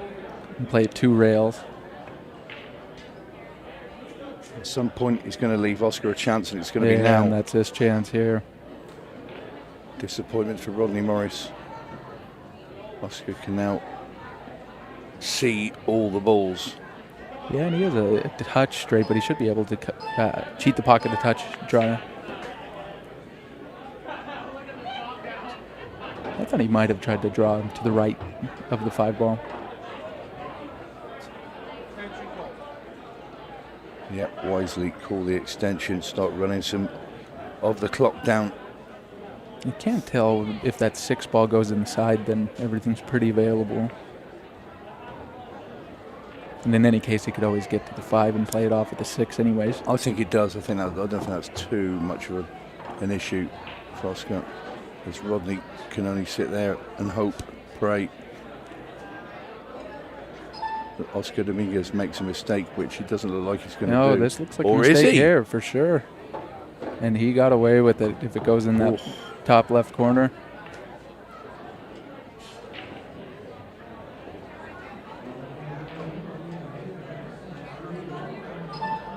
He's looking at playing a safe, so it must not go.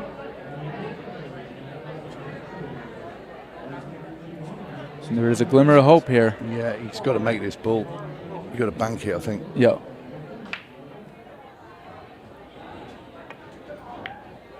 It's close. Looks good.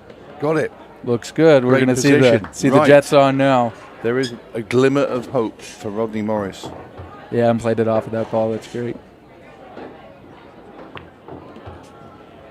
Not ideal here. Oh, look where he's landed.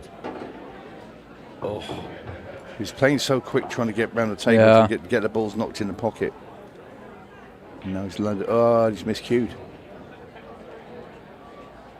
And he's basically handed. There. He shakes hands. There was a good chance there. Yeah, not to be for Rodney Morris. Oscar Dominguez will march on into the semi-finals, and he'll face Justin Bergman later tonight. When we come back, we'll have our first semi-final. Chris Melling will take on Joven Bustamante. Do not miss that one. See you in a second.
And welcome back to Blue Springs here at Side Pockets. I'm here with your winner, Mr. Oscar Dominguez.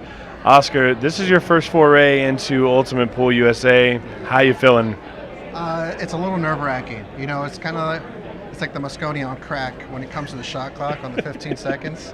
The thing is that usually I like to, you know, think about my cue ball placement, stuff like that. And here you have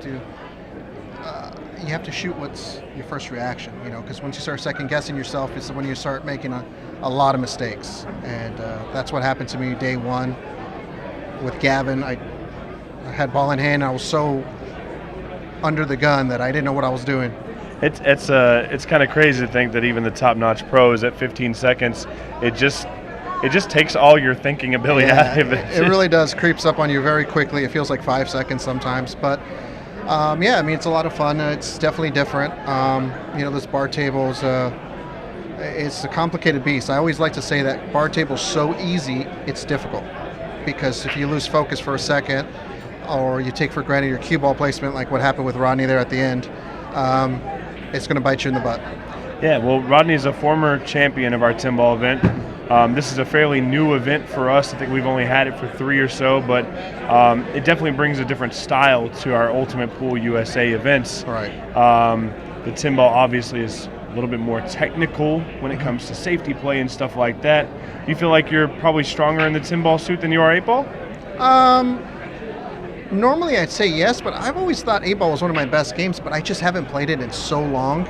It's taken me a little bit more time than I hoped for me to see the patterns. Yeah. When I was playing on the IPT years and years ago, the 8-ball patterns came so naturally. That's all I was playing was a lot of 8-ball. So I used to break, run out in 8-ball, and then I'd do rotation backwards on the remaining solid balls. So I always stayed sharp in rotation and 8-ball. Now I haven't, you know, it's hard to play at all, let alone, you know, 8-ball. So it's, I say 10-ball right now is a little bit more comfortable just because I've been playing it a lot more. Well, it's good to see you back playing 8-ball. Congratulations on your win. Our next match is ready, so we're going to go ahead and send it back to our commentary team for our first semifinal of our 10-ball showdown. All right, thank you, Steven. Congratulations, Oscar. And here we are with our first semifinal. Chris Melling, Joven, Bustamante. Chris Melling in the quarterfinal, taking out Gerson, Martinez, Boza, and Joven, Bustamante over the top cat, Tom Cousins. So this is our first semifinal. And there's the man right there, the magician, Chris Melling. This is going to be an interesting one, and I can't wait for this to begin. I am Mike DeMarco from Ship to Cash. Joining me, Pat the Pro, Pat Dixon. Pat, you ready for another one? Cannot wait, man. Pleasure to be back in the booth with you. Semifinals. Love watching Chris Melling play. Joven having a really great tournament so far. Yeah. Seen him a lot. Seen him win a lot as well. Playing pretty well today. So yeah, he's dangerous with that break. For sure. Yeah, he's got a lot of power in there. And, you know, when the tables are open, a shooter is just going to get out. So here we go. Rack number 1. Chris Melling.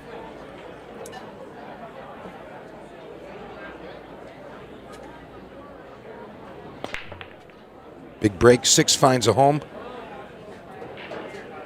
And it looks like the 1's going to get vision as well. Pat, this looks like an open table. For sure. No real problems that I can see on the table. Just kind of, there's some work to be done. Got to connect the dots. The 4 does go by that 10 ball to the bottom left-hand corner as well. That's really the only kind of iffy thing. Except for the long 1 ball. And I'll be honest with you, that's a byproduct of how straight that shot was. He tried to cheat that just a touch, and it backfired. So Joven going to get first opportunity for a point now. Maybe the table tightening up as the night gets a little bit longer. Yeah, I think a little bit, but that's a rare occasion seeing Chris Melling miss an open shot. And here we go. Just going to drag this over towards the 4 just a touch. Just need to get straight on it. Wants to leave a little angle. And he's kind of straight here. He's kind of straight, but he should be good just to pull the cue ball back a little bit below to where it is right now to be able to take that 5 ball. 7 ball is going to be next, heading towards that top left-hand corner. Goes one rail with a little bit of outside on that pretty nicely. A lot of angle on this one. Should be okay. Yeah, we noticed something about Joven earlier in the week. You know, he has this unique delivery of the cue at times where he almost draws an S as he delivers the cue. And I know that sounds crazy, but when he's just using just a touch to make the ball, it's not a straight stroke. It kind of goes in a curvy pattern as he delivers, and somehow it hits the mark. Tony Holgate and I were remarking about that when we noticed. Hey, if you can be consistent with it and keep making balls and get in position, more power to you, my man. Yeah, it's reminiscent of the great Francisco Bustamante, who somehow pulls the cue stick out of his bridge and back through his bridge hand and delivers a perfect stroke. I mean, I don't even know how that's possible, but he does it and it works. The right diameter cue, I'm sending that cue right through my hand and on a trip to the hospital. I don't know how you do it. That's what I would be doing. Well, nonetheless, Joven Bustamante puts up point number 1 in our first 10-ball showdown semifinal. I know we say this often, but as much as we say it, definitely in 10-ball, it really is going to come down to the break. Can you make a ball and get a shot? 10-ball being usually pretty unanimously the hardest break and pull to consistently get a ball in there. You keep shooting. And Joven tends to really just rely on power. You know, he really just puts it all into it.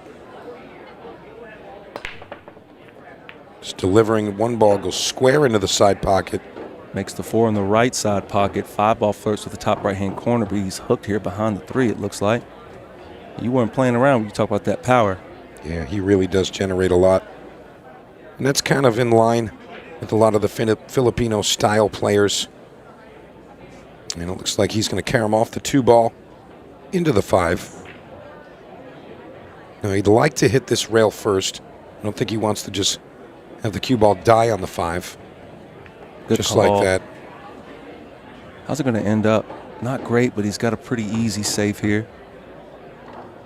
Yeah, there's a couple of ways he could do this.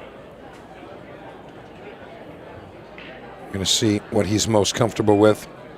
8 or the 7, the likely blockers. Quick glance at that shot clock. Looks like he wants to slide over here to the 8. That's why he's climbing up on the table here. And that's going to be okay. It's not great. He really needed just a half a rotation more to get rid of that right long rail as an option for Chris, but Chris is going to see what he can do. These are those situations where Chris really shines.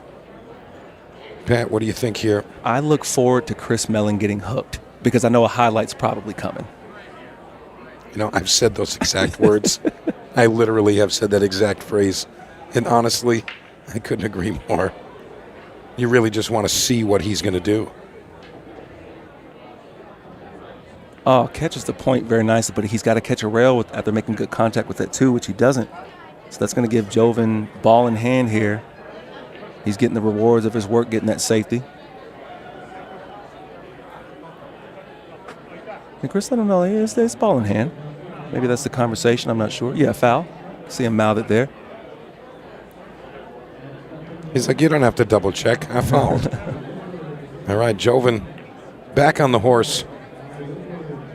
And he's looking pretty good here. Only tricky shot he's going to have is 6 and the 7 to the same pocket. I don't think he's going to play the combination. Really depends on how he arrives on the 6, and I think he's perfect to play a little bit of one pocket. And he disagrees. He likes the combo. I'm not upset about this. The 7, the 8 ball's pretty much right there in front of the pocket. 7 ball should just kind of, head up to the top of the rail just like that. Brings the cue ball out. Very nice. Natural angle to come back down for the 9. Yeah, and you see him forcing that second rail. It's a good idea. It can really help you just kind of mimic that line to the 9 ball. Give you a little bit better of a shot. Wider margin of error. And there it is. We're at 2-0. Chris Melling, not a good start but just only about 5 minutes off the match clock, so plenty of time to make something happen. We saw Chris down earlier, and he made it happen, so more than capable of doing that here. I've heard some wise word from the now 2026 Hall of Fame inductee, Justin Bergman. He says, you know, at some point playing pool, I don't care how good you are, you're probably going to have to come from behind. You know, you're going to have to play from behind at some point. This is not unfamiliar territory for Chris. 2-0, this much time left. Plenty of time to get back in this and get settled into the match. Yeah, Chris isn't worried, and it looks like he's going to try to mimic the break from Joven Bustamante. Very smart move, looking for the one on the left side. Doesn't get it to fall. And he's going to be disappointed once more. Another dry break here. Like you said, he tried to mimic it. The one ball did head towards that side pocket, but caught it a little bit long. Doesn't leave Joven with a shot here. Might see a push. And keep in mind out there, if you didn't know, Ultimate Pool League, not only do we offer 8-ball, but we do have 10-ball leagues as well. Yeah, we were talking about that a bit earlier, Pat, and, you know, it's a really nice thing when you get the leagues where they play both formats on the same night. You know, you get 2 matches, everything moves along very quickly, Ultimate Pool style. So, you know, instead of the normal 2-hour grueling match, and that's it, you can get 2 nice 30-minute matches in. You know who you're going to play, you know what you're in for, and you can compete twice in different formats. Yeah, we've got quite a few venues in the Charlotte area that do the double jeopardy, where we're doing 8 and 10 in the same night, and hey, we're still starting at 7 and done by 11. Yeah, that's fantastic. And I think that's kind of one of the greatest values of the league and of the tournaments. You really just know what you can do with what you have. Absolutely. That's why we can have hundreds and hundreds of players come out to a venue. You know that matches are scheduled 40 minutes on end, 30-minute matches. Ooh, that's going to be a bad one. So we called the 10, which is okay. It's not a win. But now the 10 ball is going to spot, and it's right in front of the cue ball. Pat, you know what? Maybe Chris heard us. I was just thinking the same thing. I think he heard us. He wants us to see what he can do. Well, maybe this time he's going to go 2 rails at this one so we can get the cue ball up off that bottom cushion.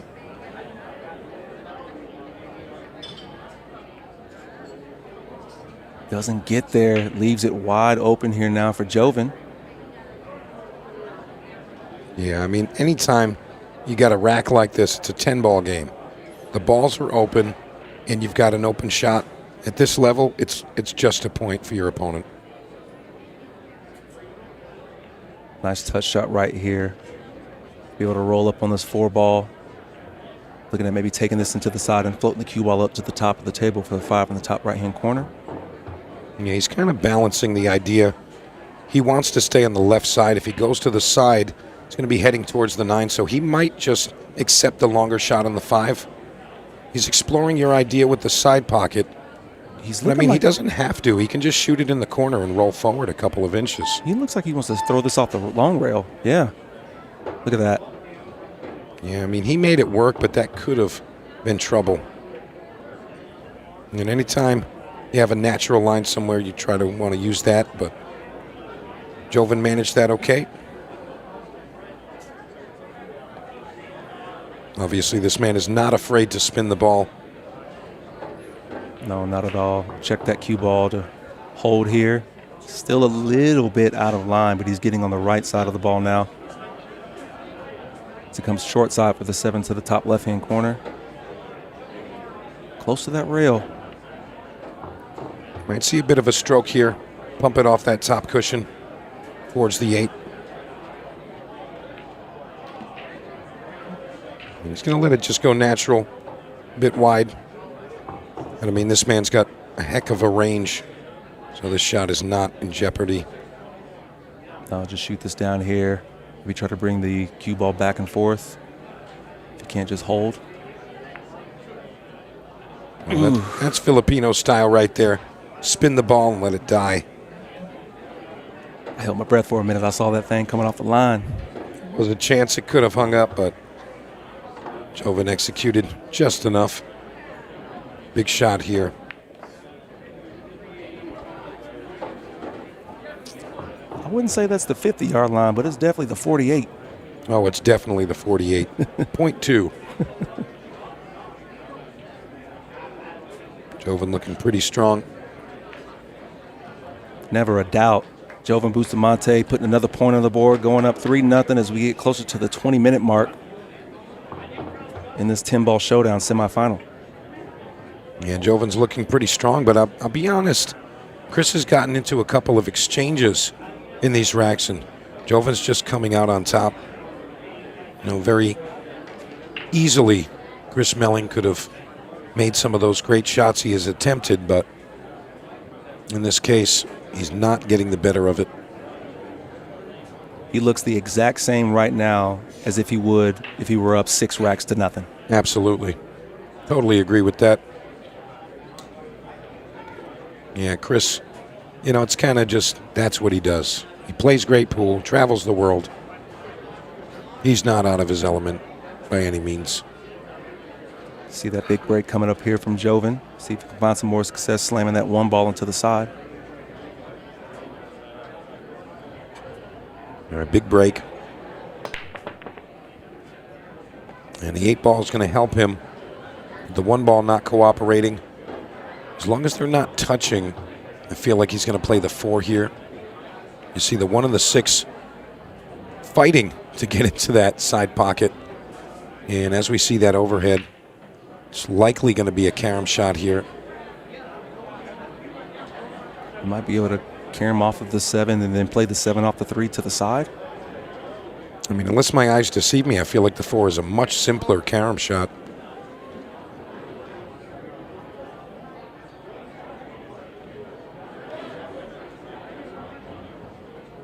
Uses his extension here, takes a good look at it. I mean, he could be playing safe. I mean, well, we're going to learn something here. I don't miss a lot from this chair, dude. Nope. Well, I'll tell you what. It was a very unique shot there. Played it off of the 3, but look at the result. I believe he's called the 4.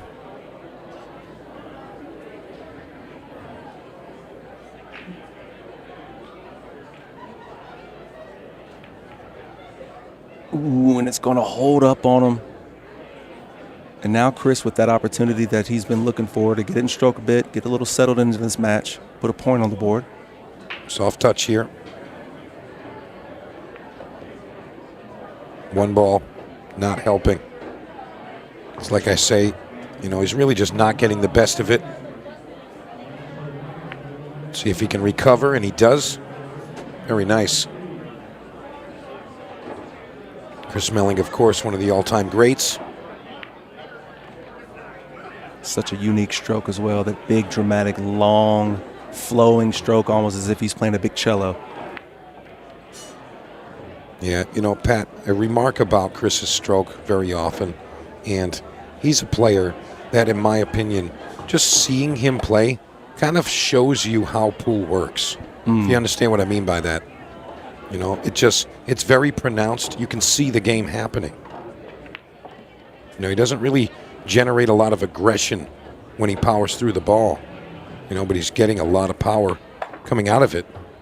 Now, you said a word and a half right there. Getting perfect onto this 10 ball and doing just that, getting on the board, 1-3. 17 minutes left to go, just over. It's a match. Yeah, we got a match here. We never didn't have one. No. These 2 players definitely always going to be in contention, but of course they're both fighting against that match clock. You see Mr. Cosmo in the background. Neil Cosmo, league operator of Ultimate Pool League Smoky Mountains. That's right. Super close to Cherokee. He's doing a great job building out that league. I know there's a bunch of players out there that are having such a great time. If you are out there in the Smoky Mountain area or anywhere where UPL is located, this is your sign. I hear all of the complaints about all these other leagues, no matter where I go. We all say the same thing. Well, guess what? You have an opportunity to sign up. We're getting ready to launch Season 3, Session number 1, right in the middle of September. UltimatePoolUSA.com. Go to the league information tab. Hit me up on Facebook. I'll point you to the right people. And if we're not in your area right now, we will be very Expedite the process. Yeah. Just hit up Pat Dixon, and he'll tell you where you got to go. All right, here we go. Rack number 5. Chris still trying to negotiate that one to the side. Doesn't happen. 6 ball gives him a little help, nudging the 1 ball back into sight. You see he's sending it over there. He's made an adjustment, but the 2 ball actually kicked it out of the way and pocketed itself. So another big long shot to open up a rack. First time he had it, he rattled the 1 ball down into the bottom right-hand corner. yeah, Chris is always a favorite to make an open shot. It was very odd seeing him miss that, but I think we might see something different here. Wow. Look at that. Just as a reminder, folks, we're playing 10 ball, which is call your shot, call your pocket. He called the 1 ball to that corner. Yes, he did. He's still shooting. Absolutely. Let's see what he comes with here. Perhaps another bank combination. I'll tell you, at that distance, very impressive, Pat. Absolutely. I would say the 8 ball's weird, but this is the combo rack for him right here. Maybe he gets a little bump. He has the angle, or does he just avoid it altogether? Well, we got our answer there, but still a little bit of work to do. He arrives a bit straight. Going to see a nice power draw here. If there was ever a testament that told you that you don't need power for a draw, that was it. That's what I mean. You Pure can stroke. see the pool happening when Chris Melling plays. Like you can see the pronounced reaction. And a great breakout using that 6 to clear the 8 ball. It's 2-3. Just like that, Chris Melling right back into it. And Joven says, how did this happen? Wasn't I just leading 3-0 at some point? You were. Look at that amazing shot again from Chris Melling. There goes a couple of rabbits out of the top hat for the magician. Yeah. And obviously that's where the name comes from. You think he's got nothing, and next thing you know, he pulls that out of his hat. Finishes the game. Gets within 1. There's that same look when he was down 0-3. Having a little bit of success. Same guy. Very consistent player, Chris Melling. A nice guy, dude. Yeah. Ran into him a couple of times at a few different events. Always a smile, always willing to say hello. I begged him one time to sign a blank cue ball for a buddy of mine down in Florida who's his biggest fan. And he didn't blink at he was like, sure, I'll do it, man. Just the nicest guy. Yeah. And I think that's kind of the theme of the Ultimate Pool USA events. I mean, if you're not the right guy, you're not the right girl, you're probably not here. All right, big break again, rack 6. Joven Bustamante. There's that 1 ball on the side. Cue ball flirts. 9 and 3 find the top right-hand corner, and it's open. I mean, the bottom line is he just has a better break. It's just better. And that's probably enough to get him across the line. You know, of course, alternate break format. You know, so they're both going to have to go back and forth with that type of control of the games, but Joven's break is just better.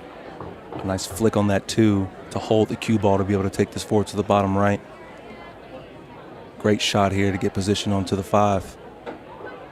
What did you say earlier? Barring an earthquake. Yeah, literally.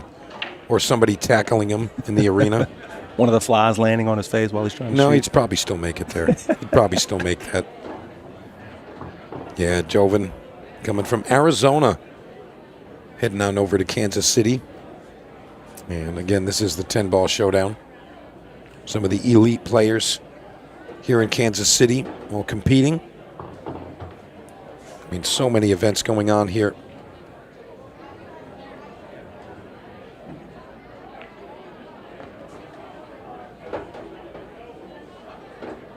You might see him force this just a touch. And he says, I don't have to, because I have control like that. It's perfectly straight onto the, well, a tiny angle, but he's perfect on this 10 ball to be able to keep a comfortable lead.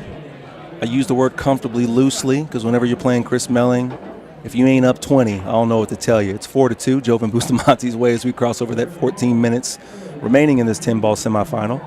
You might need 21 for a lead to count them out. 20 might not be enough. But yeah, Joven, I mean, his break is just devastating. That one ball is rocketing into that side pocket. He's making multiple other balls, and he's just taking away the traffic. You know, he's guaranteeing himself a ball on the break. You know, he's probably making it 85% of the time. I mean, that's just going to get you there. Some rolls of momentum on his side as well. He's not getting clusters after the fact. And again, Chris Melling coming up the break looking to mimic just that. Let's see if he's made the adjustment.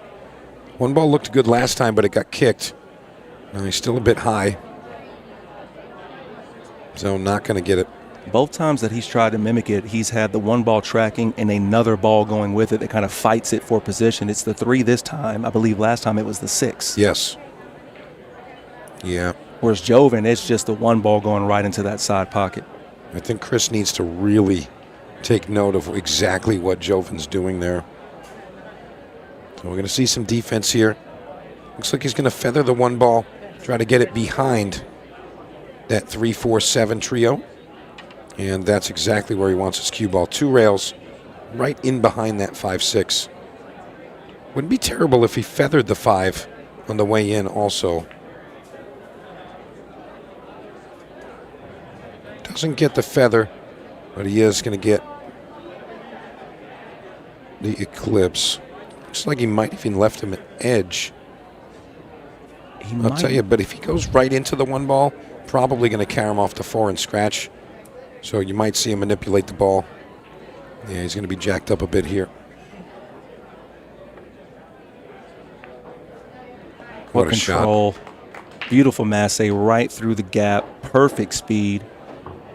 Gives himself the best shot that he could have asked for onto this 2 ball to the bottom left-hand corner. You know, that's the thing. Did he call the bank? I think he has. I think I saw him point at that. Well, that's not going to get you there, Chris. I think he was concerned about the cue ball. He's going to make the 2 in the bottom left. The cue ball is going to hit the 10 and stay down there and not giving him a great look at the 3. So he said, you know what, I'll bank it up table to try to get position. You know what, fair point. Fair point. But, I mean, Joven played a nice safe there. And it's just so remarkable how Chris, he doesn't have a shot, but it's a shot. For Chris, it's a shot. But again, those little exchanges, Chris is not getting the better of it. I think he was a little over-aggressive with that last one, trying to bank the 2. We've got a couple problems here. We got the 5 and the 6 tied up just below the right side pocket. We got the 4 and the 7 pretty close. Joven may pocket the 3, try to get 2 rails behind the 4 and bank it out. I mean, if he can get out, he's just going to do that. And this looks like a similar idea.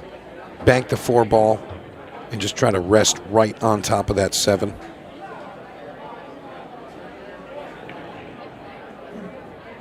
He's not happy with that. He really wanted to be married to that 7 ball to really limit what Chris is going to be able to do with the cue ball.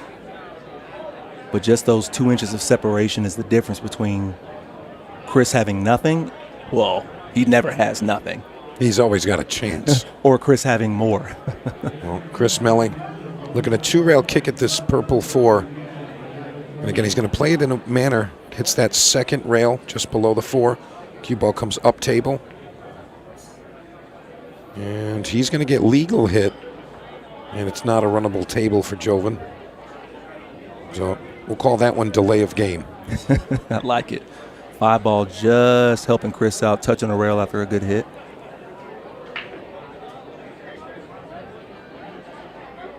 And Joven may still shoot this one. He's going to go in the side pocket. Wants to get back down table where the 5 is to play an additional defensive shot.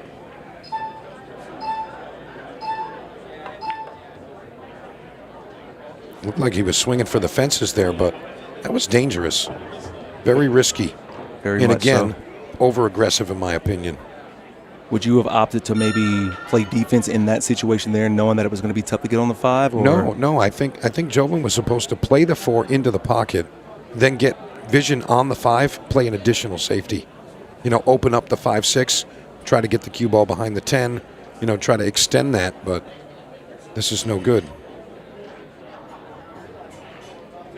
Again, delay of game. There's no progression just yet, and your opponent's coming back to the table. Joven kind of took a flyer there, trying to get the 5 ball to break out, and I don't blame him.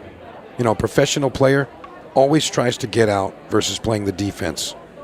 If you can just win the game, you're supposed to just try to win the game. But in my opinion, that was a bit too much to ask. I give a ball in hand here. The 3-foul rule is in effect. Also consistent with Ultimate Pool League's 10-ball format as well. So one of the most common questions that we have down there, hey, do we have a 3-foul rule? In 10-ball, we do. Clever shot. Clearing up that madness and snookering Mr. Bustamante behind that 9. Yeah, I think Joven regretting his decision on that 4 ball. He's going to get a good hit. That's about as good as he could ask for. Totally agree with that one, Pat. That's about as good as you can get. What a return. Keep in mind, we are in the sub 10 minutes portion of the match, which means we have a 15-second shot clock. Is it wired? No.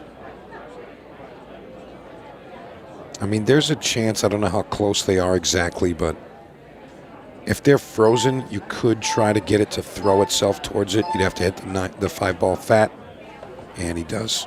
Yeah. Great shot. Yeah, great shot indeed. He is going to be queuing over this 8 ball. Has to be mindful of that. 5 ball going into the side.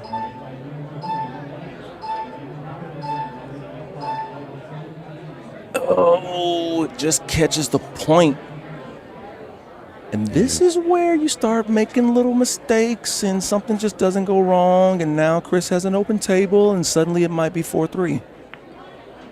Yeah, totally agree with that one, Pat. And like we said earlier, you can never count Chris Melling out. He was down 3-0 and with probably going to be about 6:50 on the clock or so. Chris Melling's going to be just 1 game away. And he's making even more quick work of this. Going to end it right about 7 minutes on the dot. Nailed it. Great out by the magician. Taking advantage of an errant mistake. Got to say, I really favorite Joven to get out there, queuing over the 8 ball or not, but shows we're all human. We all make mistakes. And it doesn't matter how good you are. You just didn't want it to happen right then. I'll be honest, Pat. Efren Reyes has been recorded saying that is the most difficult shot. Really? Shooting over a ball is the toughest shot, in his opinion. But what does he know? Yeah, he's only the greatest of all time. Some guy. Yeah. But yeah, shooting over a ball, super, super tough. Absolutely. You lose all of your control, and it's just really, really tough. All right, here we go. Rack number 8. Joven to break. Looking for that 1 ball on the left side again, so let's see if he can deliver.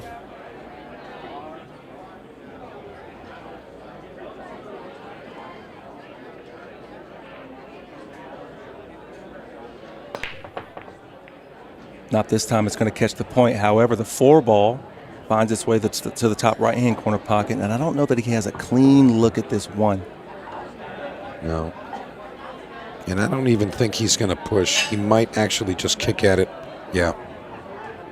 It's because if you push to something else, Chris is definitely going to do something better with it. What could you do? Yeah.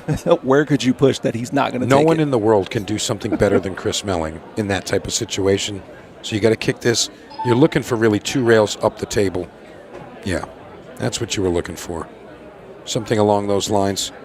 Doesn't work out too well, though. He's going to give Chris the full 1 ball.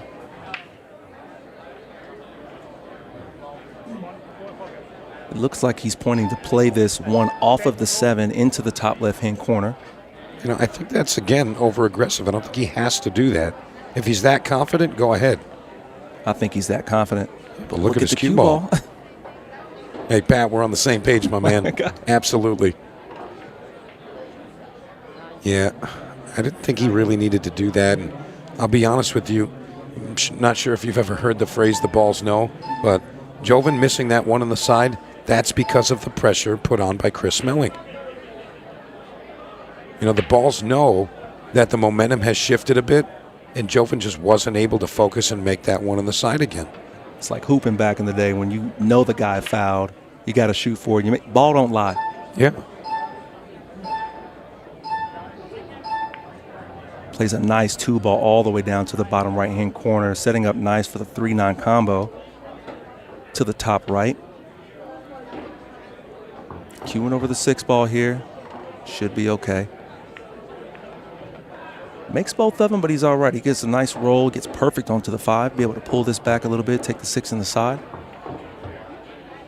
Yeah, I don't think he's going to have any issues here. And getting down to the final moments of this match as we approach the 4-minute mark. He got kind of weird on this. Yeah, I think we might see a big stroke all the way to the right long rail and back over. No, he's going forward 2 rails. That shot is dangerous on a slick table. He hit it great, but that shot is dangerous because if the English doesn't catch right away, you can go right into the corner, square into the corner pocket. You see how tight it was when it actually arrived at that top rail. Absolutely. Very close to the corner. But again, when these players have a lot of table time, you know, their feel, it's just way up there. How many matches has he had on the TV table so far over the course of this weekend? I mean, at least 2 that I've seen. At least.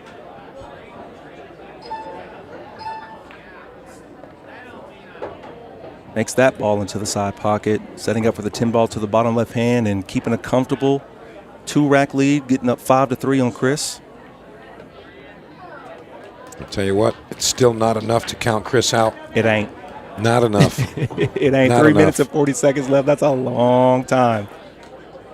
And Joven knows that. You know, I really love Joven's demeanor when he's here.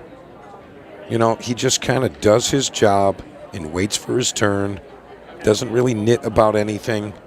Non-confrontational. Just waiting for his opportunities, and he plays great.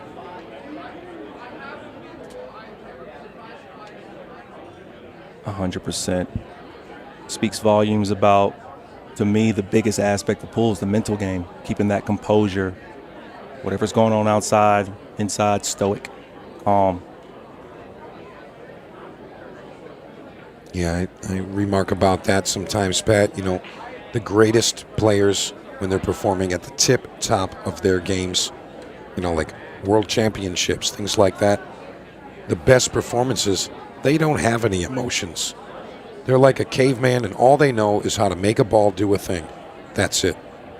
Chris Melling moved back towards the middle. Sorry to cut you off there for his break. He found the 3, the 2. Look at this. And the 8.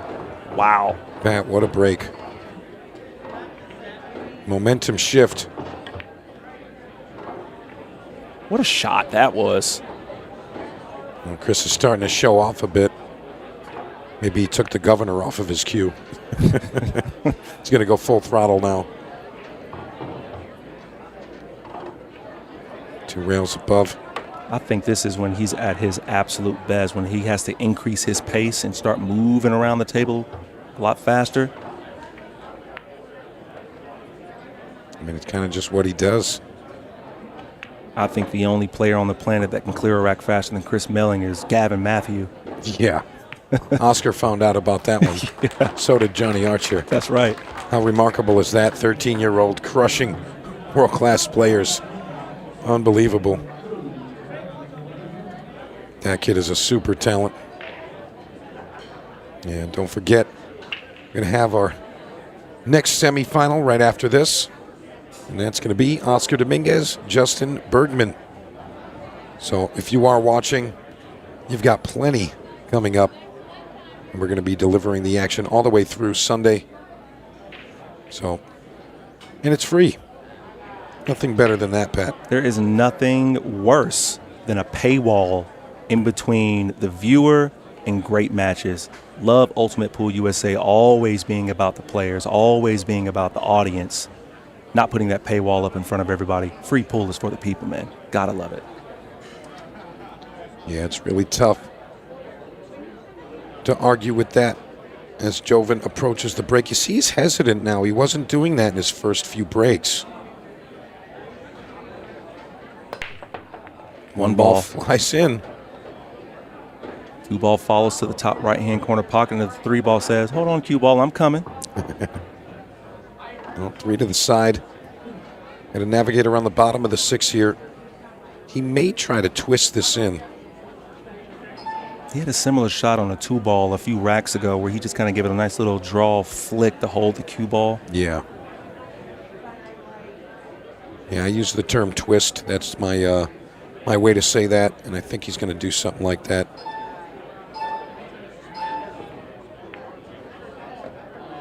Runs into the 6. Does he keep the window? It looks like he does. Yeah, he's still okay here. Shot simpler to go forward here, but I think he's going to draw. Doesn't want to contest with the 7. Little elevation here.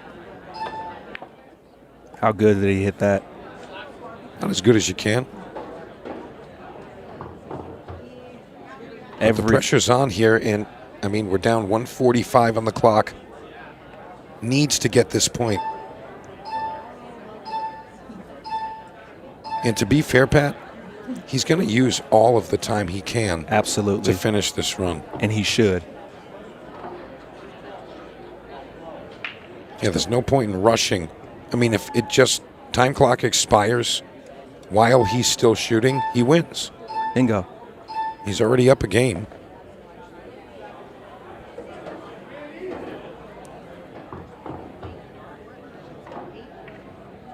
Very aware of the situation.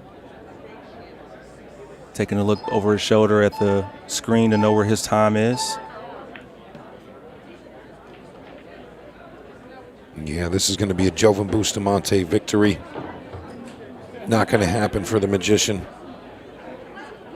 Again, someone would have to tackle Joven in the midst of this run. Or a miscue. Or a miscue. Will break my heart. It's not going to happen.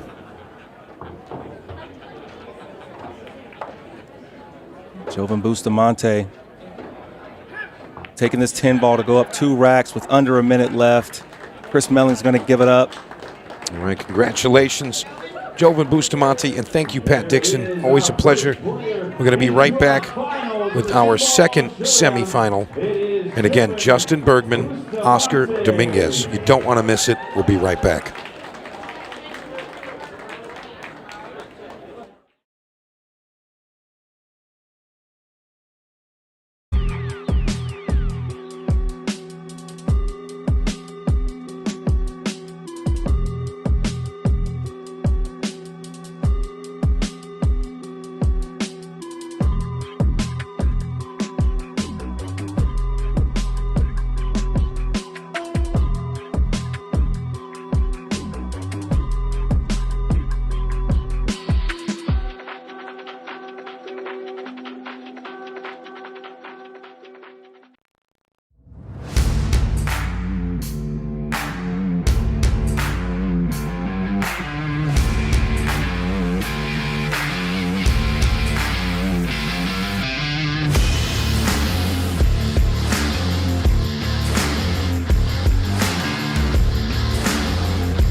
Shabbat Shalom, thugs and ladybugs. It's your man Pat Dixon remaining in the booth, 2 consecutive ones. And once again, my guy Tony Holgate accompanies me. How you doing tonight, man? Hello, buddy. How are you? Look, we had some barbecue for dinner tonight. Did you? Man, I'm feeling 30 pounds heavy, and I got the itis. I'm holding on. I had a fillet steak earlier. How was it? Awesome. Divine. We've got a really great good. semifinal for you. We've got Justin Bergman versus Oscar Dominguez. 30-minute match in this 10-ball semifinal. Winner's going to move on and play Joven Bustamante, who just had a very nice victory against the magician Chris Melling. Yeah, Oscar played very well in his previous match against Rodney Morris. Really did. Makes the 1. Can he see the 2? He can, but there's no pot on there. How much rotation have you played over the course of your years? I played quite a bit of 9-ball back in the day. Played a bit of that back in the 90s. Came over to your lovely country. Couple of trips to Las Vegas. Saying you came over a long time ago and you just made it better. No, I don't know about that. No. It was a good experience. Though. It was great. Awesome. Oscar using his 30-second extension here, wanting to take a look and see how he wants to play this. 2-ball down here on the bottom rail. Going to push. Justin coming to the table now. If you're unfamiliar with the push shot, right after the break, you have the option of just putting the cue ball wherever you want to on the table, and then your opponent comes to the table, and now they have the choice. Do they want to take the shot, or do they want to give it back to you to execute a shot?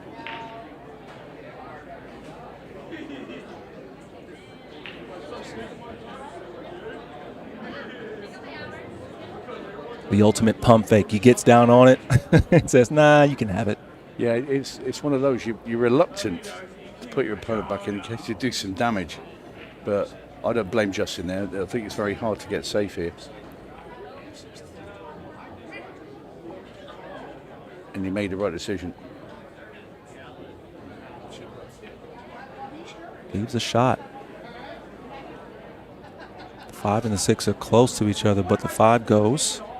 Yeah, what I like about 10-ball as well, you've got to call your shots as well. There's no slops. Right.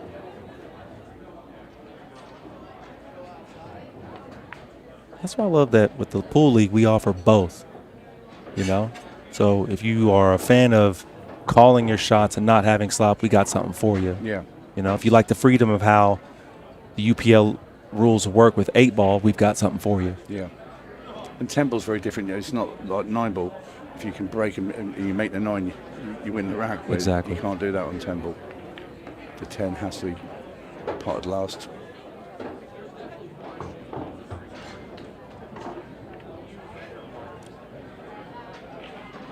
And there you see, tricky to get there for the 5. Does he spin it off the rail or does he try and draw it? Looks like he's digging.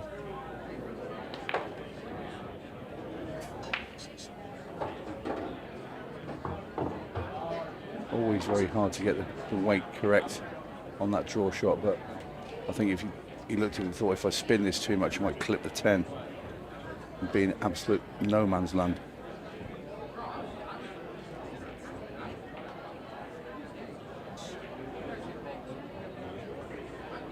Great all-rounder, Justin. Playing anything to do with a billiard table.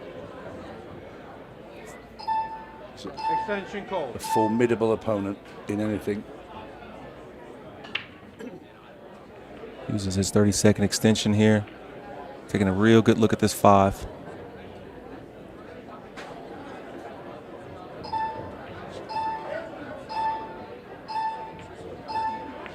Of course, Justin had a very good win as well against Skyler Woodward.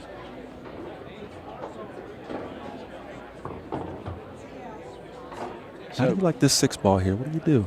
Yeah, straight down the line. I think you spin it back a little bit of right just to come back across for the 7. So sort of slight dig on the cue ball with right-hand spin. There you see he's digging down there.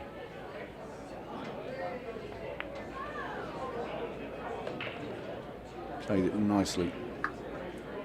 That is perfect. So really this, barring a catastrophe, it's going to be the first rack to Justin Bergman.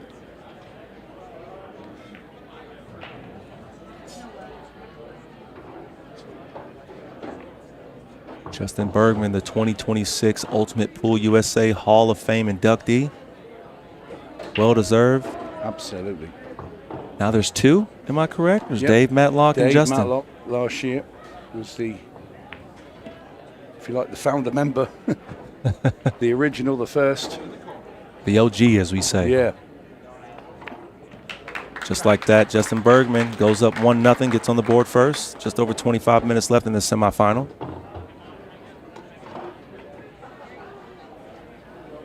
Oscar Dominguez, cool as a cucumber. Yeah, well, he played that push out and then Justice put him back in because he knew it was very hard to get safe. And he was proved right. The correct decision by Justin. I wonder if any of these guys were watching Joven break in that last match, because his break was phenomenal. He was consistently making that one ball to that left side and getting a great spread, making multiple balls on the break more often than not, and having a shot afterwards. Yeah. When you consider in his first match against Tom Cousins, he was 5 racks to 2 down. Got the last 4, beat him 6-5.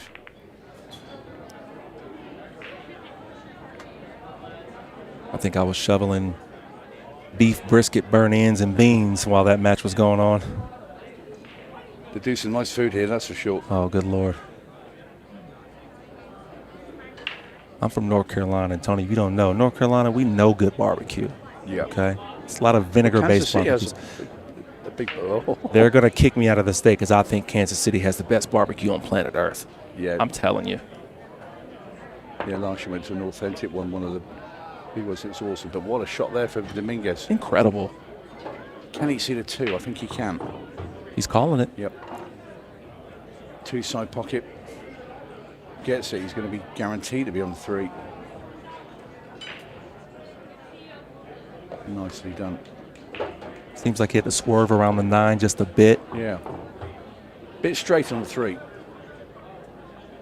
Falls over on the right-hand side. Just looking to see, right, if I can get it out, Cuban out here and just play the cut up the rail. But the 5, I mean, will the 5 go past the 7?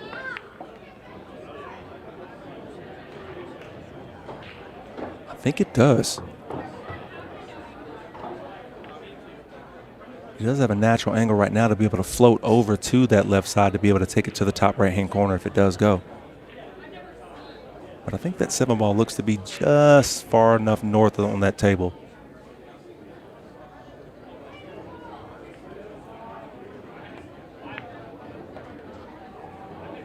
How's he going to finish? Pretty good if it goes, which you must do. There's no way he'd have played to be there if it didn't, and he's just called it into that top right.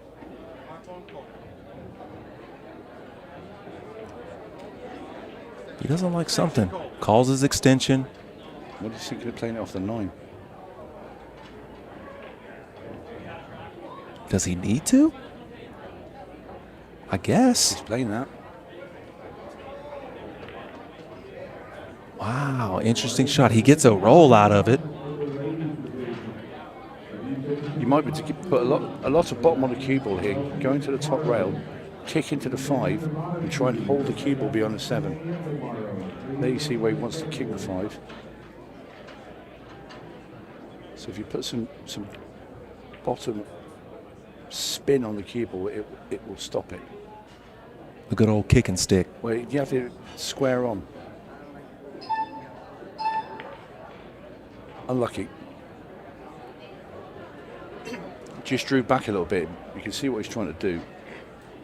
But I'm not sure Oscar can see full angle to pot this. But he has nominated it. He's going to try and bend around the 9 and make the 5 in the bottom right-hand corner.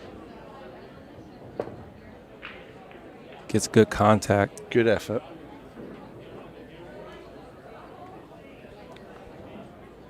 But this is now doable for Justin. Okay, he's got to bridge over the 9 a little bit, but make sure of the pot. In an ideal world, he could pot the 5 and kick into the 9 and land on the 6. Might come thin though, might come at the thin edge of the 7. It's come. Okay, we'll take it. Absolutely. A lot could have went wrong on that shot. Absolutely, yeah. And he came out on the good side of it. Yeah.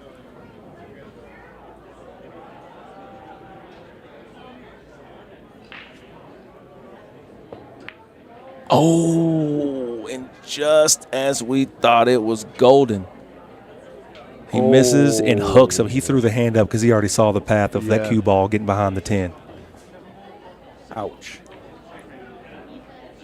Oscar calling for the 6 ball to the top right-hand corner. He's got a larger pocket with where the 7 is. Yeah, the right call.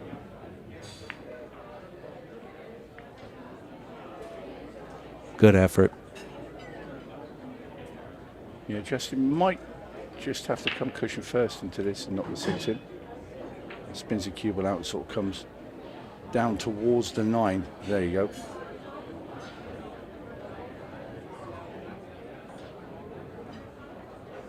Justin Bergman playing against Tom Cousins earlier this week to really kind of kick things off in that huge $100,000 QXTV money match that they put on. He's landed awkward again. Yeah, having the cue over this 9 ball. I think it's the 3rd time he's had the bridge over this 9 ball. It's a great shot there. All ball fouls are in effect.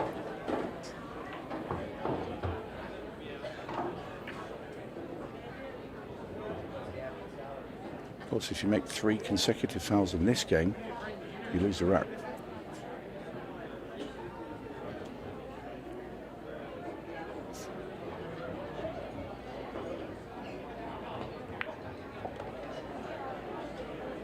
Pulls that back nicely to be able to take this 9 into the side.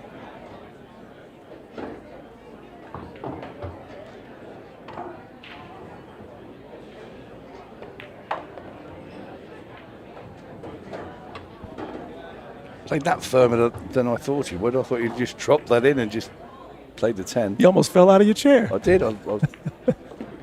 Justin Bergman takes the 10 to the top left-hand corner as Tony Holgate takes a nice refreshing drink to calm his nerves there a bit. Yeah, it was a bizarre one. I thought, oh, he's just going to just soft roll it into the side and thumped it round the angles. Okay. It's that feeling, you know, sometimes you can see the lines like, I need to let my stroke out a bit here. Sometimes it helps you get settled in. Nice little smirk. As much emotion as I've ever seen from the guy sitting on the sidelines right there. A very stern look from Oscar Dominguez, 2 racks down.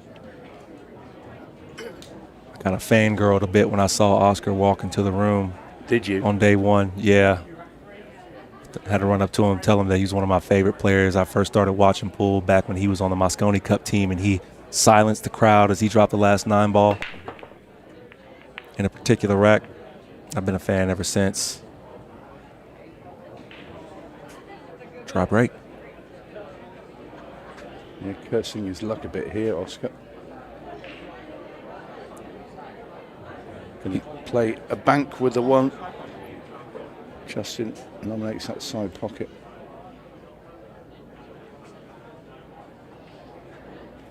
Well, if he makes this bank shot here, this could be 3, because the 2's over the corner, the 3's not very far away, and everything else will be open.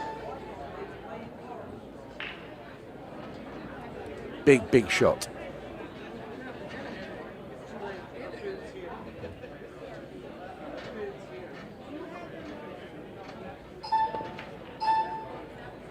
How about that? Oh, nothing but net. What a shot.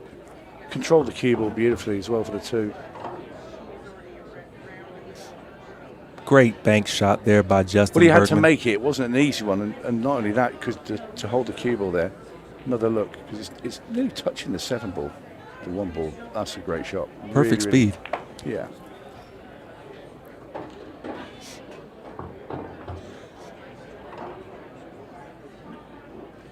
It's not been his week this week, really, Justin. Losing that $100,000 match to Cousins and then not having a great shootout. But is this to be Justin's night at 10 ball? Perfect.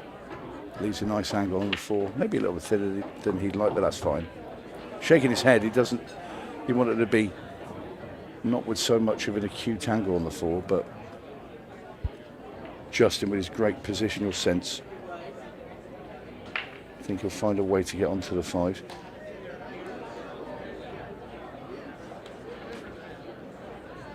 Yeah, this is the cloth. Yeah, no, so I was just saying he might have to take the 5 down in the right. He would have liked to have just played it in the side pocket, but now to go up to the top of the table here.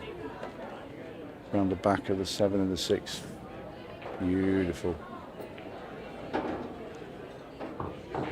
Let's set that up and see how many times we could do that, Tony. Ooh.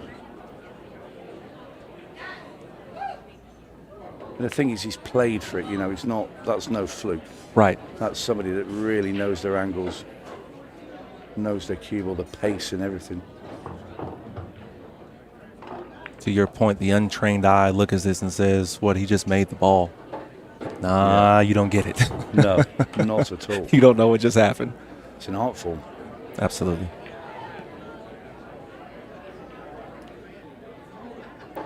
Getting closer to the halfway point of this match in the time.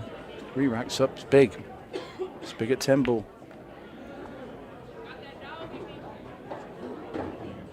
You know, to keep breaking and running at 10 ball, you've got to have a little bit of luck as well to after the break to be able to see the 1 or whichever ball, the lowest ball you can see. This is 3. Then goes to 10 for Justin Bergman.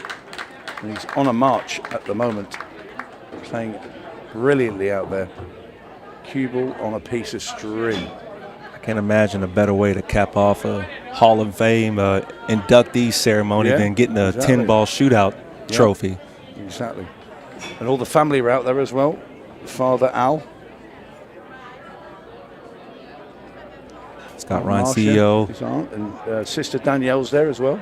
Absolutely. I was going to mention Scott Ryan, CEO, giving a big shout out to the Bergman family during that ceremony as well, and making a huge announcement that we'll never leave this place. We'll always come to side pockets. They come everywhere with him. Yes. Every tournament. It's fantastic. And they're a great, great family as well. They really are. I spent quite a bit of time with Al, actually. Maybe have a couple of beers with him now and again. He's great company. Then his buddy Robbie. They all come into this big unit, and they all have a good time. They're a staple of the UPL, Ultimate Pool USA family. Absolutely, it's a big family. It's getting bigger. All right, looks like we're gonna come up dry. Justin a bit disappointed in that break.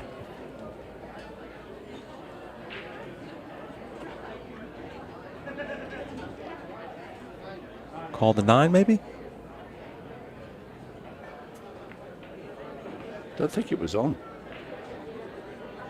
I think the 1 ball needed to be a little bit further up. Yeah, so you contact it thinner into the 9. He thought he could just push it through and just drop the 9 into that corner, but no. So Justin can see the 1. The 2's in the middle of the table. 3's fine. 4-9 combo.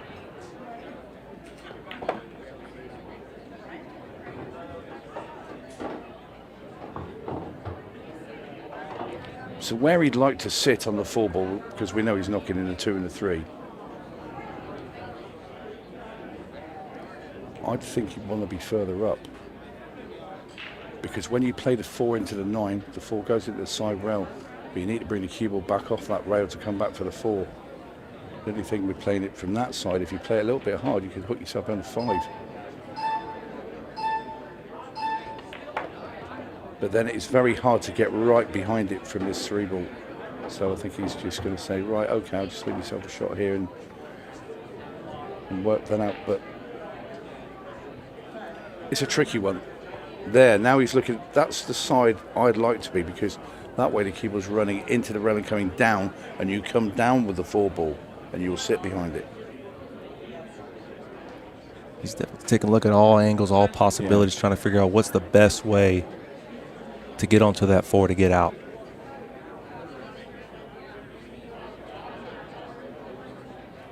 He's going to have to make a decision soon as the clock is running down. We're going to hear some beeps in a second. We've got one beep then. He decides to not do too much with the cue ball. Not too happy with that one. Because to your point. Right, it's just getting on the 4 afterwards. It's tricky from here. It's easier when you go into the ball from the right, or sorry, from the left-hand side. This is rack shot. You win the rack if you get this right. Oh, that was pretty perfect.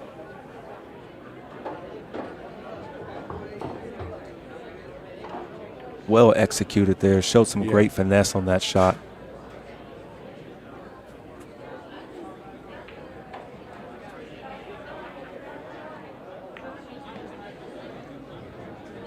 And here we go. Poised to get up 4-0. You wouldn't mind a cue ball there for the 6, because you can draw off that rail and come up behind the 7 and play it down into its bottom left.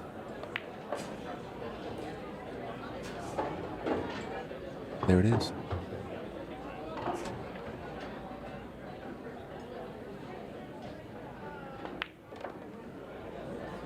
Pulls it right perfectly in the middle of that window. He's in the groove tonight. He really is. That's ball in hand right there. Dead straight down into the corner. Stop the white. Easy 8 into where his hand is. And the 10 is at his mercy as well.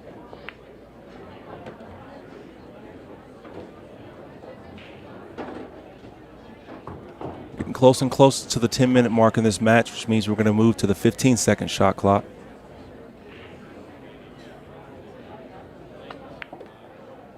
He's been so good, but we're not seeing hardly any of Oscar. He's had to play a push out, got punished for it. He's had dry breaks. So, you know, it's not Oscar's bad play. He's not getting to the table because Bergman's not letting him. Just that one moment where he tried to do the 1-9 carom. Yeah. Justin Bergman 4-0 in the semifinal 10-ball shootout. The Kansas City Open 2026, Side Pockets in Blue Springs, Missouri. Brunswick Arena. You may have been to many pool halls in your day, but you've never been to a Brunswick Arena. And I'm telling you, last year when we got here, I thought this was one of the best pool halls I've ever been to in my life. And I said to myself, how could it get better than this? Yeah. The food, the staff, the tables, the place, like the environment, the people, top notch. Now you throwing a bunch of Brunswick tournament elites in here? Oh my goodness. That's all I need, Tony. Barbecue and pool. Yeah. Well, the other tables, the 9-footers are Brunswick Crown 7s. Gold Crown 7s. They're beautiful. Gorgeous. They're all in the line in the middle of the room. But it's a beautiful, beautiful pool room. Oscar coming up the break, rack number 5. Sticking closer to the middle of the table for his break. Gets a lot of good power into it. He can't be dry again, can he? He's going to be dry again. And he's left Bergman straight at the 1. It's turning into a bit of a nightmare for Oscar Dominguez. I mean, look at the spread there, Pat. I mean, it's point number 5, if you ask me. I think I could make the 1. I don't know if I get on the 2 from there, though. Maybe he can cheat and find the gap between the 3 and the 4, but he looked like he wanted to get back under the 3. It's nice. Again, not doing too much, not overworking the cue ball. He played what we call check side on this, so he put left-hand spin on this when he hits the 2 ball. So he come into that rail and then come back beneath the 8 ball.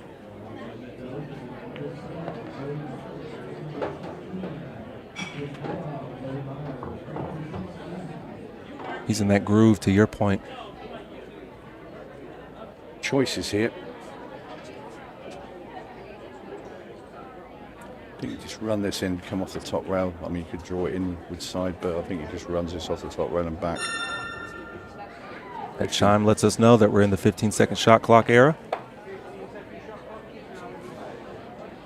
I don't think it's going to matter much for the iceberg here during this rack. Again, probably another ball roll would have been slightly better, but he's okay. He's going to leave himself a shot at the 5. I wish I was good enough to be upset about not having one more ball roll. Yeah. You know, there are players like it, perfectionists. That's exactly what it is.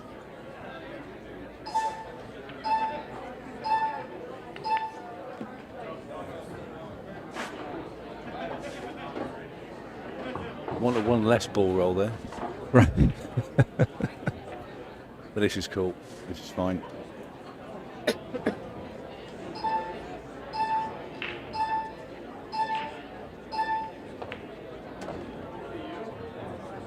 Really, let's stroke out on that one, coming around 2 rails to get position above that 6 towards his bottom right-hand corner. Yeah, he was a little thinner, like I say, on the 5 than he wanted. If he had a little thicker contact, he would just punched it in and dropped past the 8 ball.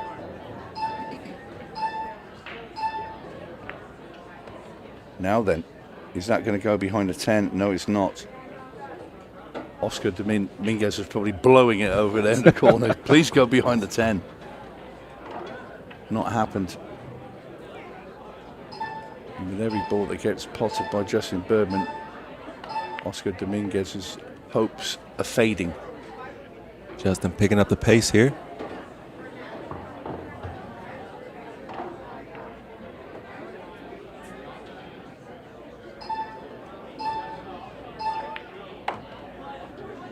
The best sounding pool table on planet Earth, I tell you. Oh, I love it. I can't get sick of it, man. I love it. It's old school. Nothing sings like a Brunswick. It's the original sound.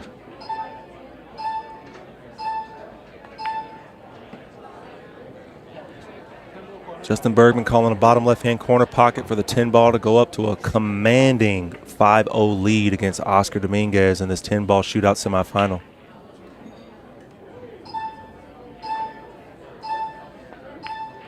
And he does just that. Well, this is looking very good for Justin Bergman. Very good indeed. It could be a final with the 2 JBs. It's looking like Joven Bustamante and Justin Bergman will be playing each other in the final, which will come up straight after this. Oscar, I think he's a knowing look, thinking, how am I going to get 5 racks in 7 minutes? It's going to be sprinting around the table, and it's warm out there. It is. I think the high today was around 112 degrees. Had a heat wave coming through. It's going to be even hotter tomorrow. Might catch me in here some Daisy Dukes tomorrow, Tony. I don't have to play anymore.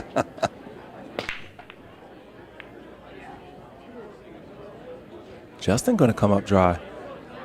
And he can see the one, can Oscar. So this, well, he's going to have to put a sprint in.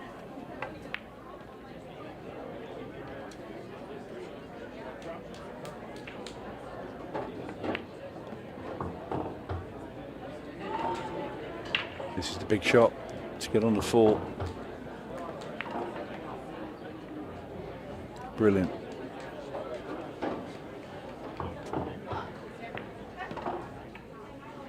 Oscar picking up the pace, getting the move on. It's fun, isn't it, when you're watching somebody run around the table? It is. You're doing very well here, Oscar. It's that fine line, Pat, between running around a table and being careless, but playing quickly, but also keeping a good stroke on the cue. That's a word right there. It's easy, just throw your arm at something and then you miss, and then that's game over. No, this is speed and precision. It is. It's really good. Superb from Oscar Dominguez, not giving up the fight. In goes a 10.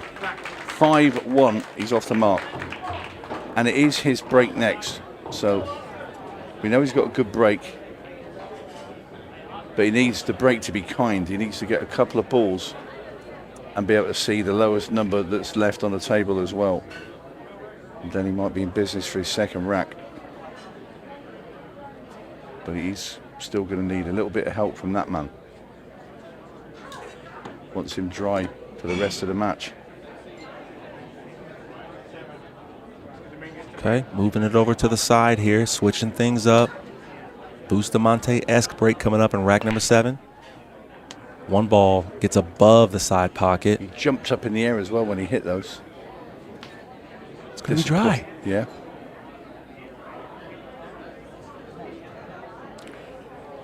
Nominate the combo now with a 10. So he places the one onto the 10, and if he pockets the 10, he'll stay at the table, but the 10 will come back up.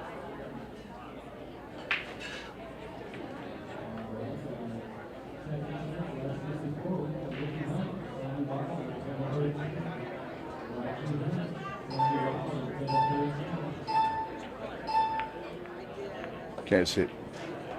One's in behind as well, so the 10 comes back up.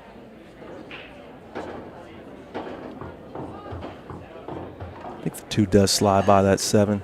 It's close. He doesn't seem too worried about it, maybe. That goes. Great camera work. Camera 2. 3. This is Pat talking to our director, Chris,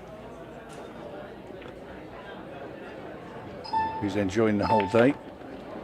Oh, boy. What's he done with the cue ball? Oh, boy. Where did that come from, Pat? Out of nowhere. Out of nowhere, Oscar Dominguez with some sort of a lifeline. He's got ball in hand and he's going to be moving. He just pulls it back. He tried to, look, he's pointing right where he wanted it to be. Just didn't get enough angle on it. So 5-2 coming right up.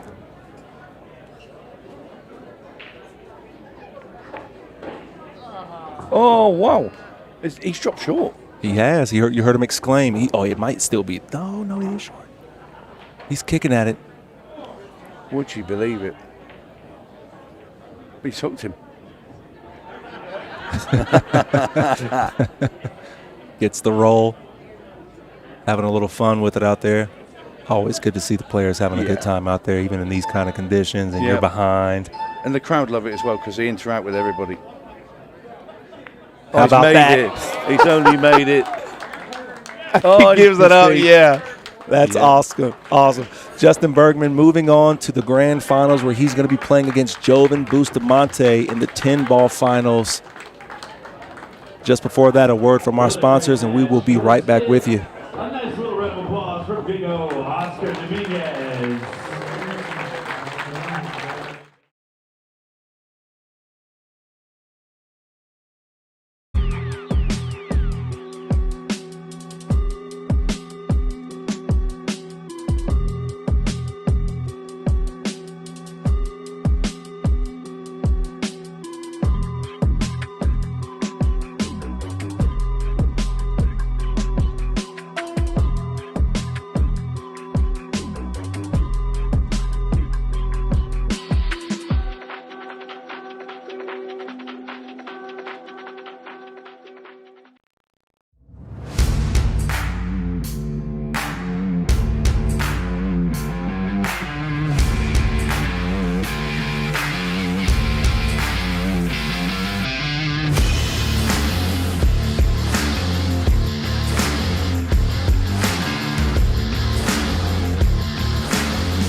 We're back.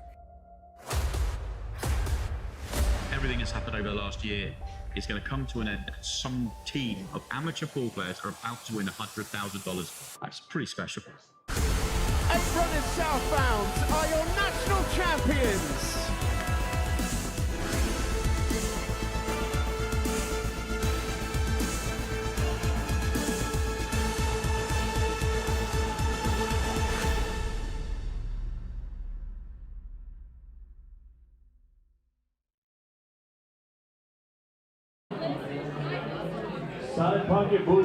All right, ladies and gentlemen, welcome back to the Kansas City 10-ball showdown. We're here at Side Pockets Blue Springs. This is the 10-ball showdown final. Joven Bustamante, Justin Bergman. What a match this is going to be. We got the devastating break from Joven against the ice-cold veins of the iceberg, Justin Bergman. This is going to be very tight. I can't call this one. And before we get into this, I'm going to take a quick look at the special announcement for Mr. Bergman.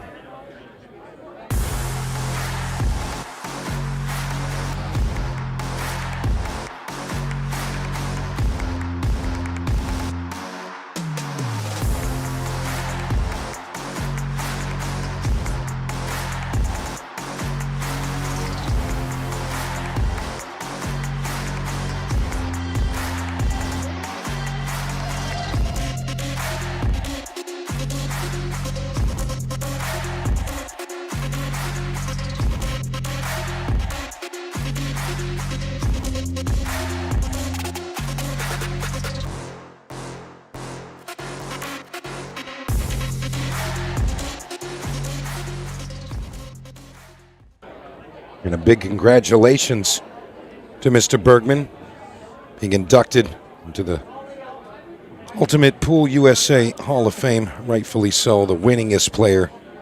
And we're going to see that go down at Harrah's in Cherokee, November 2nd through the 7th at the Grand Finals. For this match. Sorry, I was going to say fully deserved for Justin. Yeah. And of course, I'm Mike DeMarco, joining me, Tony Holgate, for this 10-ball showdown finals. And Joven not off to a good start. Break and scratch. Tony, as we've seen Joven, you know, his break has just been devastating. He just bested Chris Melling, and really the big difference was just the break. Chris was coming with some serious firepower, but unfortunately, his break was just too much for Chris. Pocketing that one ball square on the side every time. It doesn't look like he's carried that over to this final. And Justin's been superb. Against Oscar Dominguez there, Oscar never really had a look in. Dry breaks, though, for Oscar. I was just remarking about this earlier, right before this match started, actually, about how Justin, you know, lost his QXTV feature against Tom Cousins, and I believe that that gave him some added motivation, where he's not really angry about the loss. Well, he didn't have a great shootout either. Right, and I think that he's really motivated right now to just come with it. You know, his shootout and the big match there, I think Justin is going to be really tough to beat for the remainder of this Kansas City Open. Well, on the flip side of that, if Joven lands the 10 ball, two players from the Philippines have won the shootout in the 10 ball. That's right. Roberto Gomez, of course. Yeah, he played great. He did. Yeah, Roberto Gomez, also one of the best. Call him Superman for a reason. I got to be honest, though, Justin, he's looking so strong.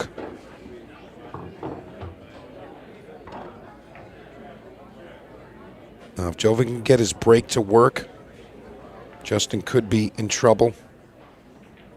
I mean, when the balls are open, Joven's out every time almost. Just pops this 9 in the side pocket, keel off the bottom rail, back up for the 10 in the corner.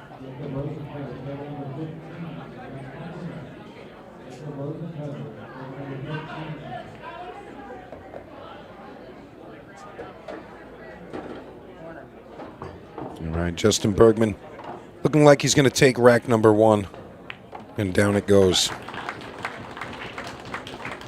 So Justin Bergman takes the first rack, and he'll be breaking in rack number 2. So chance to compound. Add another one. And Joven just doing what he does. Yeah, his expression doesn't change. Could be 5-0 up, and he looked like that. So there, just concentrates. Yeah, he's a well-mannered man. He's a lovely guy. Yeah. I was talking about that with Pat Dixon. I know you were just spending some time with him in the booth. Yeah, he's good fun as Pat. Yeah. Yeah, we were saying how it's kind of the theme to Ultimate Pool USA events where, you know, everybody's kind of just the right kind of people. And, you know, if they're not the right people, they're probably not here anyway, so. I thought you were going to say something else then. Not a chance, Tony. Here we go. Rack 2. The iceberg smashes the rack. Dry. Indeed.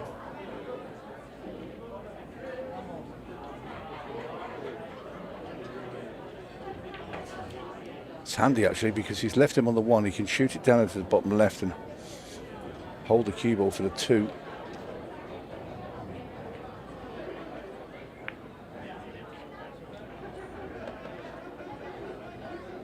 Very nice there from Joven.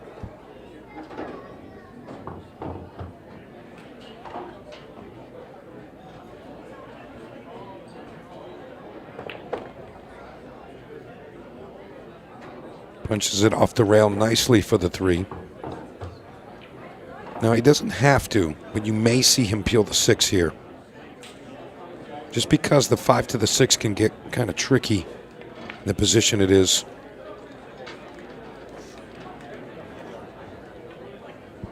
I'm not sure if he was thinking about that, but 5 to the 6 is going to be a little tricky now, Tony. I mean, how do you see him playing this? I mean, the 4 is obvious. Yeah, if he had a bit more angle, he'd get over to the side. I think he might even be persuaded to bank the 5. And he get over. It's a good shot. Didn't think he had that much of an angle where he could punch over. I thought he was really going to draw straight back. You know, I feel like he's going to try to spin this. Try to spin it in, stall the cue ball. Yeah. That's Joven's style to attack those types of shots.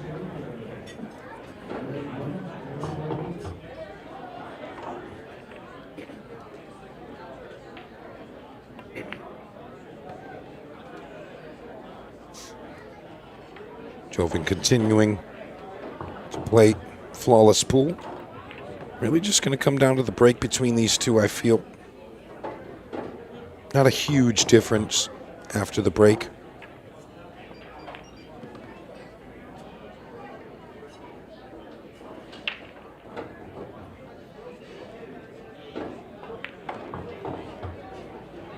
Perfect shape, very comfortable here. And we're going to be tied up 1 game apiece. Well, Tony, we've played 2 racks here. And they both kind of did the same thing. Didn't succeed on the break. Other player took advantage. Yep. 1-1.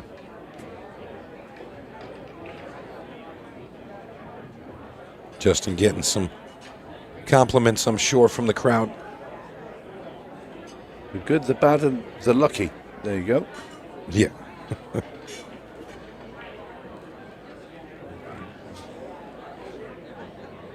Joven going to be breaking at number 3 here.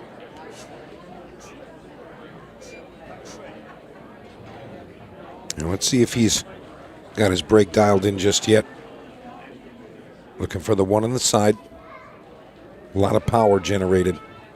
5 ball's going to follow right next to it.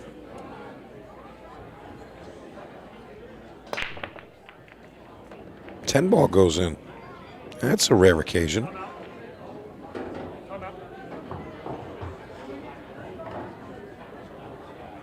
Let's see how that 10 ball made its way in. It went square into the pocket.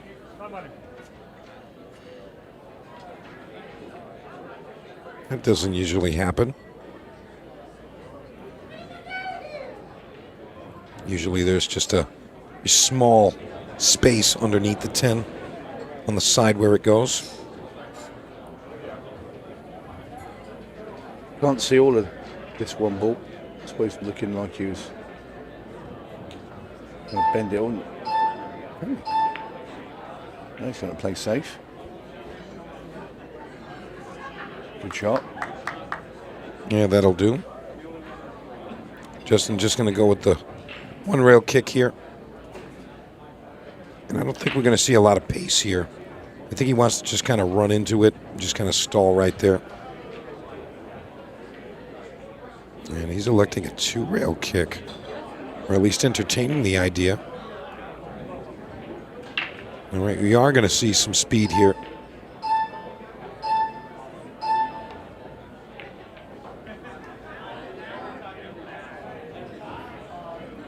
All right, it comes a little bit short of his intended target, banking the one up table versus towards that side.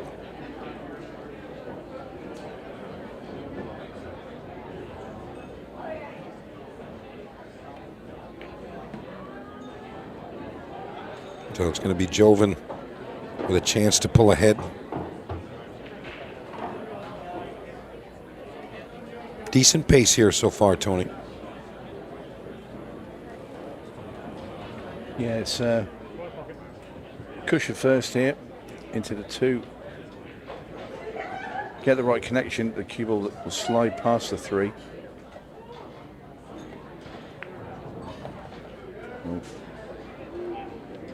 Yeah, he tried to negotiate that, but he still got it to the bottom left. Could shoot the bottom right corner as well, but I think he'll make that determination right now.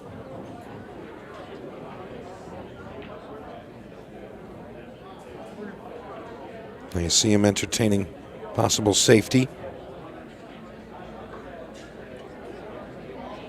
He shoots it in the bottom left.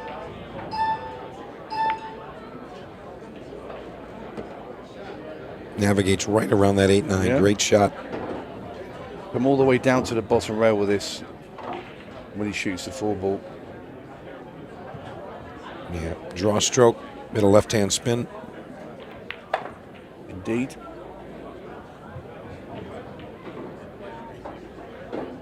And that's going to work out just fine.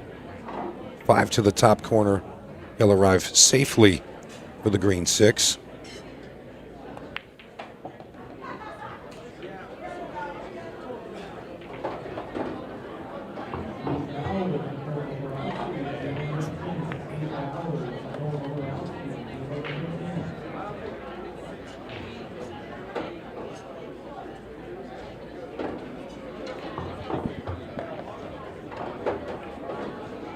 Yeah, simple stuff here. Joven going to clean up.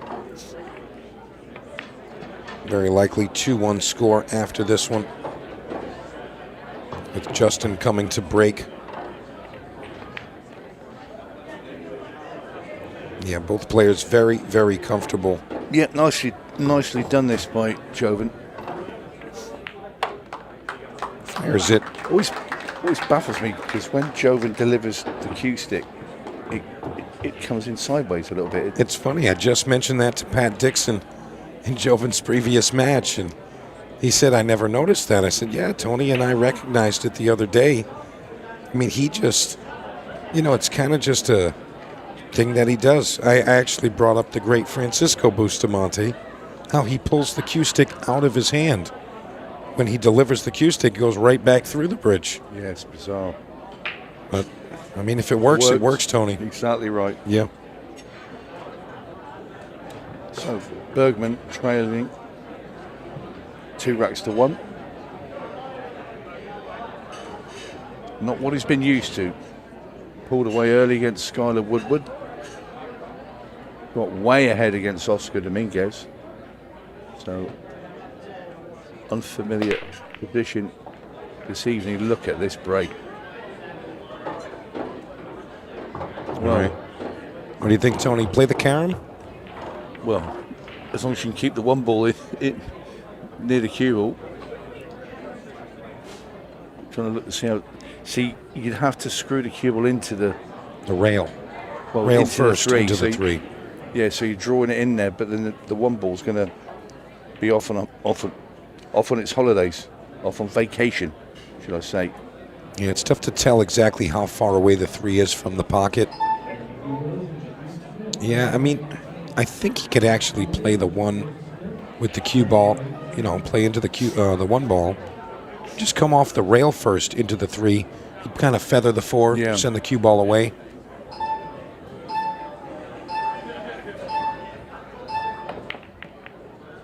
Yeah, this is the thing.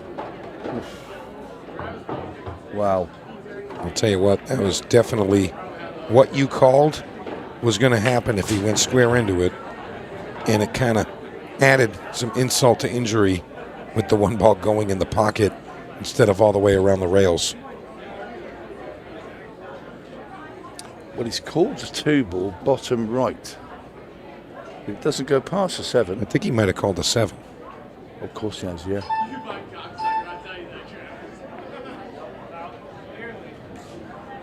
Big miss there for Justin Bergman. He's not going to be happy about that. Ball in hand, 5 balls wide open. That error is going to cost a point in a 3-1 deficit. Well, he was in trouble earlier today, or at the start of the evening, when he was 5-2 down against Tom Cousins. And he came back to beat him 6-5. Then he removed the other English player, Chris Melling. And now he's picking on America. Well, Joven can do that. Well, he does live in Arizona. Yeah, he so you can. forgive him. In Phoenix. All right, 3-1. Yep. Joven. 3 racks to 1. 18 minutes left, plenty of time. Yeah, this is far from over.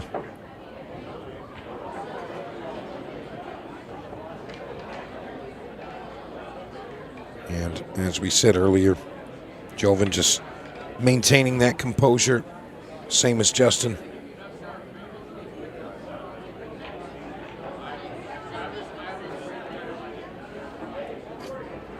Really just all business at this point. It is the final. And again, this is the 10-ball showdown. Elite players playing the 10-ball format right here in the arena. And we said it before, Tony, you can play the 10-ball in the Ultimate Pool League along with 8-ball. And you can even do it in the same night if you choose. Get 2 matches in on league night versus cool. 1.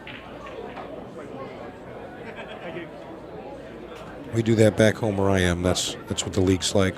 You play 8-ball and 10-ball. Wow. Might as well. More than one, chance to get to the grand finals. And more cash to win, more pool to play. Why not? All right, here we go. Big break from Bustamante. And not the way he was looking for it to go down, but it happened. Yeah, and he can shoot the 1 as well. Now with the 7-ball kind of close to him, I think it takes away the favoritism for him to make it. Of course, he could still shoot it, but I think he hit the one. He likes it. I think he hit the one thin enough to come right down the middle of the table and back up again. Get on the 3.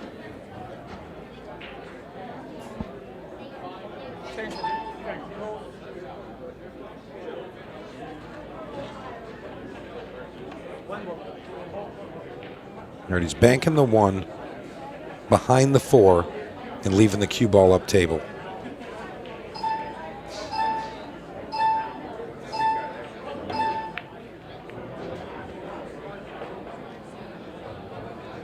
Yeah, he tried to get that cue ball right behind the 8. So that's Justin. Well, you can pot the one. Yeah, but position on the 3 is tough. Yeah, you got to really batter this ball in. Smash it in. Go up and back.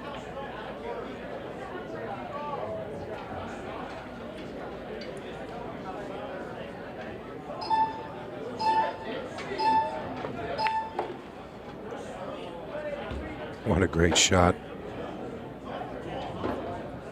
I'll tell you what, Tony, that was very difficult. Although Justin made it look easy, it was far from that.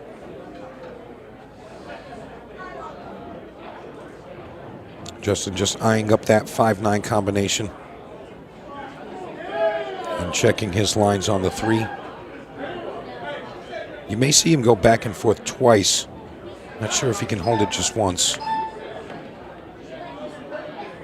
And there it is. Yeah, good call. Got the combination up the top with the 5 and the 9.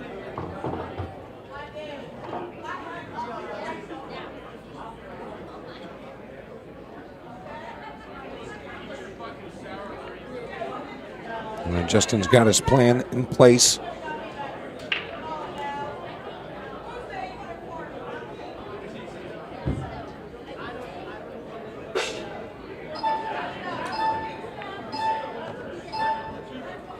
Very nice, stalling the cue ball with the 7. And you see Justin shooting with a bit of pace here. He wants to make sure there's ample time for him to win games.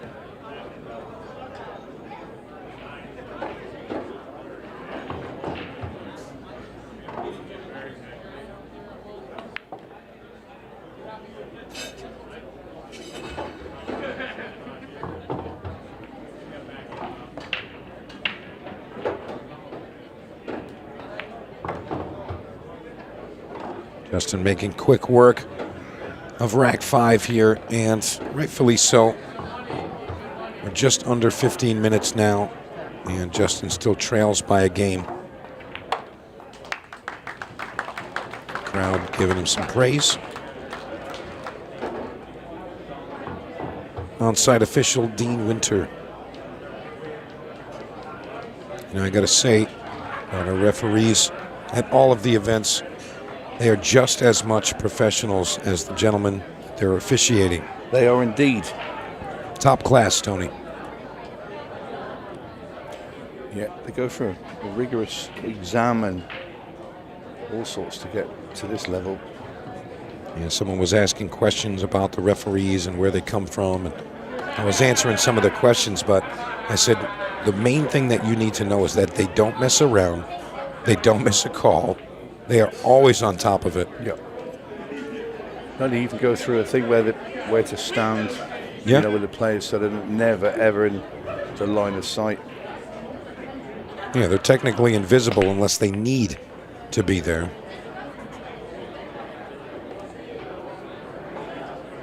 Look at this break from Justin. Just what the doctor ordered. The pace quickens round the table for Bergman. He's very pleased to see that 1 ball go in because he knew he was straight onto this 2. The 3's already gone as well, so 2 to the 4.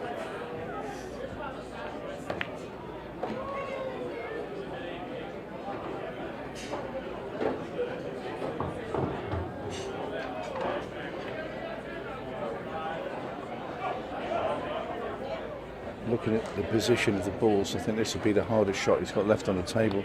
He's getting from 4 to 5. He's done that very well. Yeah. Kind of simplified it, Tony. Yeah, runs this in now with some left-hand side, some spin. Might even draw it into the rail, but I think he'll come off the bottom. Needs it to travel a bit more. He wanted to get a bit more angle. I think he's still okay. He can maneuver with a bit of right spin.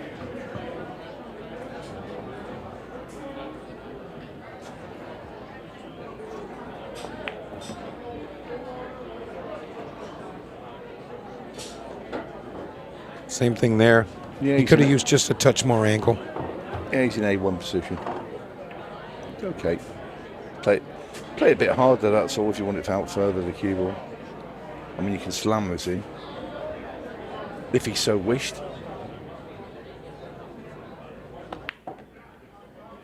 He does. All right.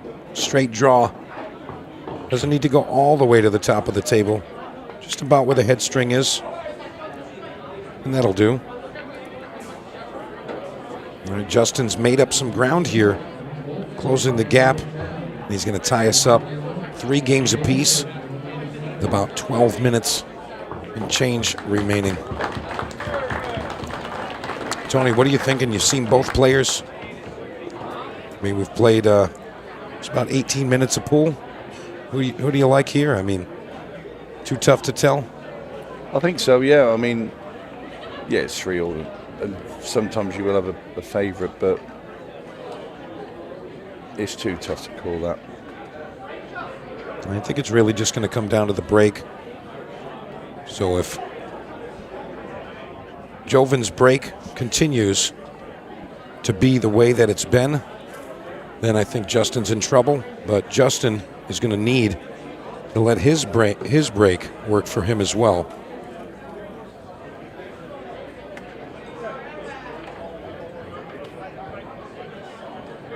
I mean, we see time and time again it really comes down to the break, and this match is no different.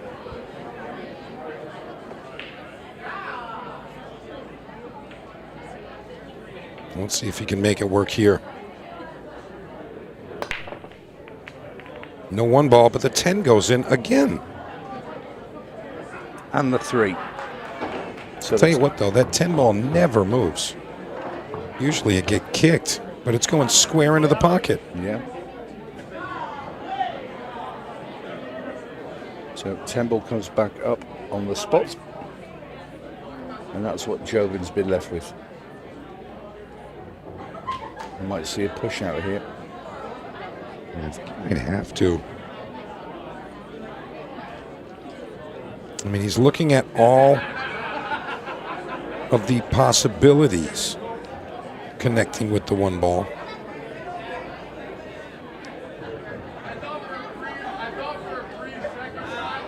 The thing with a push out, if Justin comes to the table after Joven plays the push out, he doesn't like it. So he's going. 2 rails at the 1, called the 5 ball.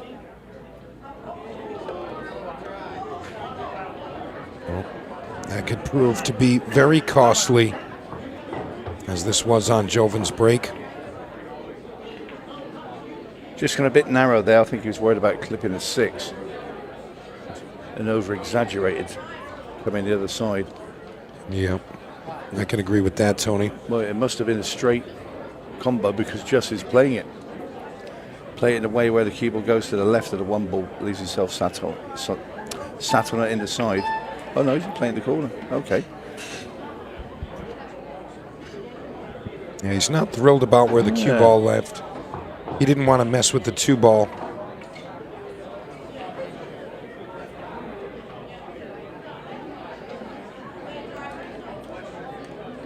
He's going to change his plan just a touch here. Let's see how he maneuvers. Wow. Just barely squeaking by the 2.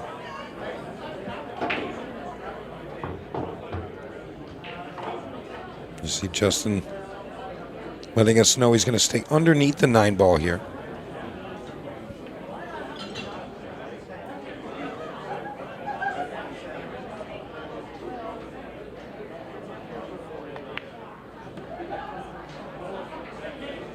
Still not out of the woods yet. 8 ball right in his face.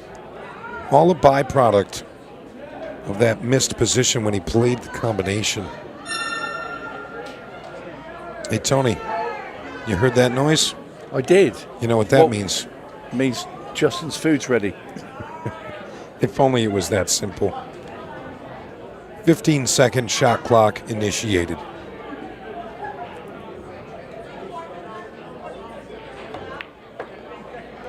I was just happy that that signal didn't mean last call at the bar.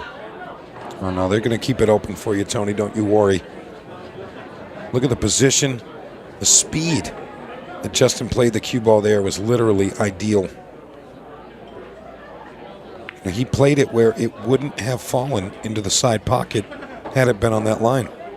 Well, from 3-1 down, Bergman is on the verge of making his 3 racks in a row and getting himself in front. Tell you, this racks turned out to be a little bit more difficult than Justin was originally thinking. You start a run with ball in hand, you'd think that he'd simplify it right off the bat. But he's been a little out of line a few times. He had to negotiate that 8-ball in there. Yeah, well, he had to cheat the pocket a little bit so he could get the cue ball further away from the rail. Yes, he did.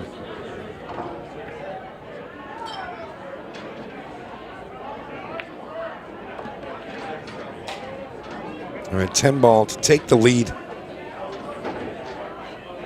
And he hasn't been in the lead since he had won the first game. Yep, won the first rack. Bustamante won the next 3. But Justin Bergman has replied with 3 of his own. Leads 4 racks to 3 in this final.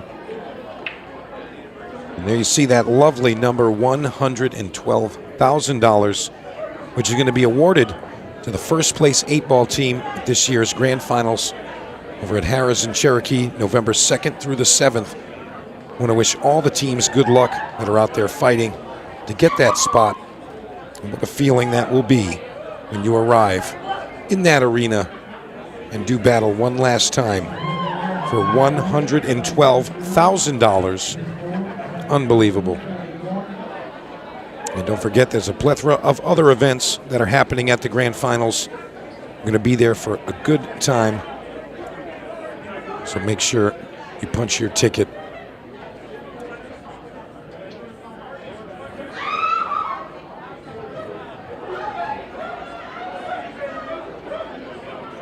All right, here we go. Rack number 8, Bergman back in the lead. Let's see what he delivers. 3-ball kicks the 8 in. Oh, and the 4 rolls past the leads and clear side to the 1. That was handy. Be a little fortunate and talented, Tony. It's a little bit of a balance. And Justin's got both on his side right now.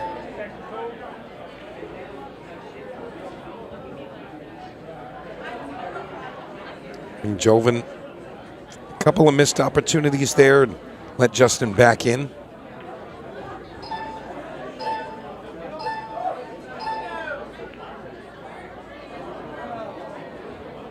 Well, well, well. Now things have changed, Tony.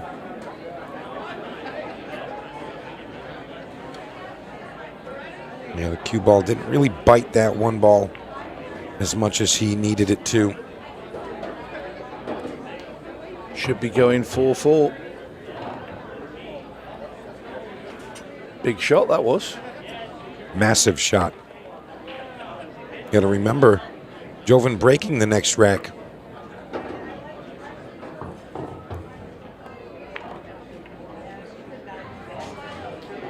Now Joven's got a bit of pace around the table right now. Yeah, that 15-second shot clock has put Joven into brisk mode. Is he on his 5? Oh yeah, just enough.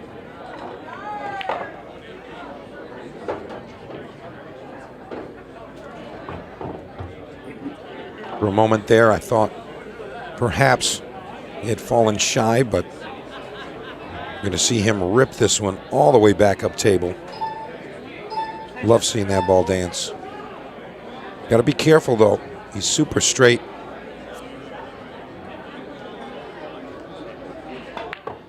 Ooh. Well, what's he done? Has he hooked him? No, I don't think so. Well, it's in 1 miss each in this rack. I'll tell you what. A pair of them. Tony, I don't think he needed that much juice. I mean, he really didn't need to go through it that much. It was more of a slap as he hit it, wasn't it? Yeah.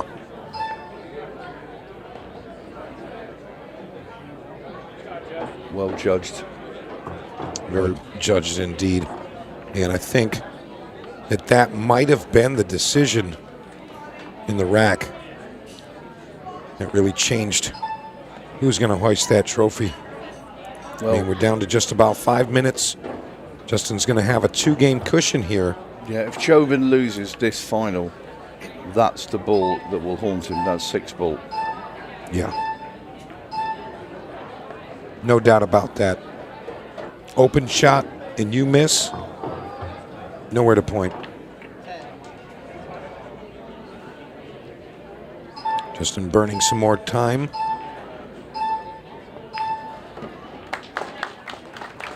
So in goes the 10 ball. Bergman now 5-3 to the good. Yeah, that was a really big swing. I mean, it looked like Joven was somewhat, I don't want to call it dominating at the beginning, but he was in a comfortable lead. Yeah, 3-1. Yeah. Now, Justin. We've seen a bit of it in this tonight. As this Joven coming back against Tom Cousins. There's been a few of these about. Now, when those comebacks happen, how much time is on the clock usually? I mean, we're under 5 minutes now.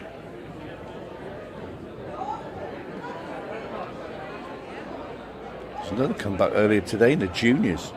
Dalton Comstock, 3-0 down against Gavin Matthew in a race to 4 in its brute match. And young Dalton's first ever time in the arena against Gavin Matthew. I know Gavin's 12, but he said, he played in the shootout, came back and won 4-3. That was incredible drama there. All right, Joven off to the races. Yeah, it needs this rack. And he should get it, but we thought he would get the last one. That's in. On the 5, nice angle. Sorry, the 4, nice angle. So I was looking at the 5 when he's playing the 4.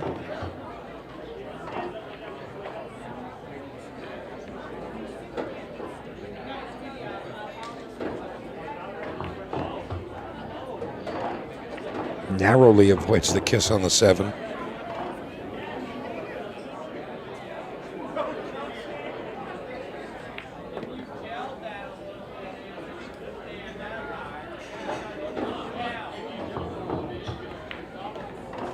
Very fluid with it,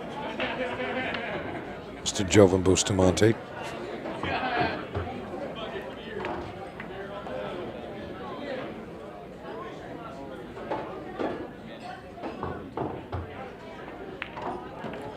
Got to see that funky stroke there from Joven. Very pronounced in that 9-ball shot. 5-4. It's going to go to the wire.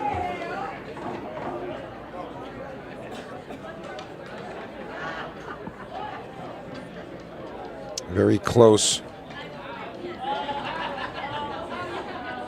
Yeah. Both with the same initials, Tony.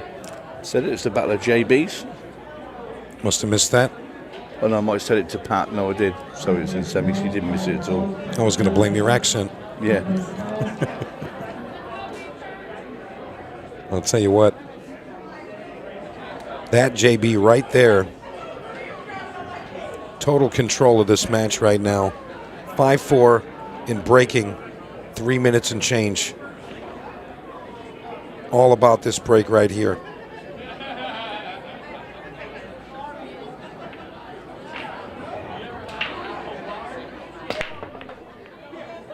Five balls fall. 1 ball not cooperating.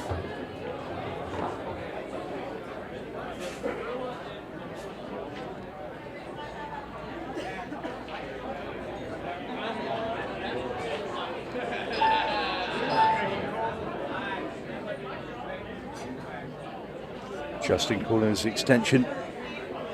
Not completely decided what he's going to do yet. Well, he's pushing out for sure. I think maybe he's going to bank the 2 near the 8.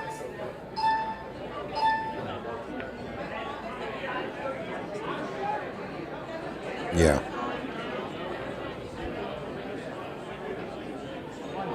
Now the thought process there, he's just He's leaving Joven an open shot, but navigating to the 2, very tough.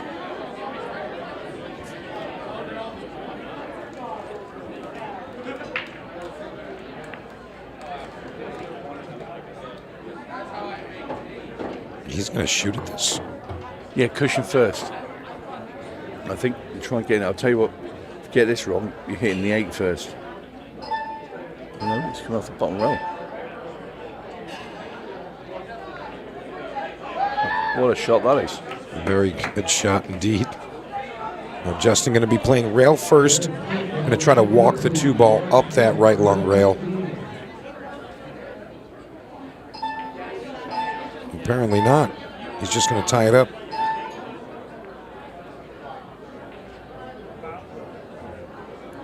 Got to be careful though. 3 foul rule is in play. Yeah. Rodney Morris got close to one of those earlier. He made a nice kick shot to recover. Yeah.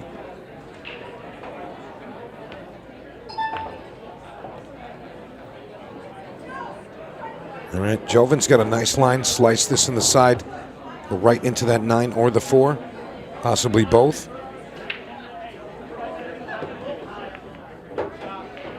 We'll take that. Couldn't have come out better. No. It's up on the 1 minute mark though. Tony, he's got to get a move on. He needs to finish this and send us to a shootout.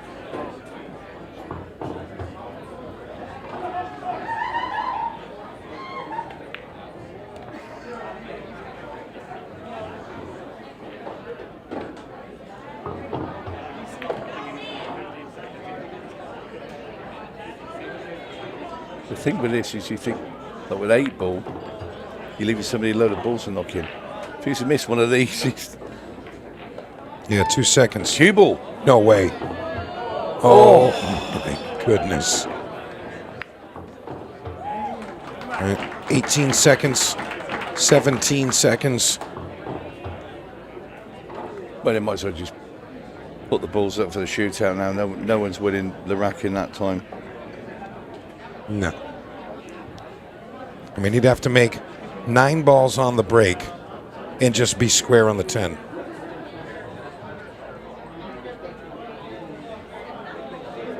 Curious what Joven's questioning here.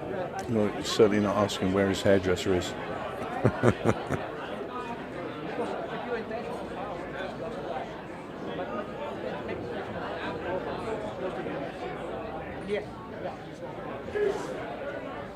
Okay.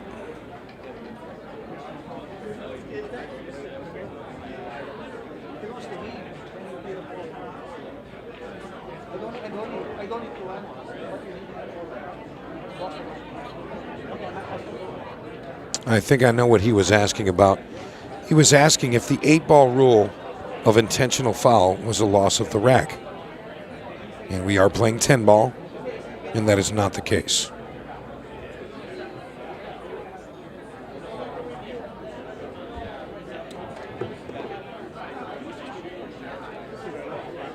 All right, so 17 seconds to play a game. And we're going to see how this goes.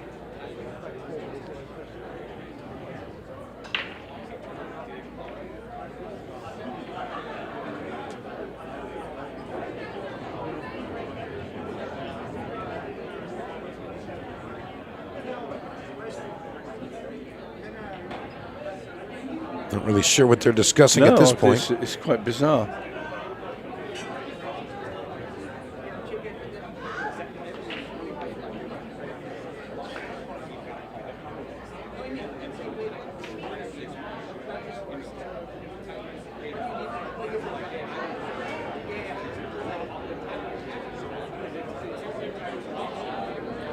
I mean, they're just chatting it up. Might as well get a pot of tea on. I'm off to the bar.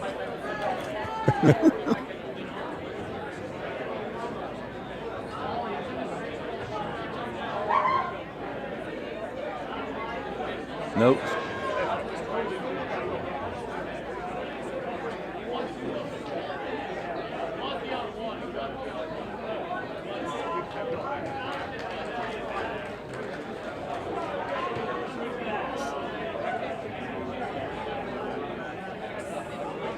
quite a bizarre situation going on here. We don't really know what is actually happening. Bizarre with 17 seconds left on the clock.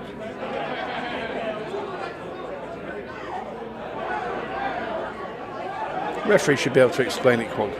I would pay to know what this is about. Well, if it's a question about the foul, it's like, no, it's allowed. That's the end of the discussion, surely. So I'm not sure what they're still discussing.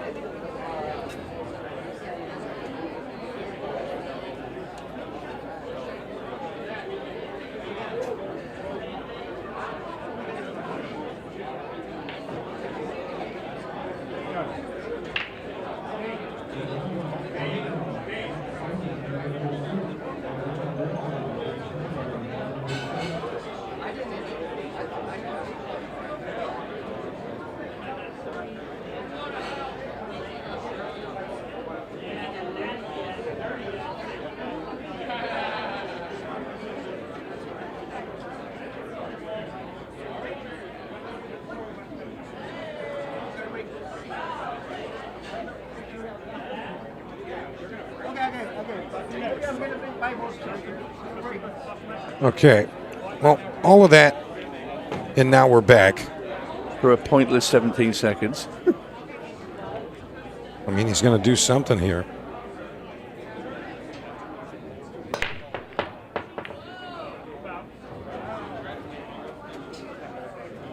I'm not even going to try it. There you go. Just a knife we're going to try. He's got 13 seconds to burn. That's it.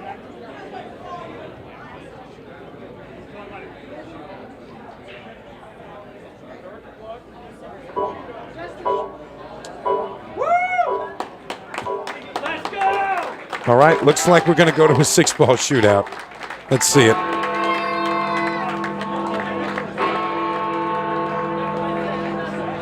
Kansas City, we couldn't get any more drama packed into this weekend. We are going to a 6-ball. That was the longest 17 seconds, I think, that I've ever seen. The last rack of a pool match. I mean, I'm pretty sure you could add a 0 to that. Maybe a couple. All right, here we go. Bergman and Bustamante.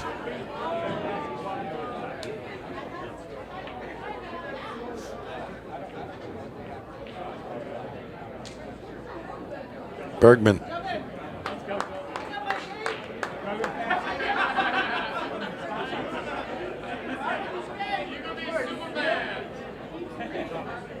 Bergman doesn't look like he's moving, so he says go ahead. So it's going to be Joven up first.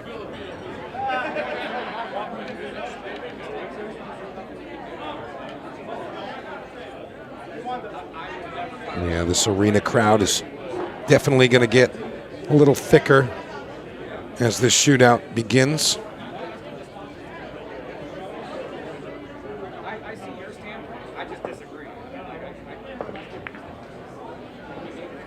Lovely crowd. See some of the members of the Bergman family out there, of course.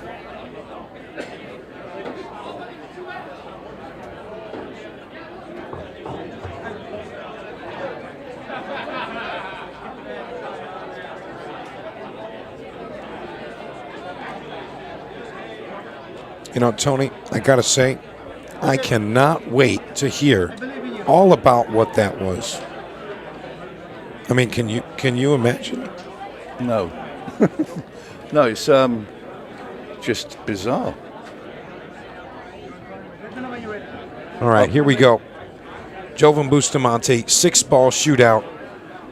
And this is for the title of the 10-ball showdown.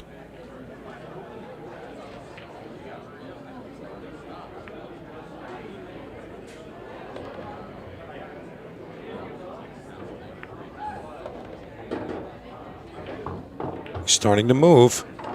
Yeah, this could be a good time here. Could be a very good time.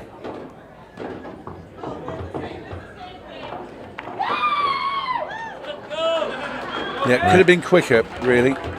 Unofficial time, 26-4. You could have shaved 4 seconds off that. Yeah. Around. 26.46. But We've seen last night matches, well, the shootouts won with 29. So 26 is, it's not an easy time to beat. It's beatable, obviously, but you're going to have to motor. Justin's going to have to break these just right, where that cue ball doesn't have to move. So he's going to have to make sure he takes something off of his normal break stroke. Official time, 26.92 seconds. 26.92 official.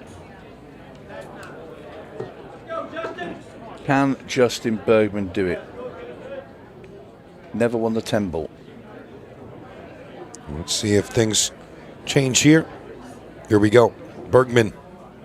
Time to beat 26.92.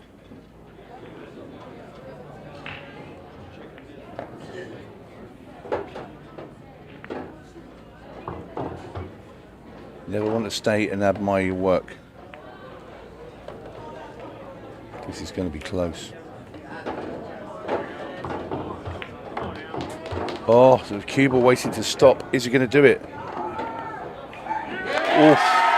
It looks like he might have done it, but we got to wait for the official time.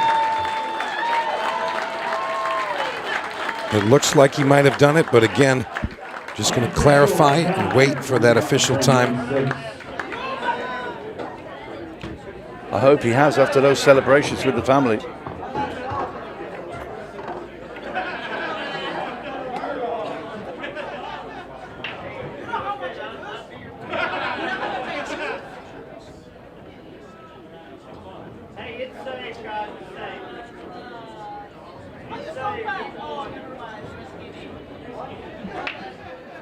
So we await the official time. And your winner by Here we go. Shootout with a time of 26.16. The Iceberg. He's done it. All right, congratulations. You're looking at your winner right there, the Iceberg, Justin Bergman, taking down the 10-ball shootout. I want to congratulate Joven Bustamante on a great tournament as well. We're going to be right back with our winner, Mr. Justin Bergman. Stand by.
At APD Studios, we don't just design pool rooms. We build experiences around the game that we all know and love. I'm Adam Pfeiffer, a licensed architect for 10 years and a nearly 25-year pool player. I bring nearly 2 decades of real-world experience designing, setting up, and optimizing pool rooms and tournaments, both locally and nationally. Whether you're upgrading your pool room to host larger tournaments, planning a full-scale event, or just looking to perfect your home playing space, I design with purpose. From traffic flow and lighting to vendor zones and spectator comfort, every detail is considered, making it efficient for staff, welcoming for players and spectators alike, and compliant with local building codes. For residential spaces, I bring the same precision, crafting rooms that feel luxurious, play beautifully, and reflect a true passion for the game. At APD Studios, we design for more than just gameplay. We design for the future of your room.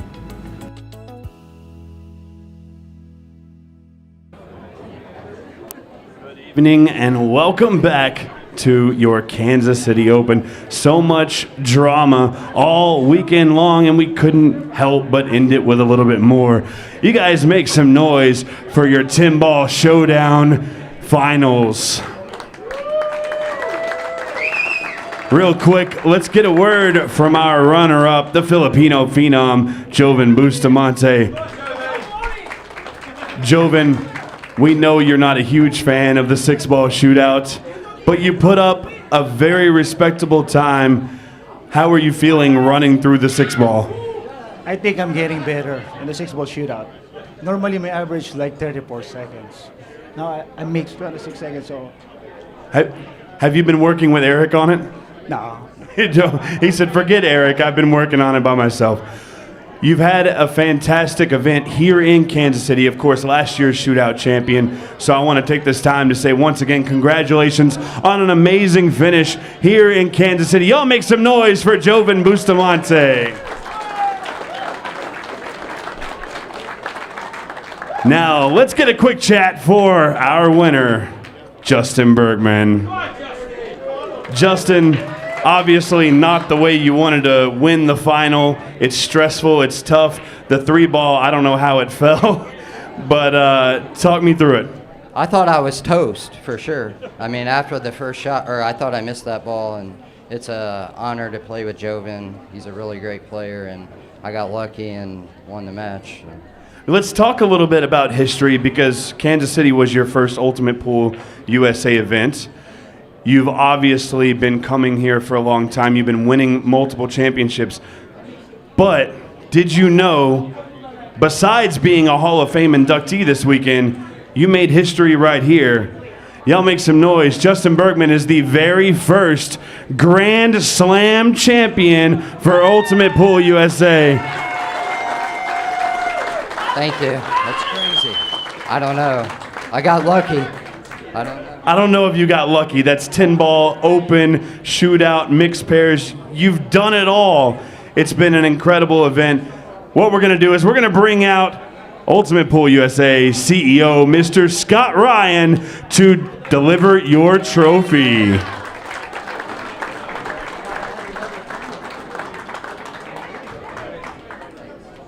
Ladies and gentlemen, your 10-ball Showdown champion and your first Grand Slam champion, it's Justin the Iceberg Bergman. Thank you guys so much for tuning in, and we will have the continuation, the conclusion of the Kansas City Open starting tomorrow at 11 a.m. We'll see you guys then. Kansas City. There's just something about this place. You feel it straight away. Not just the city, the people. Real people. Proper handshakes. Eye contact. No BS. The kind of place where if you say something, you mean it. For us, this is where it clicked. Where Ultimate Pool USA stopped being an idea and started becoming something real. Places like Side Pockets Blue Springs. That wasn't just a venue. That felt like home. The noise, the energy, the players packed around the tables, you could feel it building. That's where we found our heart, and Kansas City gets it. This is a sports town. You've got the Chiefs down the road at Arrowhead, the Royals over at Kaufman, and now this. Something built for the players, because that's what Ultimate Pool USA is. It's for the ones putting in the hours when nobody's watching, the ones driving across states just to get a game, the ones chasing something, not just money, not just a trophy, but that feeling you only get when everything is on the line. Kansas City doesn't just hand anything out, you've got to take it, and that's why this means something. So yeah, this isn't just another event. This is the Kansas City Open 2026, built by Ultimate Pool USA.